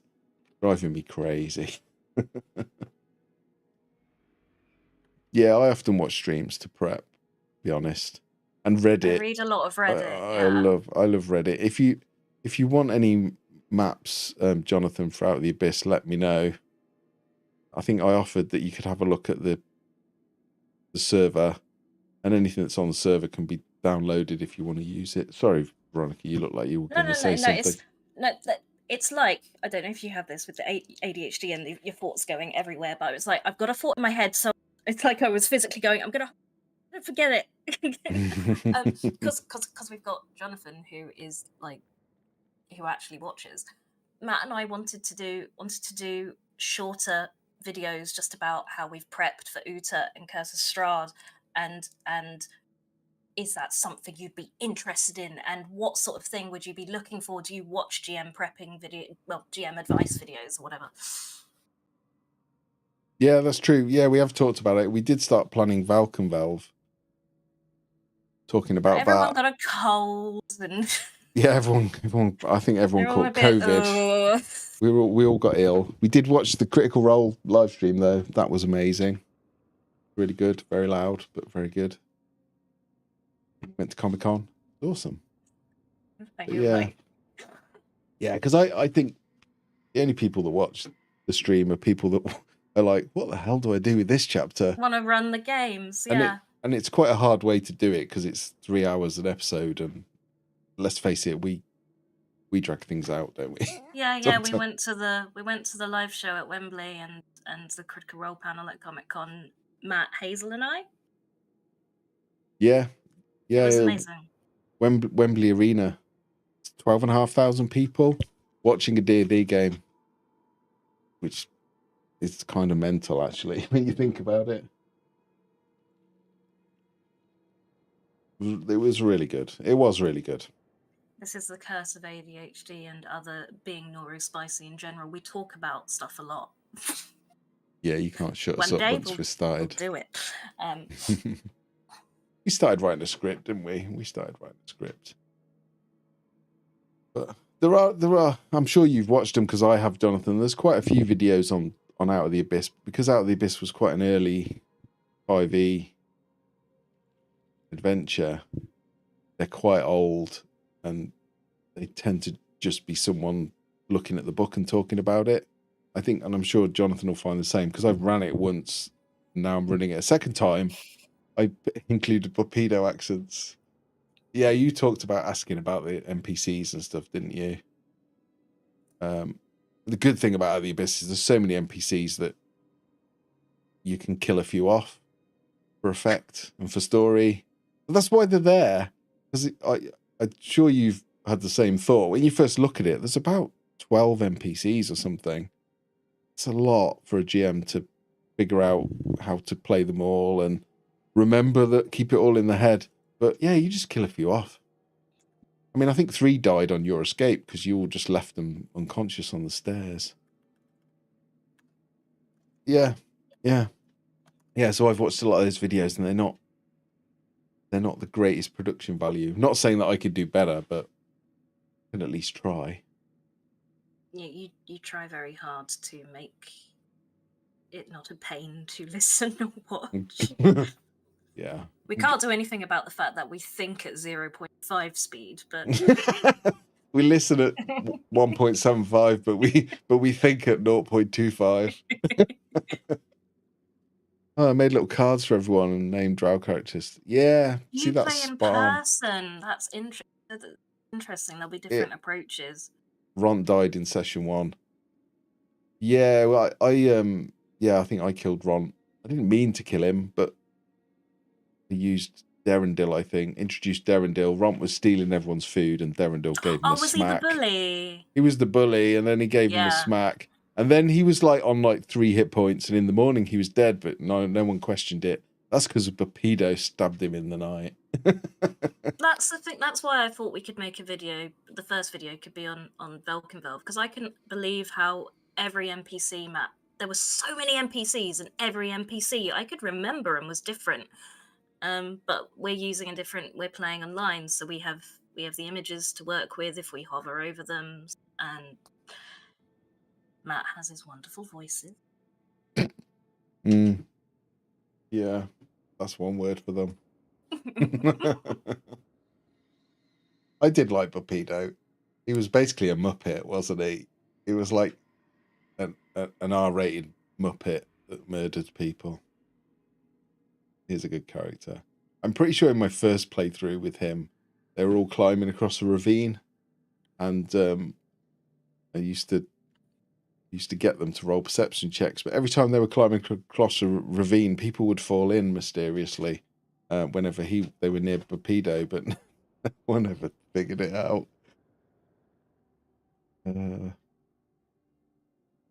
Since you've run the campaign twice, that's yeah. Well,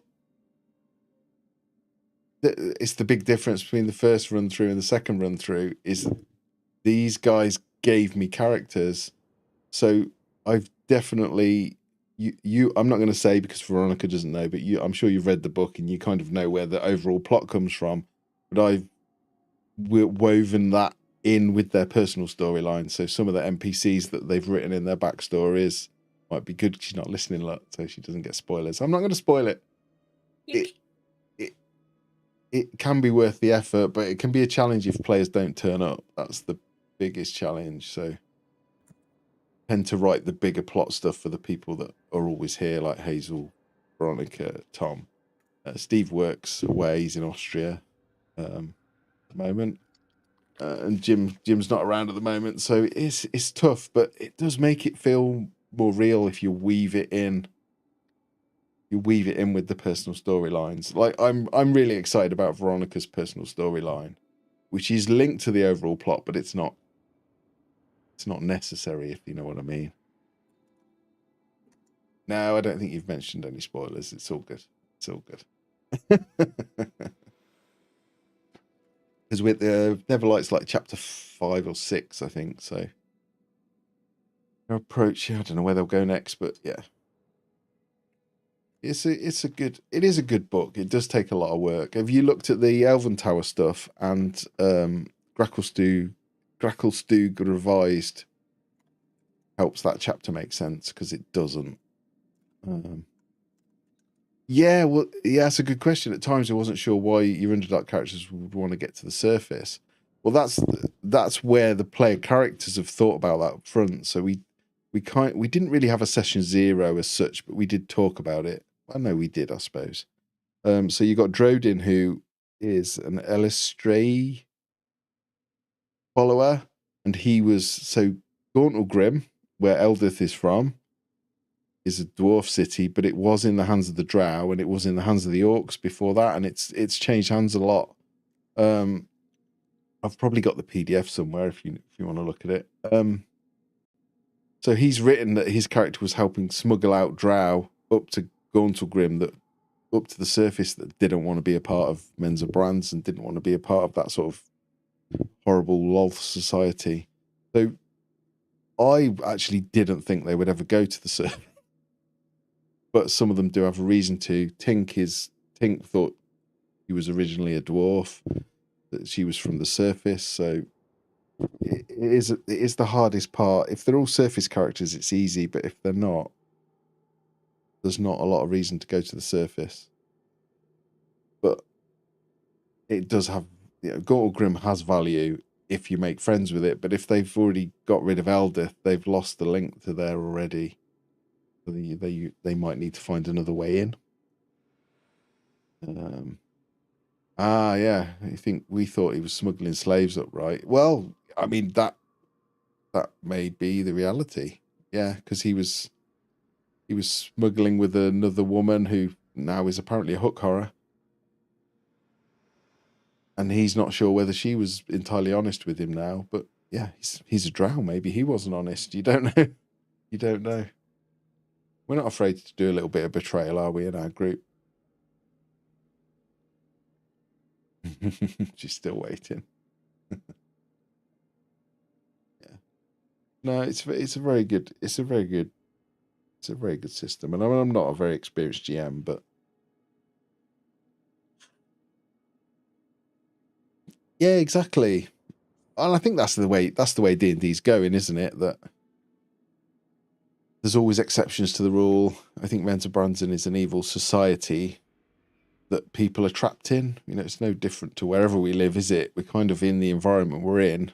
It's very hard to imagine a different one. But if you're in Mensa Branson, but you value freedom and stuff, you're in the wrong place, aren't you? Power Score was a good guide. I don't know that one. I'll have to have a look at that one. Can I have my headphones on? Yeah. There's no spoilers going on. I was literally talking about stuff you know. No, I know. This is ADHD, Matt. He's not reading every comment, including the one where I go, can I can I come back, please? Oh, I didn't see that one. How did I miss that one? Yeah, there's no spoilers. We were just talking about Drodin and how No, I assumed that. his character had a reason. He's actually written that his character lived in Gauntlgrim, which will be really interesting if they ever go to Gauntlgrim, because the dwarves have took it back from the drow. And he keeps talking about his house. Oh, my house is there somewhere. Yeah, I don't think they're going to let you have your house back, mate. Oh, they might if he does lots of heroic things. You never know. Probably does heroic things, but I'm looking forward to that session where he's like, oh, I used to live there. Can you imagine the dwarves? What do you mean you used to live here? Are you one of the drow that stole our city? It's like Gerard all over again, isn't it? Yeah. We might be playing more vampires soon. We will be, yeah. Once we've finished Neverlight. It's not a very big chapter, Neverlight. Right, it's quite nice. I enjoyed that combat. Yeah. Yeah, I'll be interested, Jonathan, if your players get a boat or not. My first group did not think about a boat. They just ran away. Past all the boats, I should add. Because the Demogorgon... Oh, I've just made my nose bleed. Because the Demogorgon was in the sea, they were like, nah, not getting a boat. Whereas you lot got a boat, and I think it made it a lot more interesting. and quicker to travel. No, There it's needs been to a be while a since. Yeah, DM support group. there Not a is support group, there is one. but just, I know there are loads of groups where you can compare things. I don't know, just where you talk about, you each get a go. You used to get a go. You get your 5 minutes. This is what happened in my campaign. I want to hear exactly how all of yours did it. That's what the Out of the Abyss Reddit DMs groups like. You get little updates from people. Oh, we just did Vulcan Valve, and I love it. I love reading how different it is for every group. That's why Oh, this I game. didn't do that. That's why this game's so amazing, because no two groups. It's the It's same like once story, I but it's script, I different. leave it behind. Yeah, yeah, yeah, exactly. Like, I've only got room for one chapter in my head at a time. Well, yeah, that's true. Yeah, see, Jonathan's saying he assumed they would get a boat. Well, I mentioned the first group didn't. And that's probably lesson learnt for me as a GM, that I think I made the boats more obvious, didn't I? The second time round. It wasn't that I wanted you to take a boat, I just wanted you to be aware. So I don't know why my nose is bleeding. I haven't got a spot or anything. Yeah. But the boats have been fun, I think. Tell us. Yeah. But they're players too. No, I get that. I think we all have that. When we come up with a good idea, I'll get a message from Matt or something, and it'll be like, I can't tell you, but I've had this really great idea. It drives me nuts when I've got a good plot line and I know it's going to take 2 months to get to it. That's the thing. I'm not going to get excited now, Matt, because the way we role play, you think it will happen next session, it will happen in 3 years. I'm ADHD. I've got no concept of time. Want them to take the lake to add variety. Yeah, spot on. We do. There was a Saiyan Piku. They did those great maps, and I had a map of like a shipwreck, and then I had a map of a kraken, and it's like the lake's got little stories in itself. Do you remember that, where you found the shipwreck and you found the log, and the log book talked about that some great creature had been following the ship, and then it bit it in two, sort of thing, and it was just nice. And then you found the dead kraken, and then you found the Society of Brilliance, and you really want to find those guys, but no one ever seems to think about how, so you don't find them. It does take forever to get stuff. Like, I'm really excited for Veronica's plot about who she was in a former life and regaining her memories. The kind of a Total Recall storyline, really. Yeah, Society of Brilliance are really good. And they can be played either as another, you can almost think of them as like a rival adventuring party or a potential ally, but that's totally down to how the players do it. But because the leader was a mind flayer, I don't think they were massively keen to get on with him, and you found him a bit creepy, I think. Some of us did. It's just a means of drawing out the campaign so it never ends. Yeah, that's probably right. I'm going to be so sad when Icewind Dale ends. Yeah. Did you roll for your travel encounters? I tend to pick my favourite, if I'm honest, or nowadays, probably in the last year, I've been trying to make my own wherever possible. I think, yeah, the problem with the table, what do you do, Jonathan? The problem with the table, because I thought about it in Curse of Strahd for a bit, some of them are just going to be more interesting than others. And like you said, the role play dragged it out so much. In the end, it's like, I just want them to have encounters that are interesting. I don't want to roll a really random crap thing. Yeah. I mean, if they're going to spend a long time on it, and the role play will come out of it, so it may as well be interesting stuff. Yeah, I'm the same. I will probably choose them unless they're all good, and then I'll be like, I can't decide. I'm just going to roll one. Well, just the ones in the books are never all good.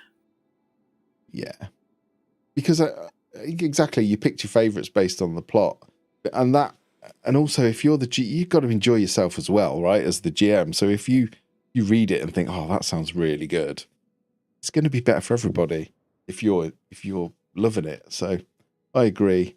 But yeah, Underdark Travel, I I only really played up the travel in the first couple of chapters, and actually getting the boat really sped up, because it would have taken you like 30 days to get to Gracklestug, for example, but it took you 4 or 5 days because you had a boat. I don't know about you, but I didn't want to just do endless encounters that were just fights for the sake of it. But that's not what I like the fights, but I like them to be part of the story. Run to Dark Travel, I didn't know if it'd be different. Yeah, I did the same with the card reading. Pick your favourite. Yeah, see, spot on. The Tarocca deck. I think I've told. I don't know if I've told everyone. The Tarocca deck. I did choose your cards for you, but I hope you felt like you chose your cards. I can take my headphones off if you want to tell Jonathan what. No, it's just that again, there's more interesting places that those items could have, or encounters could have been, and if there's a chance all of them are in Ravenloft, if that happens, that would suck. Yeah. There are some companions that suck in comparison to others, and I wanted you to experience every corner of the world. But I do think it's that sounds awful, important to deceive you into thinking that there was some agency in it. Yeah, I don't But think I that's would. why I did the separate reading where that was done off the cuff, where you had a personalized reading. I don't think choosing them takes any agency away, though, because they're still totally within their rights to just ignore it or do something else. So I don't think it's about agency. You did for a while. You forgot that it had happened. Yeah, we did. Each of my players got an extra card that was tied to their backstory. See, that's just nice. That just makes the players feel like their backstories matter, and that everyone had their own personal reading in ours, where they pulled a card, and I didn't. It's weird. It's that. Is it the Mandela effect, like horoscopes and stuff?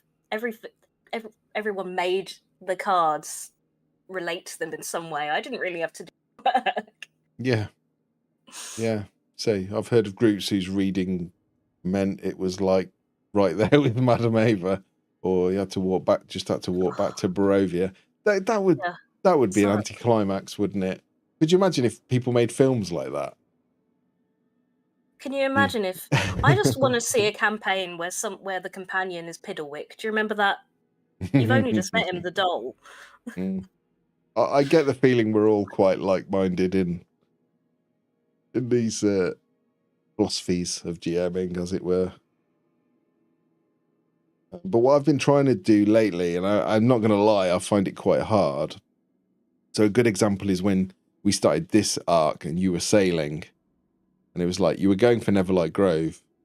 So I'm like, how do I create encounters but also give the players a choice? So that was where you had like 3 potential routes that you could go. You had the open lake to the north, and you had a tunnel which was quite narrow and restricted, and then you had like lots of little spiky islands to the south. It was entirely up to you there was no right or wrong answer, but hopefully it gave you a feeling of agency that you were choosing. You knew that you were being pursued by faster ships, so it's like, well, if we go the tunnel or the islands, we can probably outmaneuver them.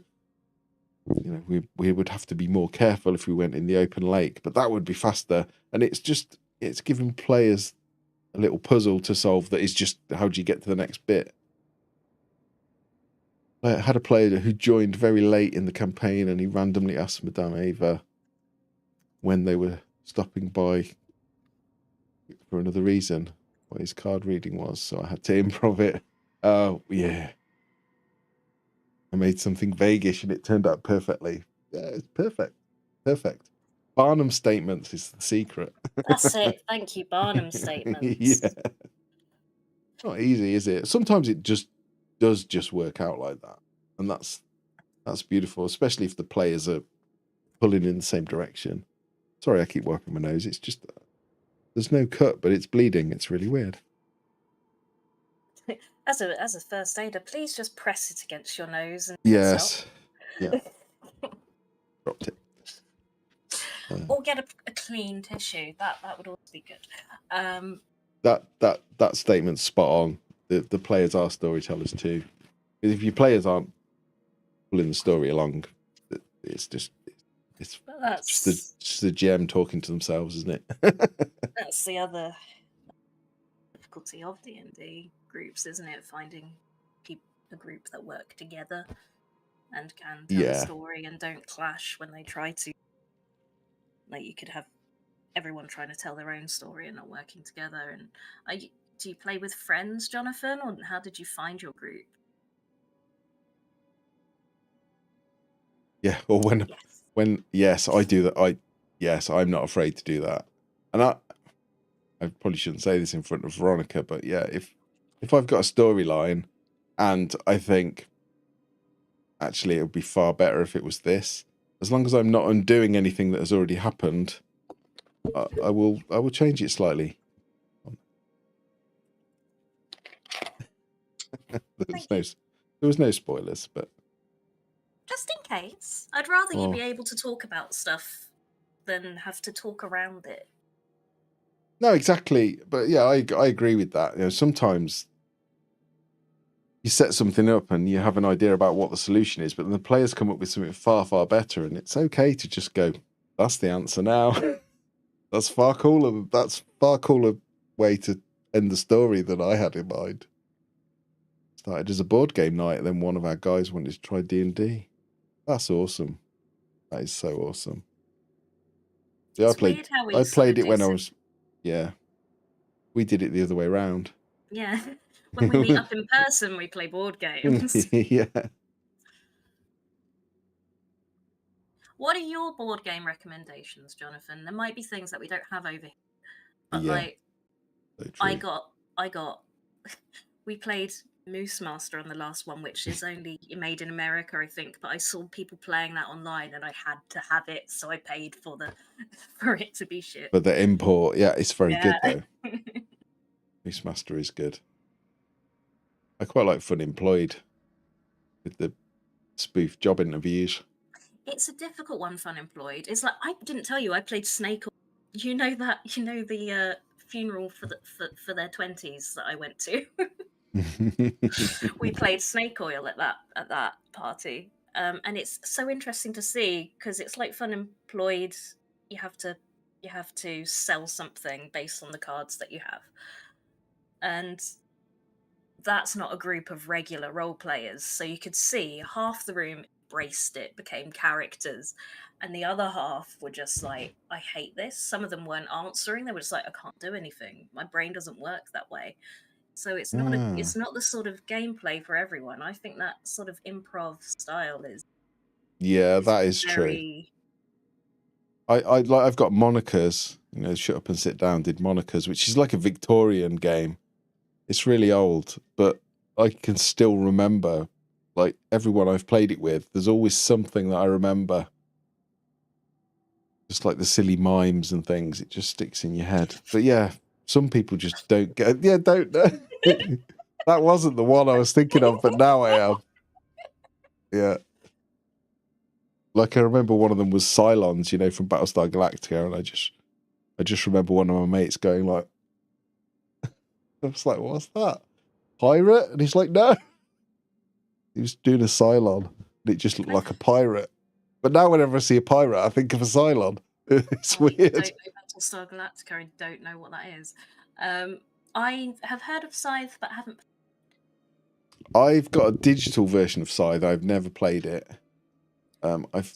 My friend's got it, and I've never played it, but I've heard that it's one of those games where when everyone gets good at it, it can become a bit of a stalemate. You kind of almost need someone to be a bit rubbish, so someone can win. I'm usually that person. Games, you win when you don't try to win. It's infuriating. I feel like a lot of the best games are like that. It takes a really long time to learn, but once you've got it, it's really good. But then we got Root. You got me Root at the last one, and it was a difficult learn, but I really enjoyed it and really want to play it again, but I won't. It was really good. How regularly we would get to play it and retain those rules, I think I worked out how to play Root the turn after I realised I had lost already. So then I just resorted to chaos because it's like it clicked, and I'm like, oh damn, too late now. The fact that your family play with you at all. Well, the family If won't I play tried it to make because you my get mum play a game. Is that because you get a stalemate, or Because he's better, he beats them too easily. Because you're the good one. Oh, you beat them too easily. Yeah, I see that now. Do your group play many deception based games? Because they're very interesting. We've stopped though, haven't we? Well, except for Blood on the Clock Tower. But it's just creates Blood on the Clock Tower. Coup. What was Blood on the Clock Tower was really, really good. I wish I could play that more. Yeah, One Night Werewolf's quite good. The Poetry for Neanderthals. We've played that. Hitler. Yeah. We've played that. Yeah, that was good fun. Poetry for Neanderthals. I don't know what I wanted to say about subterfuge games. It's the resistance that we only played it once, but ever since we played it about 3 games, didn't we? We always have the phrase, that sounds like something a spy would say. Yeah. We still say it to this day, and we played that like 2-3 years ago. It's just something about the way the dynamic in the room changes. Like a group of best friends, and then you're like, are you actually doing this to me, Matt? Because if you're lying, I know, and I can't I always thought I was a good. It's what you said is spot on. If I'm trying, I'm no good. If I don't try, I just seem to naturally get it. So those games where I'm trying to judge if someone's lying, I completely lose perspective. Whereas if I stop trying to read them, I probably would get it. Yeah, Mafia. Mafia's another good one. I don't know Mafia. I'm looking it up. It's very similar. But, it's like a more refined version of Cash and Guns, maybe. I was looking at Cash and Guns because I heard a lot of good things about that, but it's quite hard to get a copy. Oh, I had a copy. I gave it away. It's like a good for a few games, but it's not got much longevity. Yeah, Mafia's very good. I think I've got Coup, and I think I've got the Resistance. I've got Coup. I've got Werewolf of Miller's Hollow, and I've got One Night Werewolf. I've got all of. I keep buying social deduction games and never playing them, which is kind of stupid. That's what they're called. Thank you, social deduction. Yeah, lying for fun, as I like to call it. But yeah, Blood on the Clock Tower is phenomenal. Really good. I've seen people play Secret Hitler. That does look good. That's on my list. I think Secret Hitler is very similar to Resistance, where you go on missions, and we found with Resistance, it may be the number of players we had. There wasn't any real way of figuring out who it was. Might have been because we had a lot of players. It just felt like you couldn't win. Whereas like Werewolf, One Night Werewolf especially, it's set up so there's a logic to it, and you kind of can figure it out most of the time. Good. I would argue we probably have more fun with social deduction games because we're role players, so I think we enjoy them more when we take on the characters of being spies or being. I remember Blood on the Clock Tower, and I think I was a Scarlet Woman, and I very much enjoyed that. And that just gives it another level that is more enjoyable.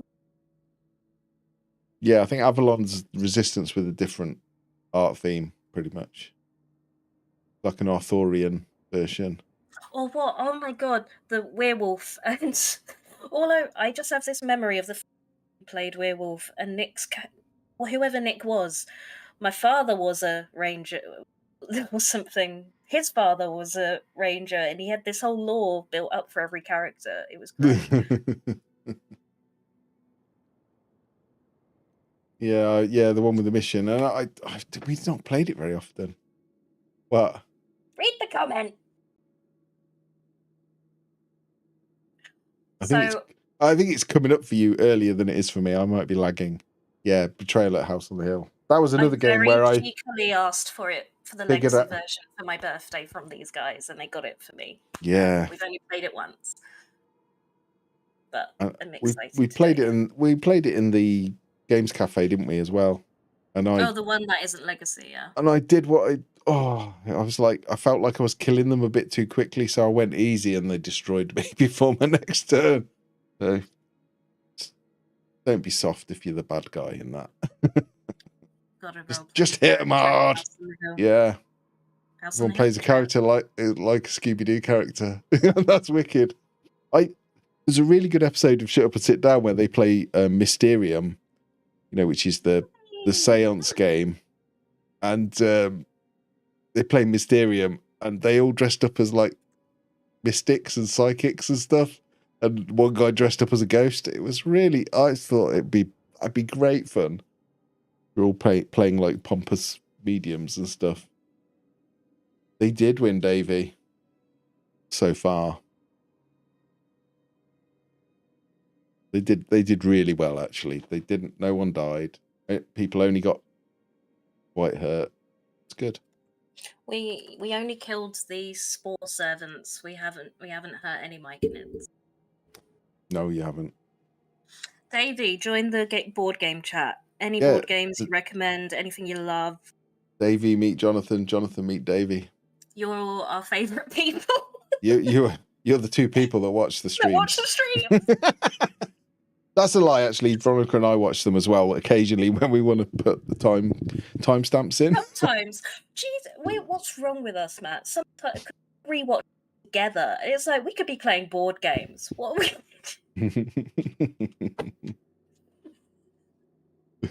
I don't want them to die. I just want them to nearly die. There's a difference. For it to feel like a hard-won victory. Yeah, exactly. Yeah, exactly. I got hit. If I hadn't had my temporary hit points, I'd have been down. I wish I could do it. I should watch more of it. Like Brennan Lee Mulligan, when he literally, his GM character, he has like a character that he plays as his GM. And when they do something cool, he literally acts like they've ruined his day. But they haven't. He's loving it. I really admire that. Because they get really, I mean, they're all actors, so they're probably all acting as well. I'm not dead. Yeah, Monty Python. If you go back and watch any Curse of Strahd games, every Spirit Guardian goes up. Because everyone's undead. That's a genuine reaction of, why? Why does this spell exist? It's ruining my life. Well, a bit like me playing an Oathbreaker in Curse of Strahd. That's a good one for you, Jonathan. I played an Oathbreaker, and we noticed that Oathbreakers give damage bonuses to all undead within so many feet. So Veronica decided that was just all of them, whether we were fighting them or they were on my side or against me or whatever. Strahd, I like it. Double-edged sword. You're an Oathbreaker after all. It can't all be good. It's none of it's good. What are you on about? Rubbish. Got loads of abilities that never work. That's paladins, though, isn't it? If it's not smite, it's not worth it. It's tricky. Sorry. I know. Just saying, it's tricky in D&D to make it just hard enough that it's difficult, but isn't going to kill them. Yeah, I agree. Totally. I would really recommend.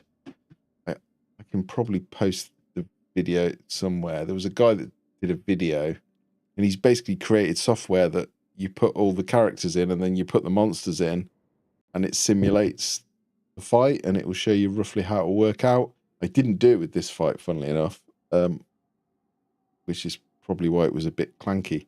But it's really good. So instead of like using challenge rating, you just click simulate, and it goes and it shows you how people will finish on hit points. So I've got some fights coming up that have used that. It's worked really well. Cobalt Fight Club. Let me find it. When I first started, I used the KFC. Yeah. KFC. It's a bit like that, but it's more. It's Battle Sim Zeta, I think it's called. I shall post it in chat. I was going to say, will it let me? But it's our channel. It should let me, shouldn't it? A big tip that, I don't gauge it anymore. To be honest, I put it in a simulator. It has to be what's the most dangerous it can be, because every combat they've done, that's been fine for them. And then it's how do I make it even more difficult? Boost hit points. And the big thing that Matt gave me was do wave. Yeah. Well, that's all the spore servants were. They were there. I must have made them invisible, but I was kind of I did think, gauging. oh, I it's was Matt's waves. yeah, it was a wave. It's like I'm gauging how many to throw in, because you were kind of chipping away at him quite nicely. He wasn't very tough. He's definitely a rubbish to fight on his own, even with his legendary actions. So yeah, it's good. But yeah, that link, the guy's done a video on it. I can probably find it if you're interested. But all the video does is talks about what he's done here. But yeah, you put all the player characters in. If they've got certain feats, you can tick it. You can add, multi-classing and all sorts of stuff, and then you just add the monsters in. And I tend to do an adventuring day on it, so because I used to be like doing one like deadly combat rather than lots of little ones, but I've kind of relaxed on that a bit now. Put the I'm link in both seeing chats. it as using the resources. The link in both chats. I can. Oh, have you put it? I can only see it in the Twitch one. This is confusing Oh. my brain. Oh, sorry, he's on. Davey and yeah.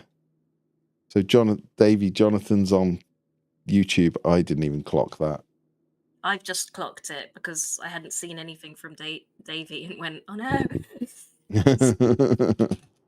Whenever you think this will be an obvious strategy, they'll never ignore this trick to beating the baddie. They try something completely different. And you've got to reward it as well. That's the thing. Yeah. Oh, I never thought of that. That's so ingenious. Yes. Rule of cool. Well, interestingly, like that map in Neverlight Grove, all the electric mushrooms, if you go within a certain distance of them, they'll do something, and if you hit them, they'll do something else. But with hindsight, they're completely in bad positions because no one went near them. So lesson learnt for me, really. But there's more of those coming up. There's a guy called Pointy Hat. There's videos on YouTube.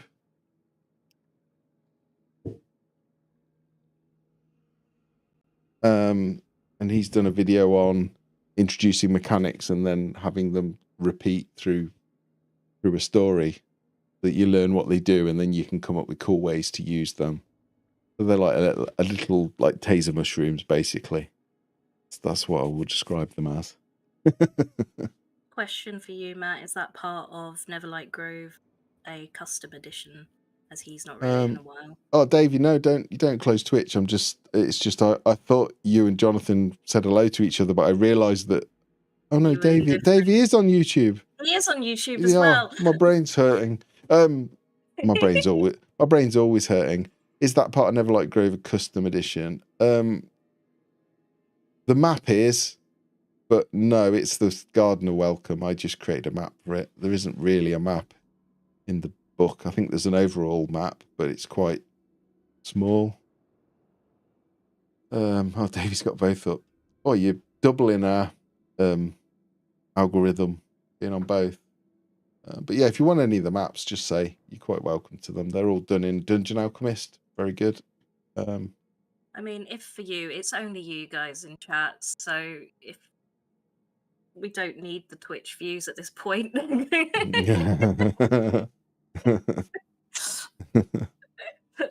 you. Yeah, the map in the book is bad. I mean, this it's probably still on the screen, is it? This map here. It's not on screen. Is it not? Okay. No, it's our beautiful faces. Oh. Well, your beautiful face. So that one I designed, and this is in Dungeon Alchemist, and you could do a WebM, so you get all the little lightning is it actually on the screen?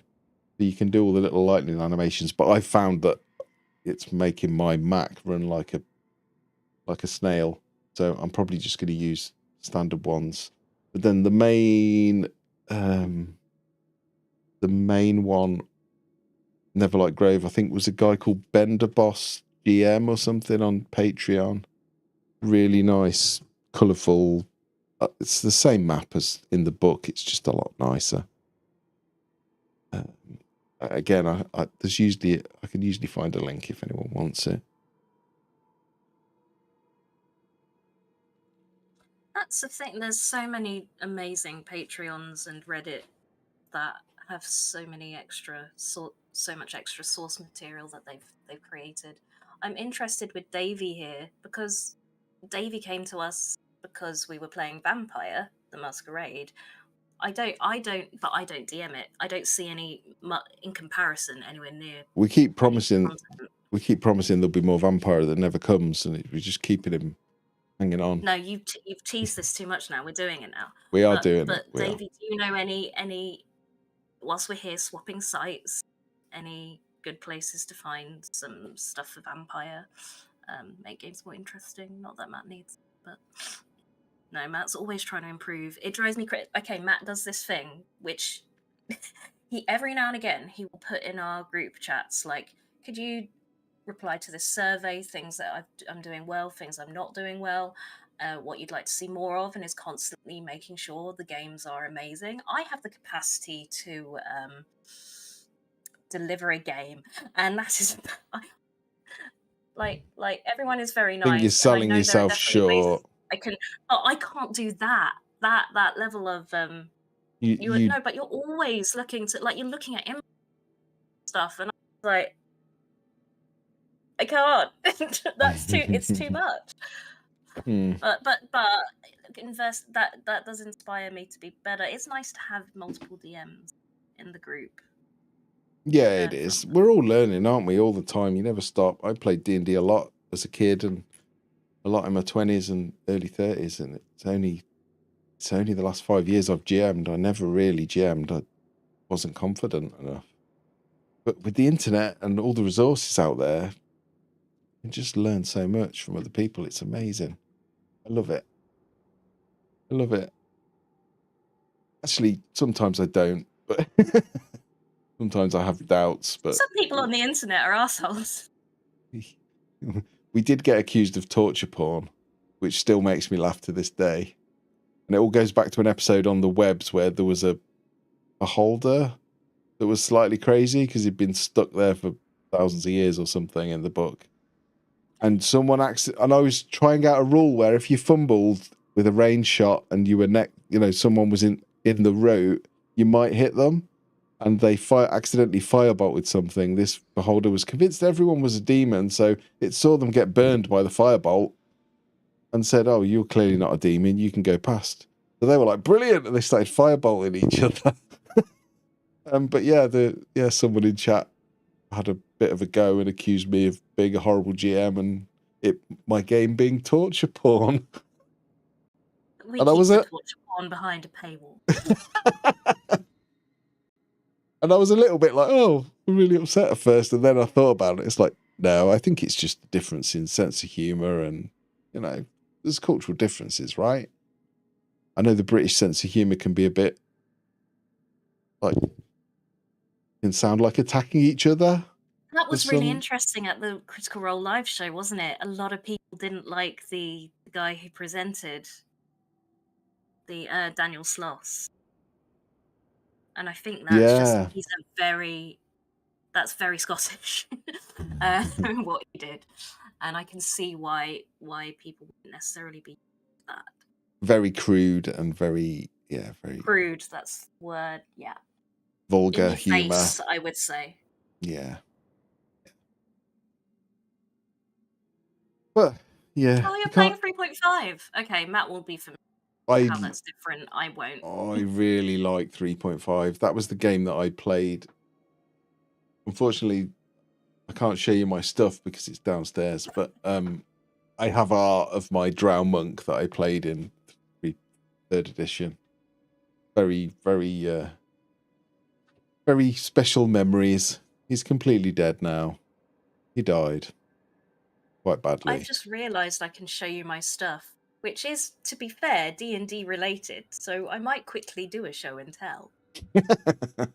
Just because over the years we've known each other, this was bought for me by Hazel because we were in love with Stool. We'd just adopted him. Yeah, before you turned him into a psycho. I don't know if either of you watch Icewind Dale, but Matt made me this for my 30th birthday, and it's stunning. Look at it. I love fake grass. I made fake icicles. Put the There's light. fake It's got snow lights. everywhere. Do the Oh lights yeah, I not? forgot the lights.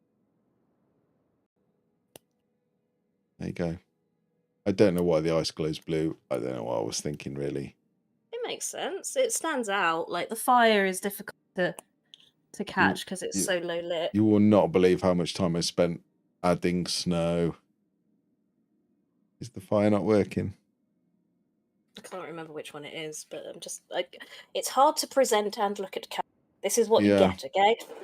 And now there's snow all over my hands. Still becoming a psycho is one of my favourite interactions.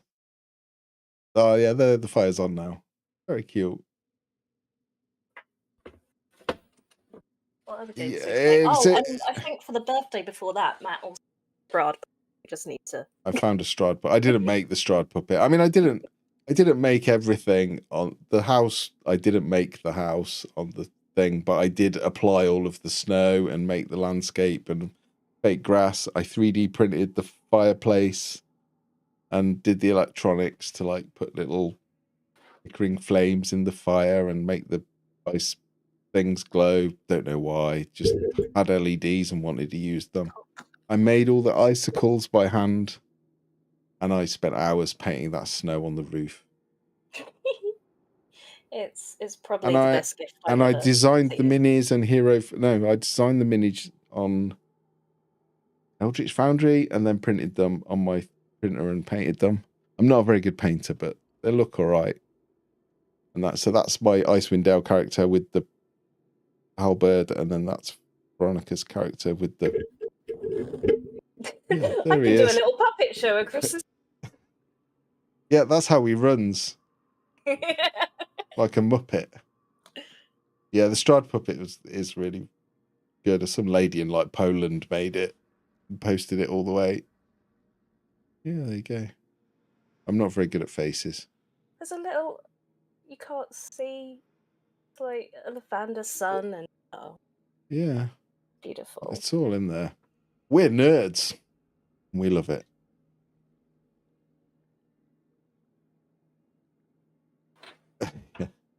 Oh, they like still becoming psycho. I like to think that no matter what happens in Neverlight Grove, you've ruined that society. Yep. I mean, there's no rules around how mushroom children should behave, is there? It's not something they really talk about in the book. I think the stuff that Wizards of the Coast don't go into. Don't look at Foundry a minute, Veronica. Okay. On the screen? Yeah. Or... Just anywhere. Just don't look at it. I've minimized the tab. I just want to show these guys. Do you want me to take my headphones off for a moment? No. Just going to show them something. Don't comment, but this is a map that I've done. I've used AI art and a bit of Photoshop, and so this is what's in Igmorgus. Let's put it that way. Don't know if you can see that.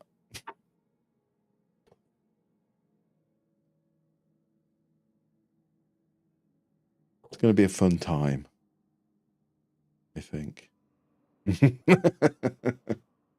But yeah, that map's on the Google Drive if you want it as well. So I think I've posted it on Reddit as well. Never have too many resources. Oh, Davey, Matt, you bought like PDFs of all the vampire stuff, didn't you? There was a sale. Yeah, there was a humble bundle. Is it still on? I don't think so. But if you want access to my Foundry server, all the PDFs are on there anyway. Davey probably has all the books. We're the ones playing catch up with Davey. You seem to forget that we were the ones going, Davey, what's this rule? Whilst we were playing, can you look this up for me? He was like like on game shows where they have the clever person that they go to. He's Richard Osman. Oh no, that's a very British reference. Don't think they will get that reference. No, get that reference. But you're little Alex Horn. I might not get that reference either, but I don't know if you want to be. I don't think Would you want to be him? I mean, he did create the show, to be fair. No, you're not listeners, guys. This is what we love talking about. We've stayed here an hour past us playing because we love talking about D&D. We want to hear about your games. You're not listeners. We want this D&D community. Yeah, exactly. Yes, Susie Dent. Susie Dent. You do watch a lot of British television. Did you get the Blood Sigils book? I don't know. I'll have a look. Is that This a is the new thing. one? Matt buys stuff, then doesn't read it. No, if I had it, I would. I don't But think it looks I have nice it. on his shelf. My shelves are. I've got all His shelves are the gorgeous. all the Aliens books that we've only played. Chariots of the Gods. That's a great game. Don't know if anyone's played that. Blood I Sigil. assumed you watched the comedy version. Oh, you could be really into word puzzles. I don't judge. I don't think I've got the player's handbook that did arrive, but I don't think Blood Sigils. I don't think I've got it. I don't think it's available here yet. But I've pre-ordered Werewolf the Apocalypse as well. Really like that. 8 out of 10 cats. 8 out of 10 cats version, not the old people version. Oh, okay. Yeah, I'll have to. I probably will get the Blood Sigils. Well, as you know, Davey, in our vampire game, the Samisi were kind of instrumental in some of the storylines, so there will definitely, and she got away, so she will definitely feature again, I'm sure, at some point. Susie Dent, yeah. Who's the other one? Who's the newer one? Rachel Riley. Also clever. I had to put that it's an 8 out of 10 cats reference, that last comment, because otherwise I just look like I'm shouting. Tenettenbaum. Random. Oh, have you watched the IT Crowd? The Street Countdown episode. I'm impressed. You're cultured. I didn't realize how cultured you were. Matt, can you say that again with less surprise? It was mildly insulting. No, I genuinely like. You're cultured. That's serious taste in television. Come on, I would say that to anybody. We often talk about, like, in games we would always have someone that was a bit awkward in a stealth situation, and we always think of the act natural bit from the IT Crowd. No, more natural. Oh, forget it. So now that Tenettenbaum, that is a high. Show, and I forgot that reference. That is a high quality reference. That is like next level. Come on. Don't know much US TV. I probably don't know. No, I probably watch more US you know TV. What we probably watch more US TV. Do you know what? I think my happiest memories with Matt are watching Schitt's Creek together. I love Schitt's Creek. I like Ted Lasso as well. Amazing. I can't see Blood Sigils. I can see it with a company I've never heard of, which makes me nervous. The guy on the cover looks really angry. I'm afraid they're not for sale. Exactly. I'll go on the site in a bit. Oh, it's on the stream. I didn't even realise. Oh, Matthew.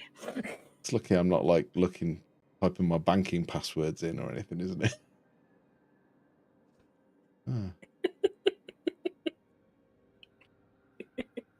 I'm just reading about blood sigils. So is it about thin bloods and blood sorcery?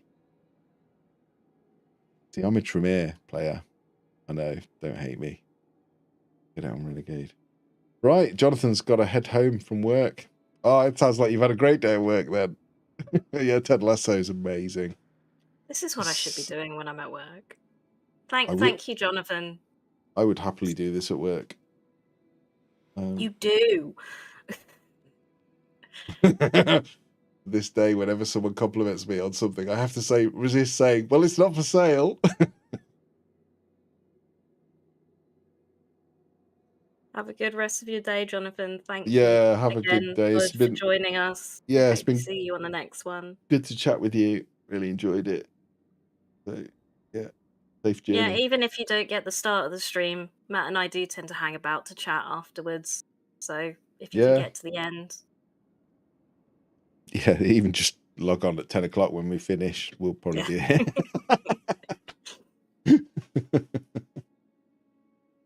How did blood sigils escape me? How did I not know that?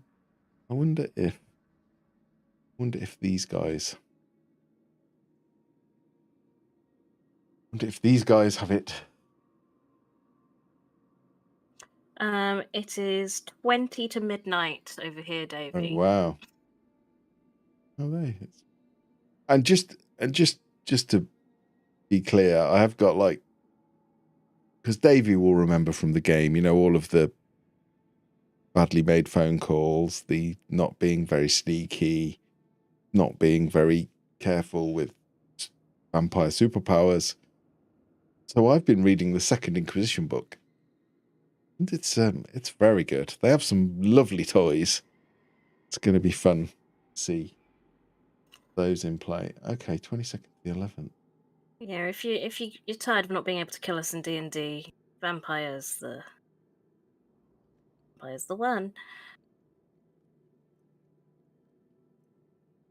Are you at work, Davey?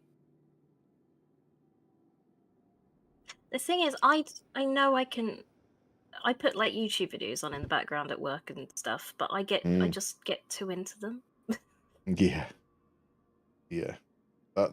That's one thing I do. Okay, 31.79. That's not a bad price. You said do. Do. Did I? Oh, you're home. I haven't read the player's handbook though yet.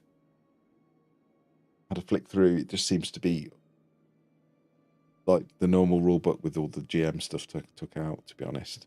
And it is a bit like tidied up and nicer presentation. Looks a bit like they've corrected all the errors and stuff. So.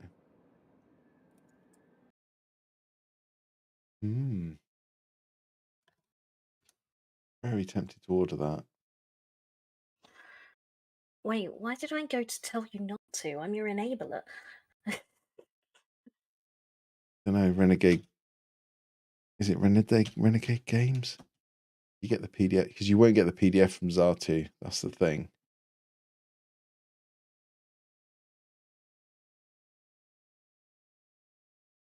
Yeah, exactly. You use your disciplines out in the open.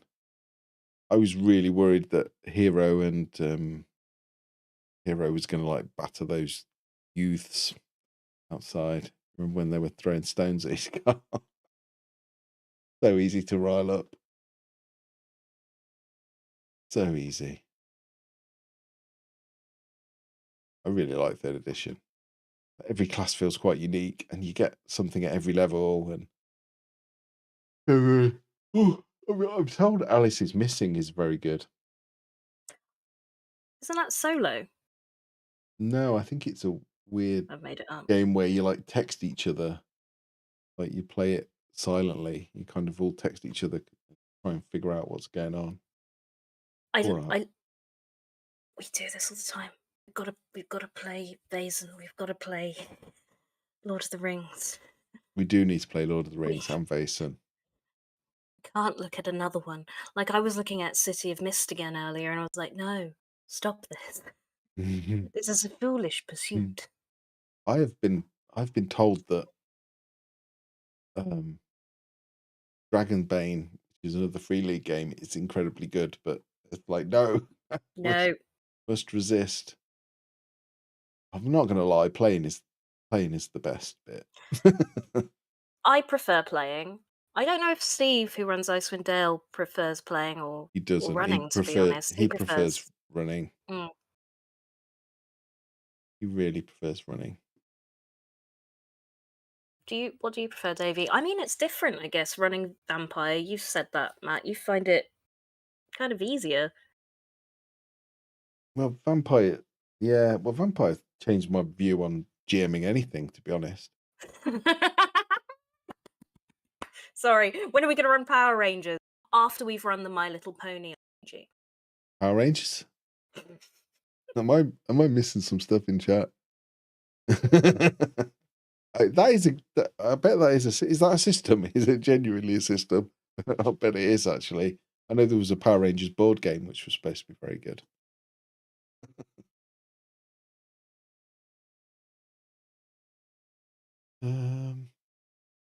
This website is a bit weird. Can't find anything. Oh, you can buy it off Zatu, Matt. It's 40 quid. What? Power The Rangers. Power Rangers RPG rulebook. I'm probably a bit old for Power Rangers in that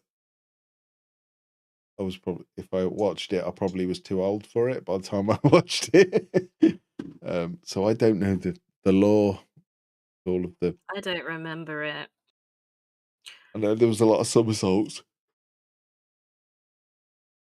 and some kind of big robot things, or is that the wrong game? Yeah. Well, there were so many versions of the Power Rangers as well. Yeah. You know what? I could go for a Teenage Mutant Turtles RPG. Fantasy. There is Best one. life eating pizza. There is a Teenage Mutant Ninja Turtles RPG, I know, because it was out in the 90s. I'm sure it still exists.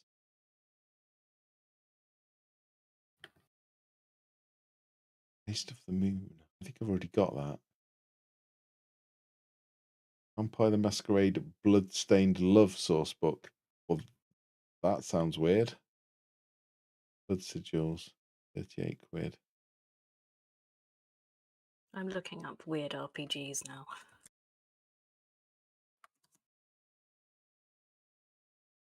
There's a vampire source book called Bloodstained Love. I don't know what that's about. Oh, it's literally a source book about romance. Okay. Bizarre. Well, fair play. I know some people want to do that. Don't want to date a vampire if I'm honest.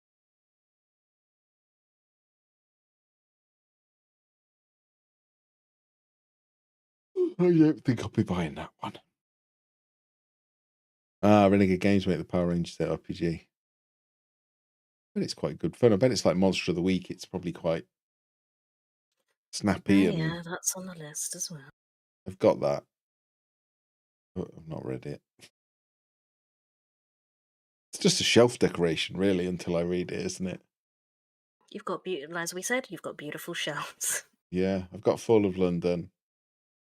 I've got like Chicago by Night and Cults of the Blood Gods and stuff. PDFs. They did like loads of PDFs for about 14 quid. Mad. Yeah, Cults of the Blood God. Loads of these like adventures were thrown in. A lot of them are free anyway. I haven't got the Camarilla book, have we? No, I've got it. I think I've got the Sabbat book. Got the Second Inquisition book. Do I have the only book you don't have? Yeah, pretty much. That's why I haven't got it, because I could just read yours. Yeah. That is not gonna lie. That's the thing I do. Like, I really want to own Mysteria. Point. I'll play it with you. You've got it. I've got it. You can have my copy if you want. What's the point in? I'm not going to take your copy. It's your copy. I need the space. So you can buy more RPGs. Yeah. So that's what do you think about that source book then? That like romance one. Is that, do you find you have romance in your vampire games, Davey? I mean, what do you think, Veronica? Because I appreciate that different people play different.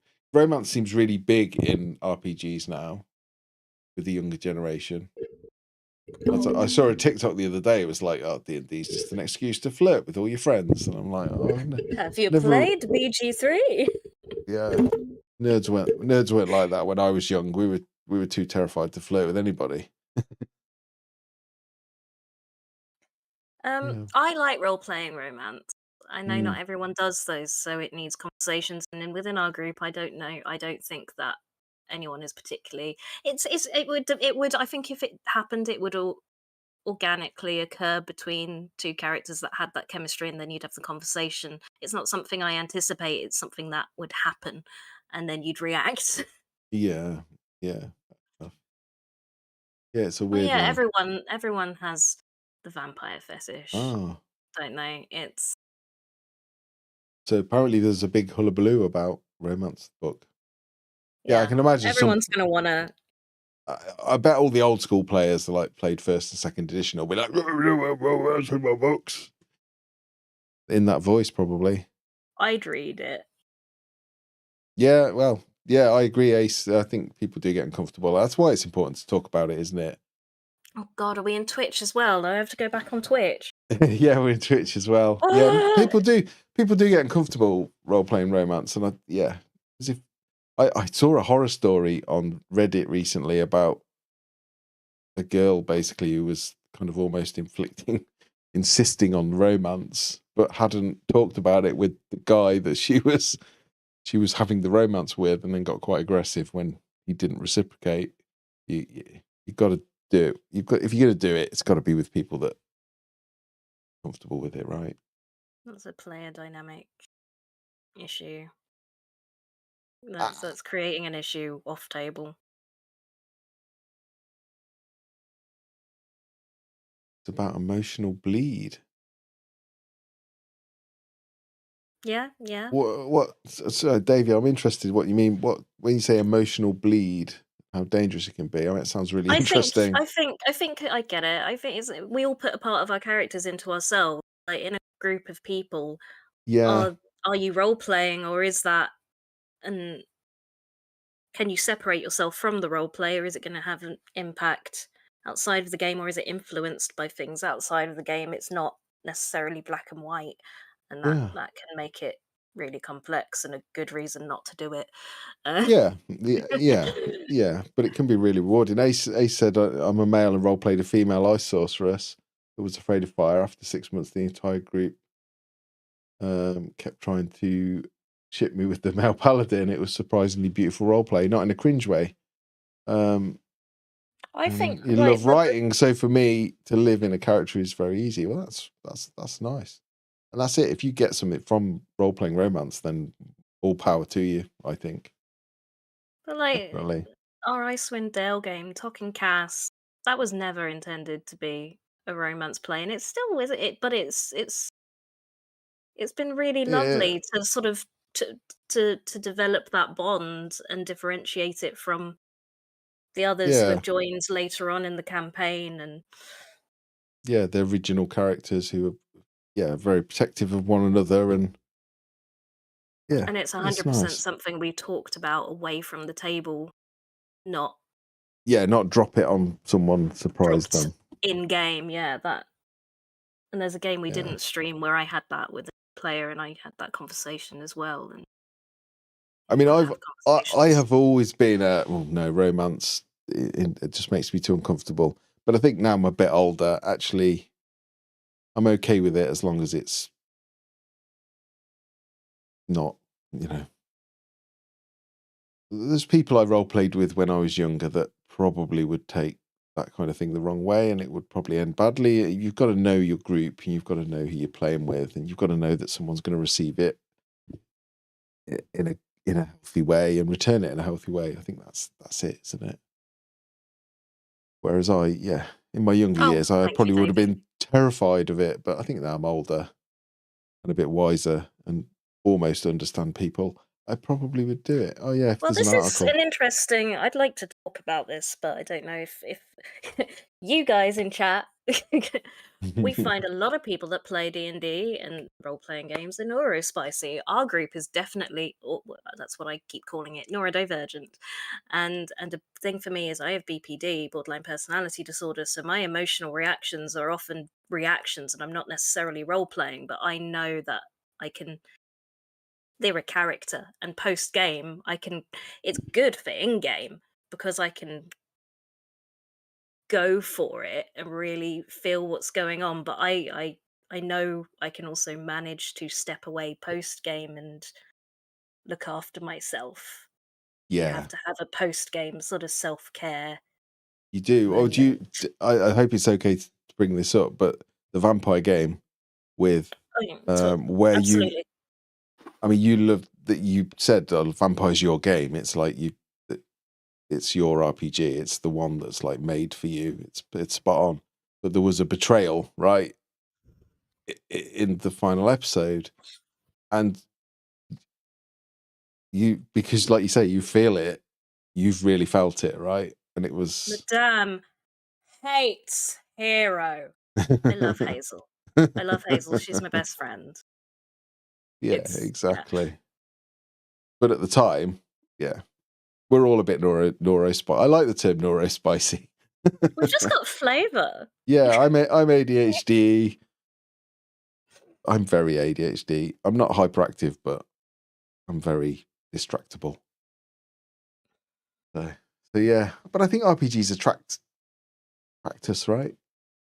Oh, Ace, I'm sorry. Yeah, this is we Yeah, we we stopped finished. playing an hour and a half We've ago. stopped playing it now. Yeah, like an hour. In all honesty, we don't usually have people in chat that much, so it just happens, and then we log off. But it's been really Yeah, nice to talk about the games with people. Yeah, we've been playing Out of the Abyss. Today we alternate between games with people in our groups as different DMs. Are you watching for the first time? Are you a D&D player? Are there any other RPGs that you're interested in? Davey, who's also in the YouTube chat, is he came to us through our vampire games, which I think after the Out of the Abyss game, the arc, not the whole game, the arc that we're in, we like to play in like seasons, do the chapters. We're gonna go back to and yeah, as you just heard, I love Vampire the Masquerade. it is a great system. Who's Hazel? Sorry. Oh, So only two of us are left from the game earlier. yeah, Hazel. Yeah, Hazel plays a drow in this game, and she was So on your screen, Malice. yeah, on the screen, Malice. She was pretending she was a character that thought Veronica thought was a Toreador, same clan as her, but actually she was Ministry. Sorry, And Ace. That's a yeah, lot of information being thrown at you. But you can yeah, see if you're you interested, asked. you can see our videos The vampire online, the game's backlogs on YouTube. it's only And 8 sessions. It's not like D&D that just is an endless endless but we're bottomless pit here. of videos. We play every Sunday and Monday, so it'd be really nice if you popped in again hopefully when we're actually playing. But yeah, we can't play a 2-player. Can we play a 2-player D&D, Matt? Davey didn't see it coming. I'm really glad. Davey, if you go back and watch the stream, Hazel's Toreador symbol was the wrong way around for the whole thing. Showing off with the GMing now. That's just Foreshadowing. rubbing salt in the wound, Matt. Well, no, I was literally just saying, like, well, maybe this is specific to Vampire. Like, I think we 100% could go through what I would want to do with my vampire character, because you're less of a party in that game. You have I mean, everyone has their own motives, but you keep a lot more secrets in Vampire. Mm. Whereas It's in D&D, that is, I don't know, in comparison, I think your party is your family in D&D, or my favorite way of playing it, family. you're trying to pull in the same direction, right? You're Yeah. trying to move it along and look after each other. Not always, not everyone plays like that, but And you've got to have that in RPGs, but in Vampire, it's PvP is a kind of element of it in a way, not huge. it's Not subtle, kind of like trying to get the advantage in a situation yeah. for your own benefit rather. Yeah, it's a bit more Machiavellian. That's the right word. Which is cool. I'm quite devious if I let myself be, so I do quite like Vampire. That's why you didn't see that twist coming, Davey. Well, no, I can't take credit for that one. That was Hazel's idea, but Vampire seems to just lend itself to like reveals and twists and betrayals, and it feels more natural than D&D, or it's easier to do than D&D. I don't know. Yeah, so many systems we would need to play. We need to play Vaesen. We need to play Lord of the Rings. We need to play Monster of the Week, but there's just not enough days in a week, is there? Seeing the party as a family is good. I love seeing the party get more closer. Yeah, closer to each other, where they slowly reveal their stories. Yeah, You're essentially going through trauma together, aren't you? yeah, it is like therapy. But that's also like a mirror reflection of you getting to know your group as well. Sometimes you know people for years, and sometimes you knew. We all met just by chance, really. Someone looking for a game online, didn't we? But we've become lifelong friends, or I hope lifelong. So yeah, it's nice. So that's a nice mirror where you've got your characters. You know, characters have trauma, don't we? We all like our characters have flaws. Now, talking about Hazel, she plays a goblin in Icewind Dale, and she's quite young and has not had a good life, so she's not very trusting. And it's interesting role playing those things out, kind of letting people in, despite of our differences. You know, finding the common ground. It's a good lesson for real life. It really is. I wish I could have played D&D when I was a kid, so I could have learned social Wholesome 5e. skills. Yeah, wholesome 5e. Yeah, 5e definitely lends itself more to that. Davey says, if I knew that she was ministry, I could have told her to up her presence to keep up the masquerade of being a Toreador. Yeah, spot on. Yeah. If we'd known you before we made all of our characters, you could have advised us to make at least one of them good in melee. Had a magical moment. Accidentally entered a public library and saw like 28 players playing D&D. Tell And me we're that. making new groups, and I accidentally got dragged in or into an all strangers group. So Tell me that they're now your best friends and you've been playing for 10 years. You know what? Even if you got one friend out of that, it's amazing. Yeah, true. I think. Well, you got a D&D game out of it. It's amazing, isn't it? Then It's he like says we all win. need to go to the dojo. None of us lift. Yeah, we haven't got a clue about Vampire Davey, but we try.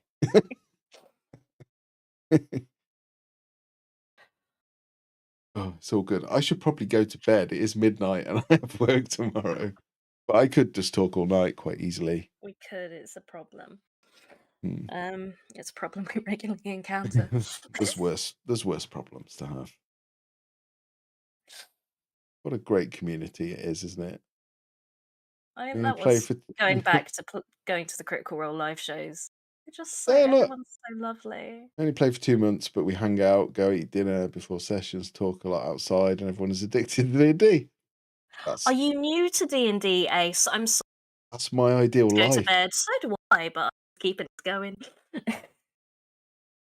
Oh, can you drop a link to our Discord so Ace can chat with us if Sure. they want to. Yeah, no obligation. Yeah, I'll find it now. I'm only asking because Twitch is on my phone, YouTube the chat on my laptop, and it's harder to. Anyway. Davey says Toreador are fast and accurate. Nosferatu are sneaky and strong. Yeah, I don't think our Nosferatu is very sneaky. Yeah, we made He's strong. In D&D terms, we made a party of rogues. You did. You all got to the fight and were like, oh, I'm beginning to regret my choices. It's all good. How do I? I've played for about 1.5 years, but right now I make a rather extreme character. Well, you can't leave us hanging. Come on. I actually don't think you even made all rogues. Because none of you even had like a sneak attack. It was more like bards. It was just a party of bards. Is that you? Are you Prodigal? Or is that a different Discord that I've just had a notification? No. I have so many Discords. I don't know. Oh, maybe. There we go. That's a link anyway. Yay. And that's how, even though we say we're going to bed, you see we're still chatting in the Discord server. All good. It's all good. Right, well, one last question. Ace, are you in the... Where are you? Are you in the US? Okay. Is it also midnight for you?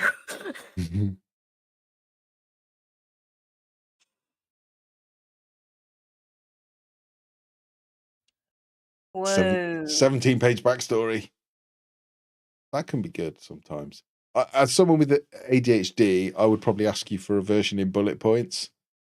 But I do read it, but bullet points helps me with my poor attention span. Netherlands. Oh, so it's even later there. You're a night owl. Nice. Good company. I like the Netherlands. I've been there quite a few times. Mostly in the camper van. So, yeah, lovely place. I like Denmark as well. Been to Sweden, Netherlands, Belgium. Love it all around there. Really good. You can write this in the Discord probably, but I want to know what class this extreme character is. Night, Davy. Oh, this week we might not be... Well, it's Hazel and I's fault. We're going out in real life. But we're going to try and move the game to another day. Try to remember to post in the Discord if we do move the game to another day. Otherwise, definitely Monday. Yes, definitely. Night, Davy. Good to see you as always. Yeah, and yeah, none of the vampires in our games are very stereotypical of their clans, are they? Oh, I love a TLDR. Thank you, Ace. Oh. Oh, liking it already. Yeah. Oh. Yada yada. That's some trauma right there. Leave the abyss.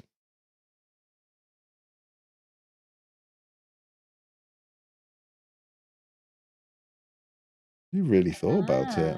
Can't use the succubus. I'm interested. I know. See, we're getting into it again.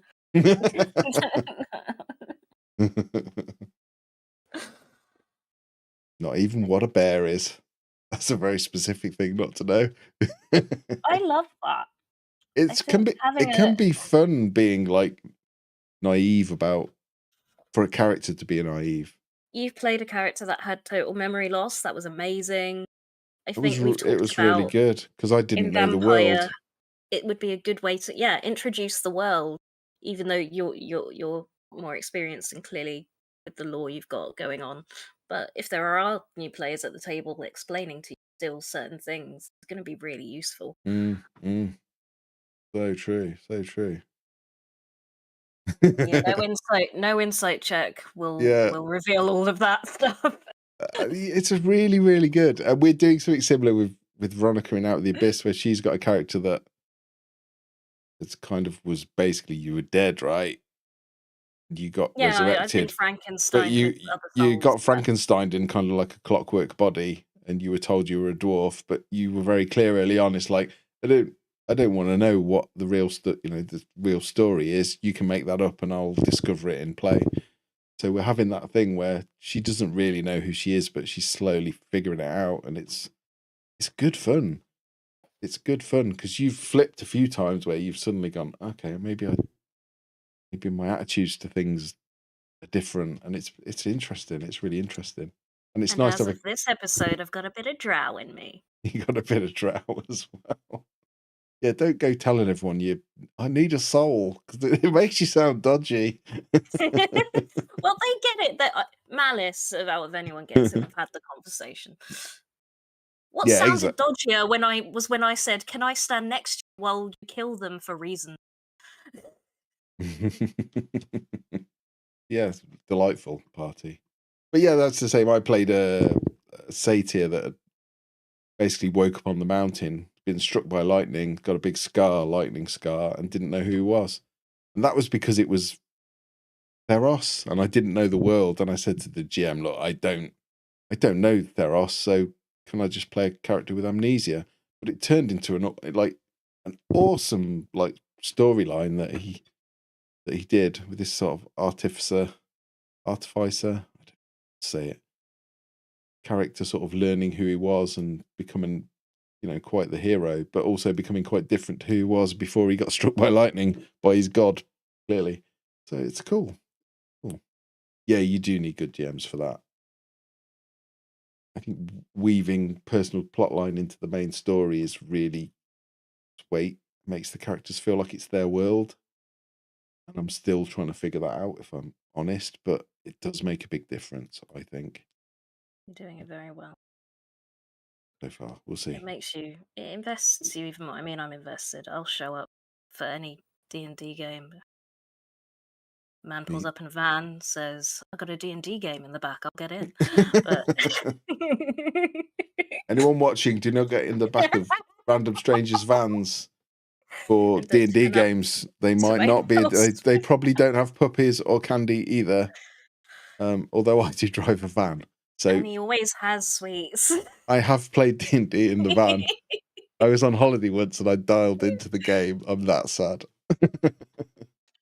I almost never experienced any backstory element in 3 campaigns. This one, for the library, the DM is very much busy with people, trying to give everyone their moment. It's about the players as well and how much they have to. You've offered them something to work with. So a good DM he's not gonna take that 17 pages and go, "That's nice." No, exactly. And I'm not going to lie. Again, I'm inattentive ADHD, so I struggle sometimes with really, Tom once wrote me like a 20-page backstory, and I struggled to read it. I'm not going to lie, but I did get through it. But if you give me a nice summary like TLDR, that's perfect. I will do anything with that. I will take that and And then other things organically evolve out of that, and it's a yeah. unique story, not just the book that you've written or the plot that you've written, or it becomes a different 'Cause animal entirely. you've written that story. That story is the hook for your character. You're basically going to your GM and saying, "Look, here's the thing that you can use to motivate me, to help me enjoy it, to give me a reason to be in the world and give me things to interact with." So why would you not use it? It's a gift. And as a DM, when people give me that, I feel like it's just this constant we're rewarding each other. They're getting a richer experience. I'm really Yeah. appreciative that they're clearly engaging, and so Mm. I want to reward with more plot things for them. I want the characters to do cool stuff and feel like they've made a difference.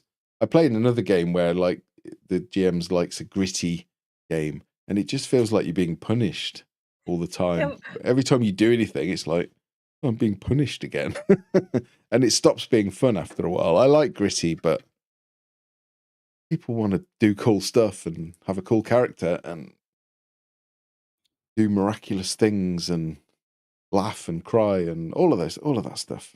Can we just appreciate material plane time? Get rid of GMT, Greenwich Mean Time, Yeah. material plane time. MPT.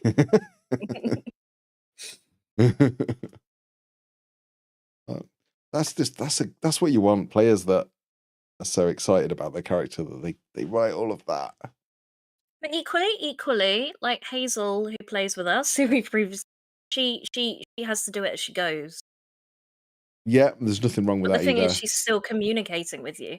I talk to Hazel all the time about where she's at and what she's feeling like, and I know with Hazel that she isn't going to write a backstory, but so Hazel is the drow character. She's not really a drow. She's a lady from the Midlands in England, but she just kind She's of goblin hot. at Goblin Hot, whatever that is. She adds to the story as she goes. She makes it up on the fly, which I kind of work quite well with that anyway.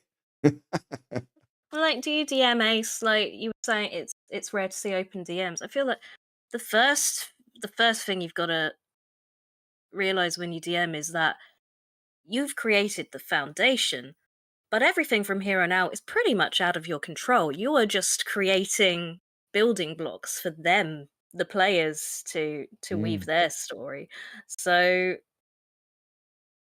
yeah, the idea of a closed DM is just making me think of someone who is railroady and saying, "This is my story. This is how it goes. Can't make decisions," and that's, well, I don't think that's fun, but there's probably someone that does. No, no, no. I agree. It doesn't mean it doesn't mean I get it right all the time, but I try. Two GMs that are super railroady. Super Mario World. Oh, Yes! that's the best thing I've read for weeks. Hey, hey! Older players do know I what know that what that means. means. I mean, I played a game recently where I don't know if I should say on stream, but basically the GM monologued at one of the players who when it came for their opportunity to respond to the monologue, the GM kind of went, "Oh, you've had a lot of time. I'm going to move on to the other players." And they never got a chance to respond to the monologue, but they leveled up because of the monologue. But they didn't interact with it at all. It was really weird.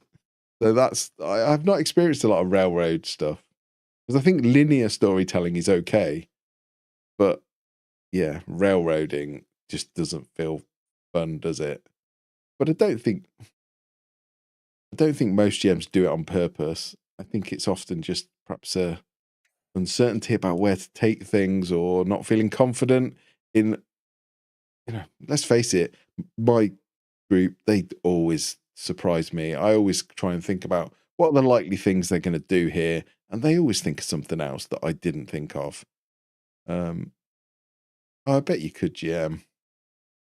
I don't think I can GM, You'll be learning but all I'm the doing time it anyway.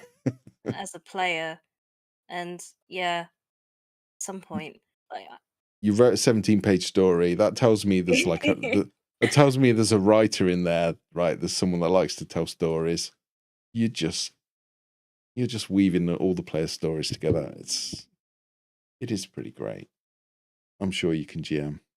If you'd have asked me 5 years ago, I'd have said I can't GM. There you go, writer, knew it. Yeah.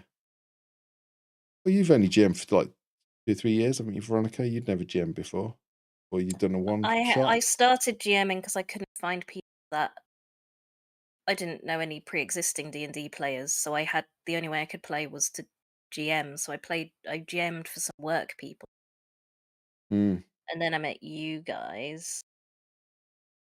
I don't know how I came to run Curse of Strahd. How did that happen? I had a stupid idea to stream, and then we're like, "Oh, well, you can do your game as well." But I think you just wanted to kill us.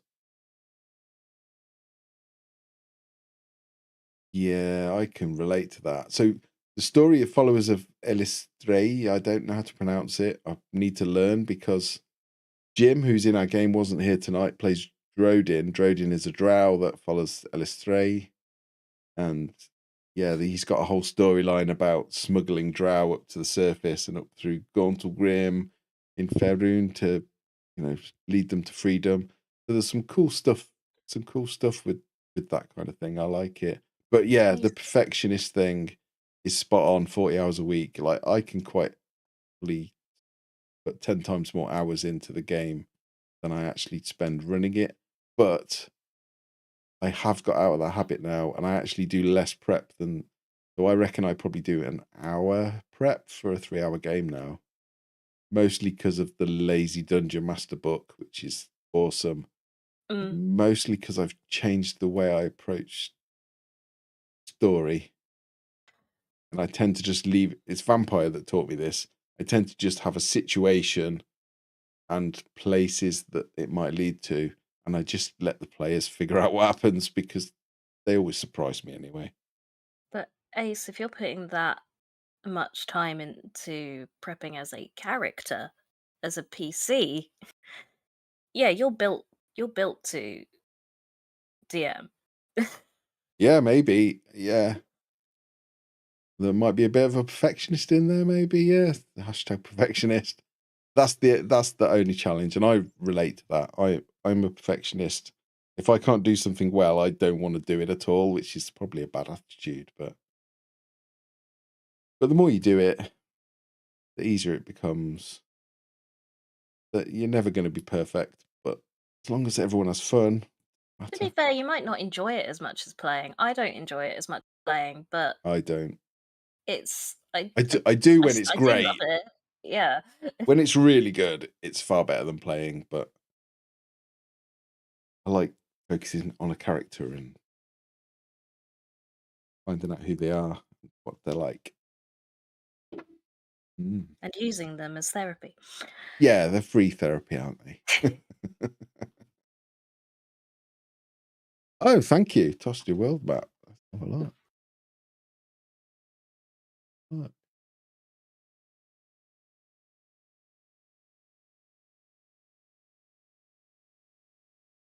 Whereabouts did you put it in one of the chats, or is it the message? I think they've messaged you because I can't see it. Mm.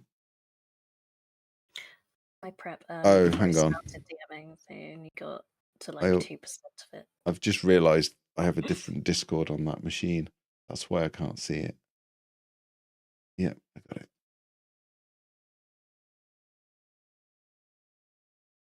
Got it. Oh, nice. What did you do that in then? Out of interest. So we use Foundry. Yeah, we use Foundry. I've been playing up tonight. Unusual. Never have a problem with it normally, but Oh, I don't know Wonderdraft. I think I have Dungeon Draft, which is same company, I think. Yeah, let's pop up stream. That's me.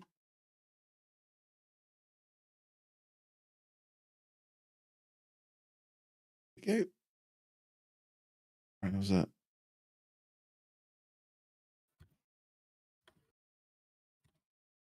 No.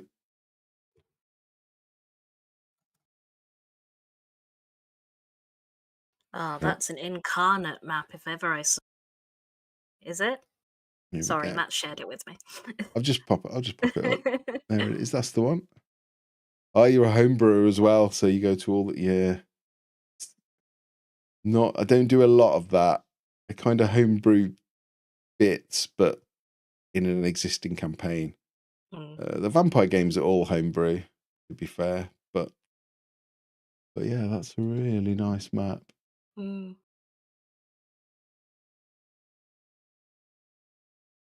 Yeah, really nice. I like the idea that they spent the whole campaign on one island. On what? Sorry. One of the small islands, not any of the world. Just Well, that's the thing, isn't it? When you've got a world that big. Like I've been playing D&D for probably 30 years, and I reckon Faerun, which is I like Forgotten Realms. It's one of my favourite campaign settings. I've probably visited like 5% of it. The way it goes. But yeah, that's lovely. Yeah, Wonderdraft. I do like battle maps and things, but I haven't really done anything like that. So I really like that. It's really nice. I need to do a map of the UK for Vampire from a source book that I'm writing, but so they've two and a half years of story in my mind. My homebrew, even the monsters. Well, yeah, you're already leagues ahead of me then. The Far West Krevik with a tower. Spent 2 months there, then got to Cambridge. Spent 8 months there. That's it, isn't it? It's like real life, isn't it? Seen quite a lot, but probably haven't seen 10% of the world. It's hard to. time doesn't work right in D&D because of all the time you spend role playing. It's like we've spent 2 years in in Curse of Strahd, the game. In real life, you've spent 3 weeks. not even that. Yeah, not even that. People have died. We've got over it in about 4 hours because it's taken 2 years to play those 4 hours. Yeah, that's the challenge with the GMing is how much prep do you do before the players might not even go there. But that's something that I did Oh, with Vampire. I just I would have multiple locations that I knew what was going to happen there and who was there and why they were there. And if they went there, it was cool. And if they didn't, it didn't matter. All player death. We have a lot Ace of is thoughts on asking player us death. about our favorite question. Yeah, I think player death is probably can be one of the most rewarding things to happen in an RPG.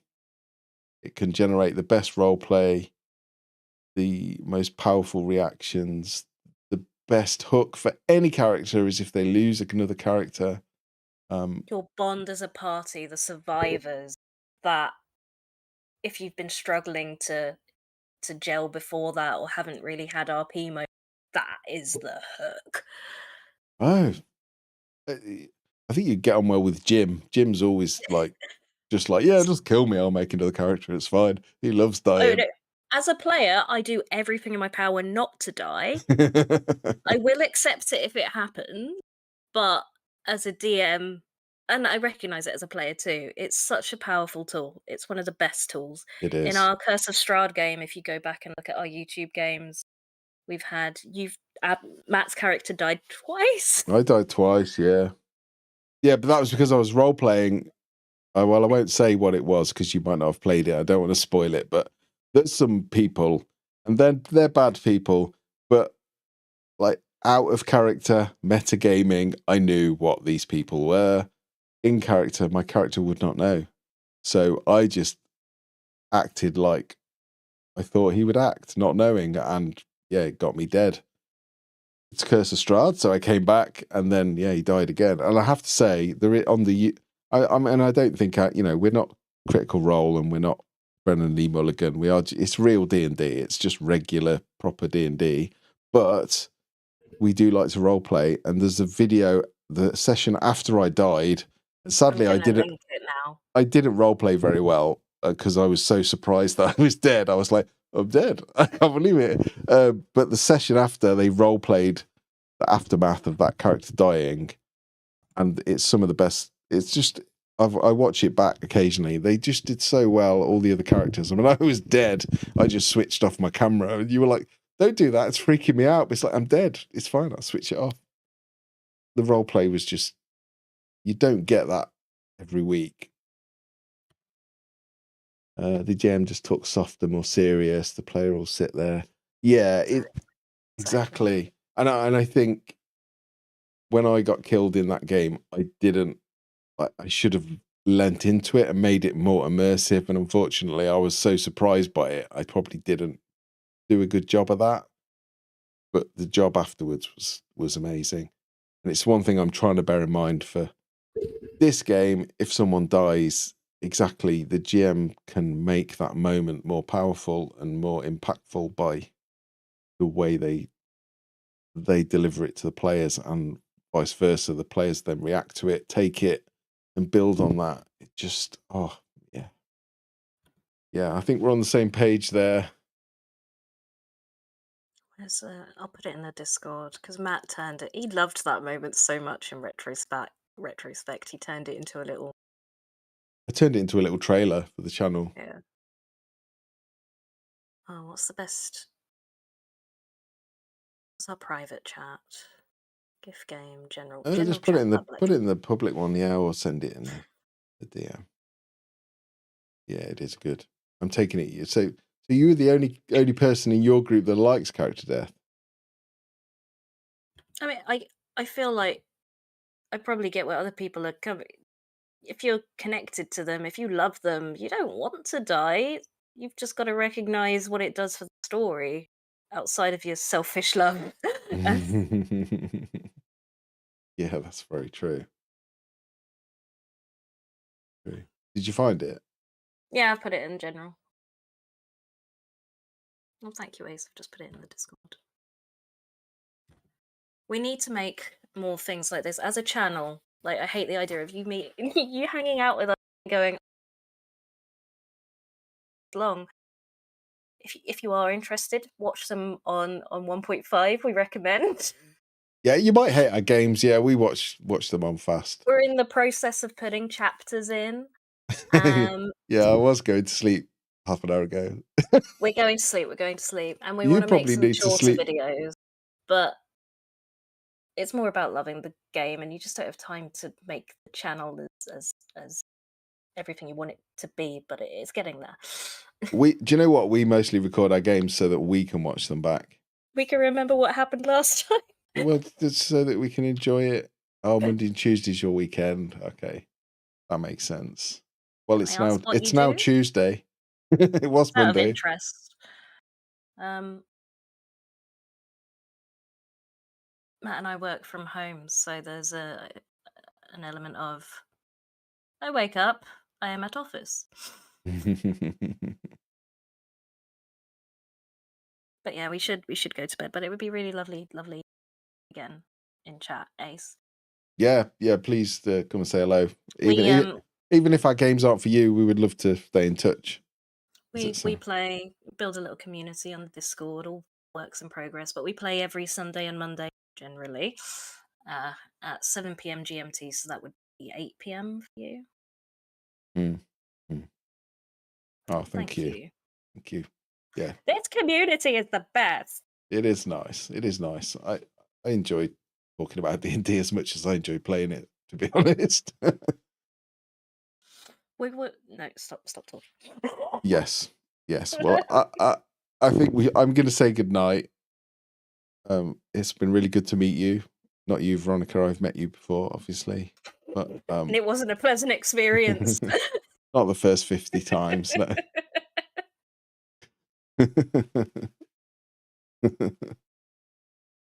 Yeah, so hopefully talk to you again soon. Yeah, if you can make any more maps and stuff, I'd love to hear about it. And I think you should GM. It sounds like you're made for it.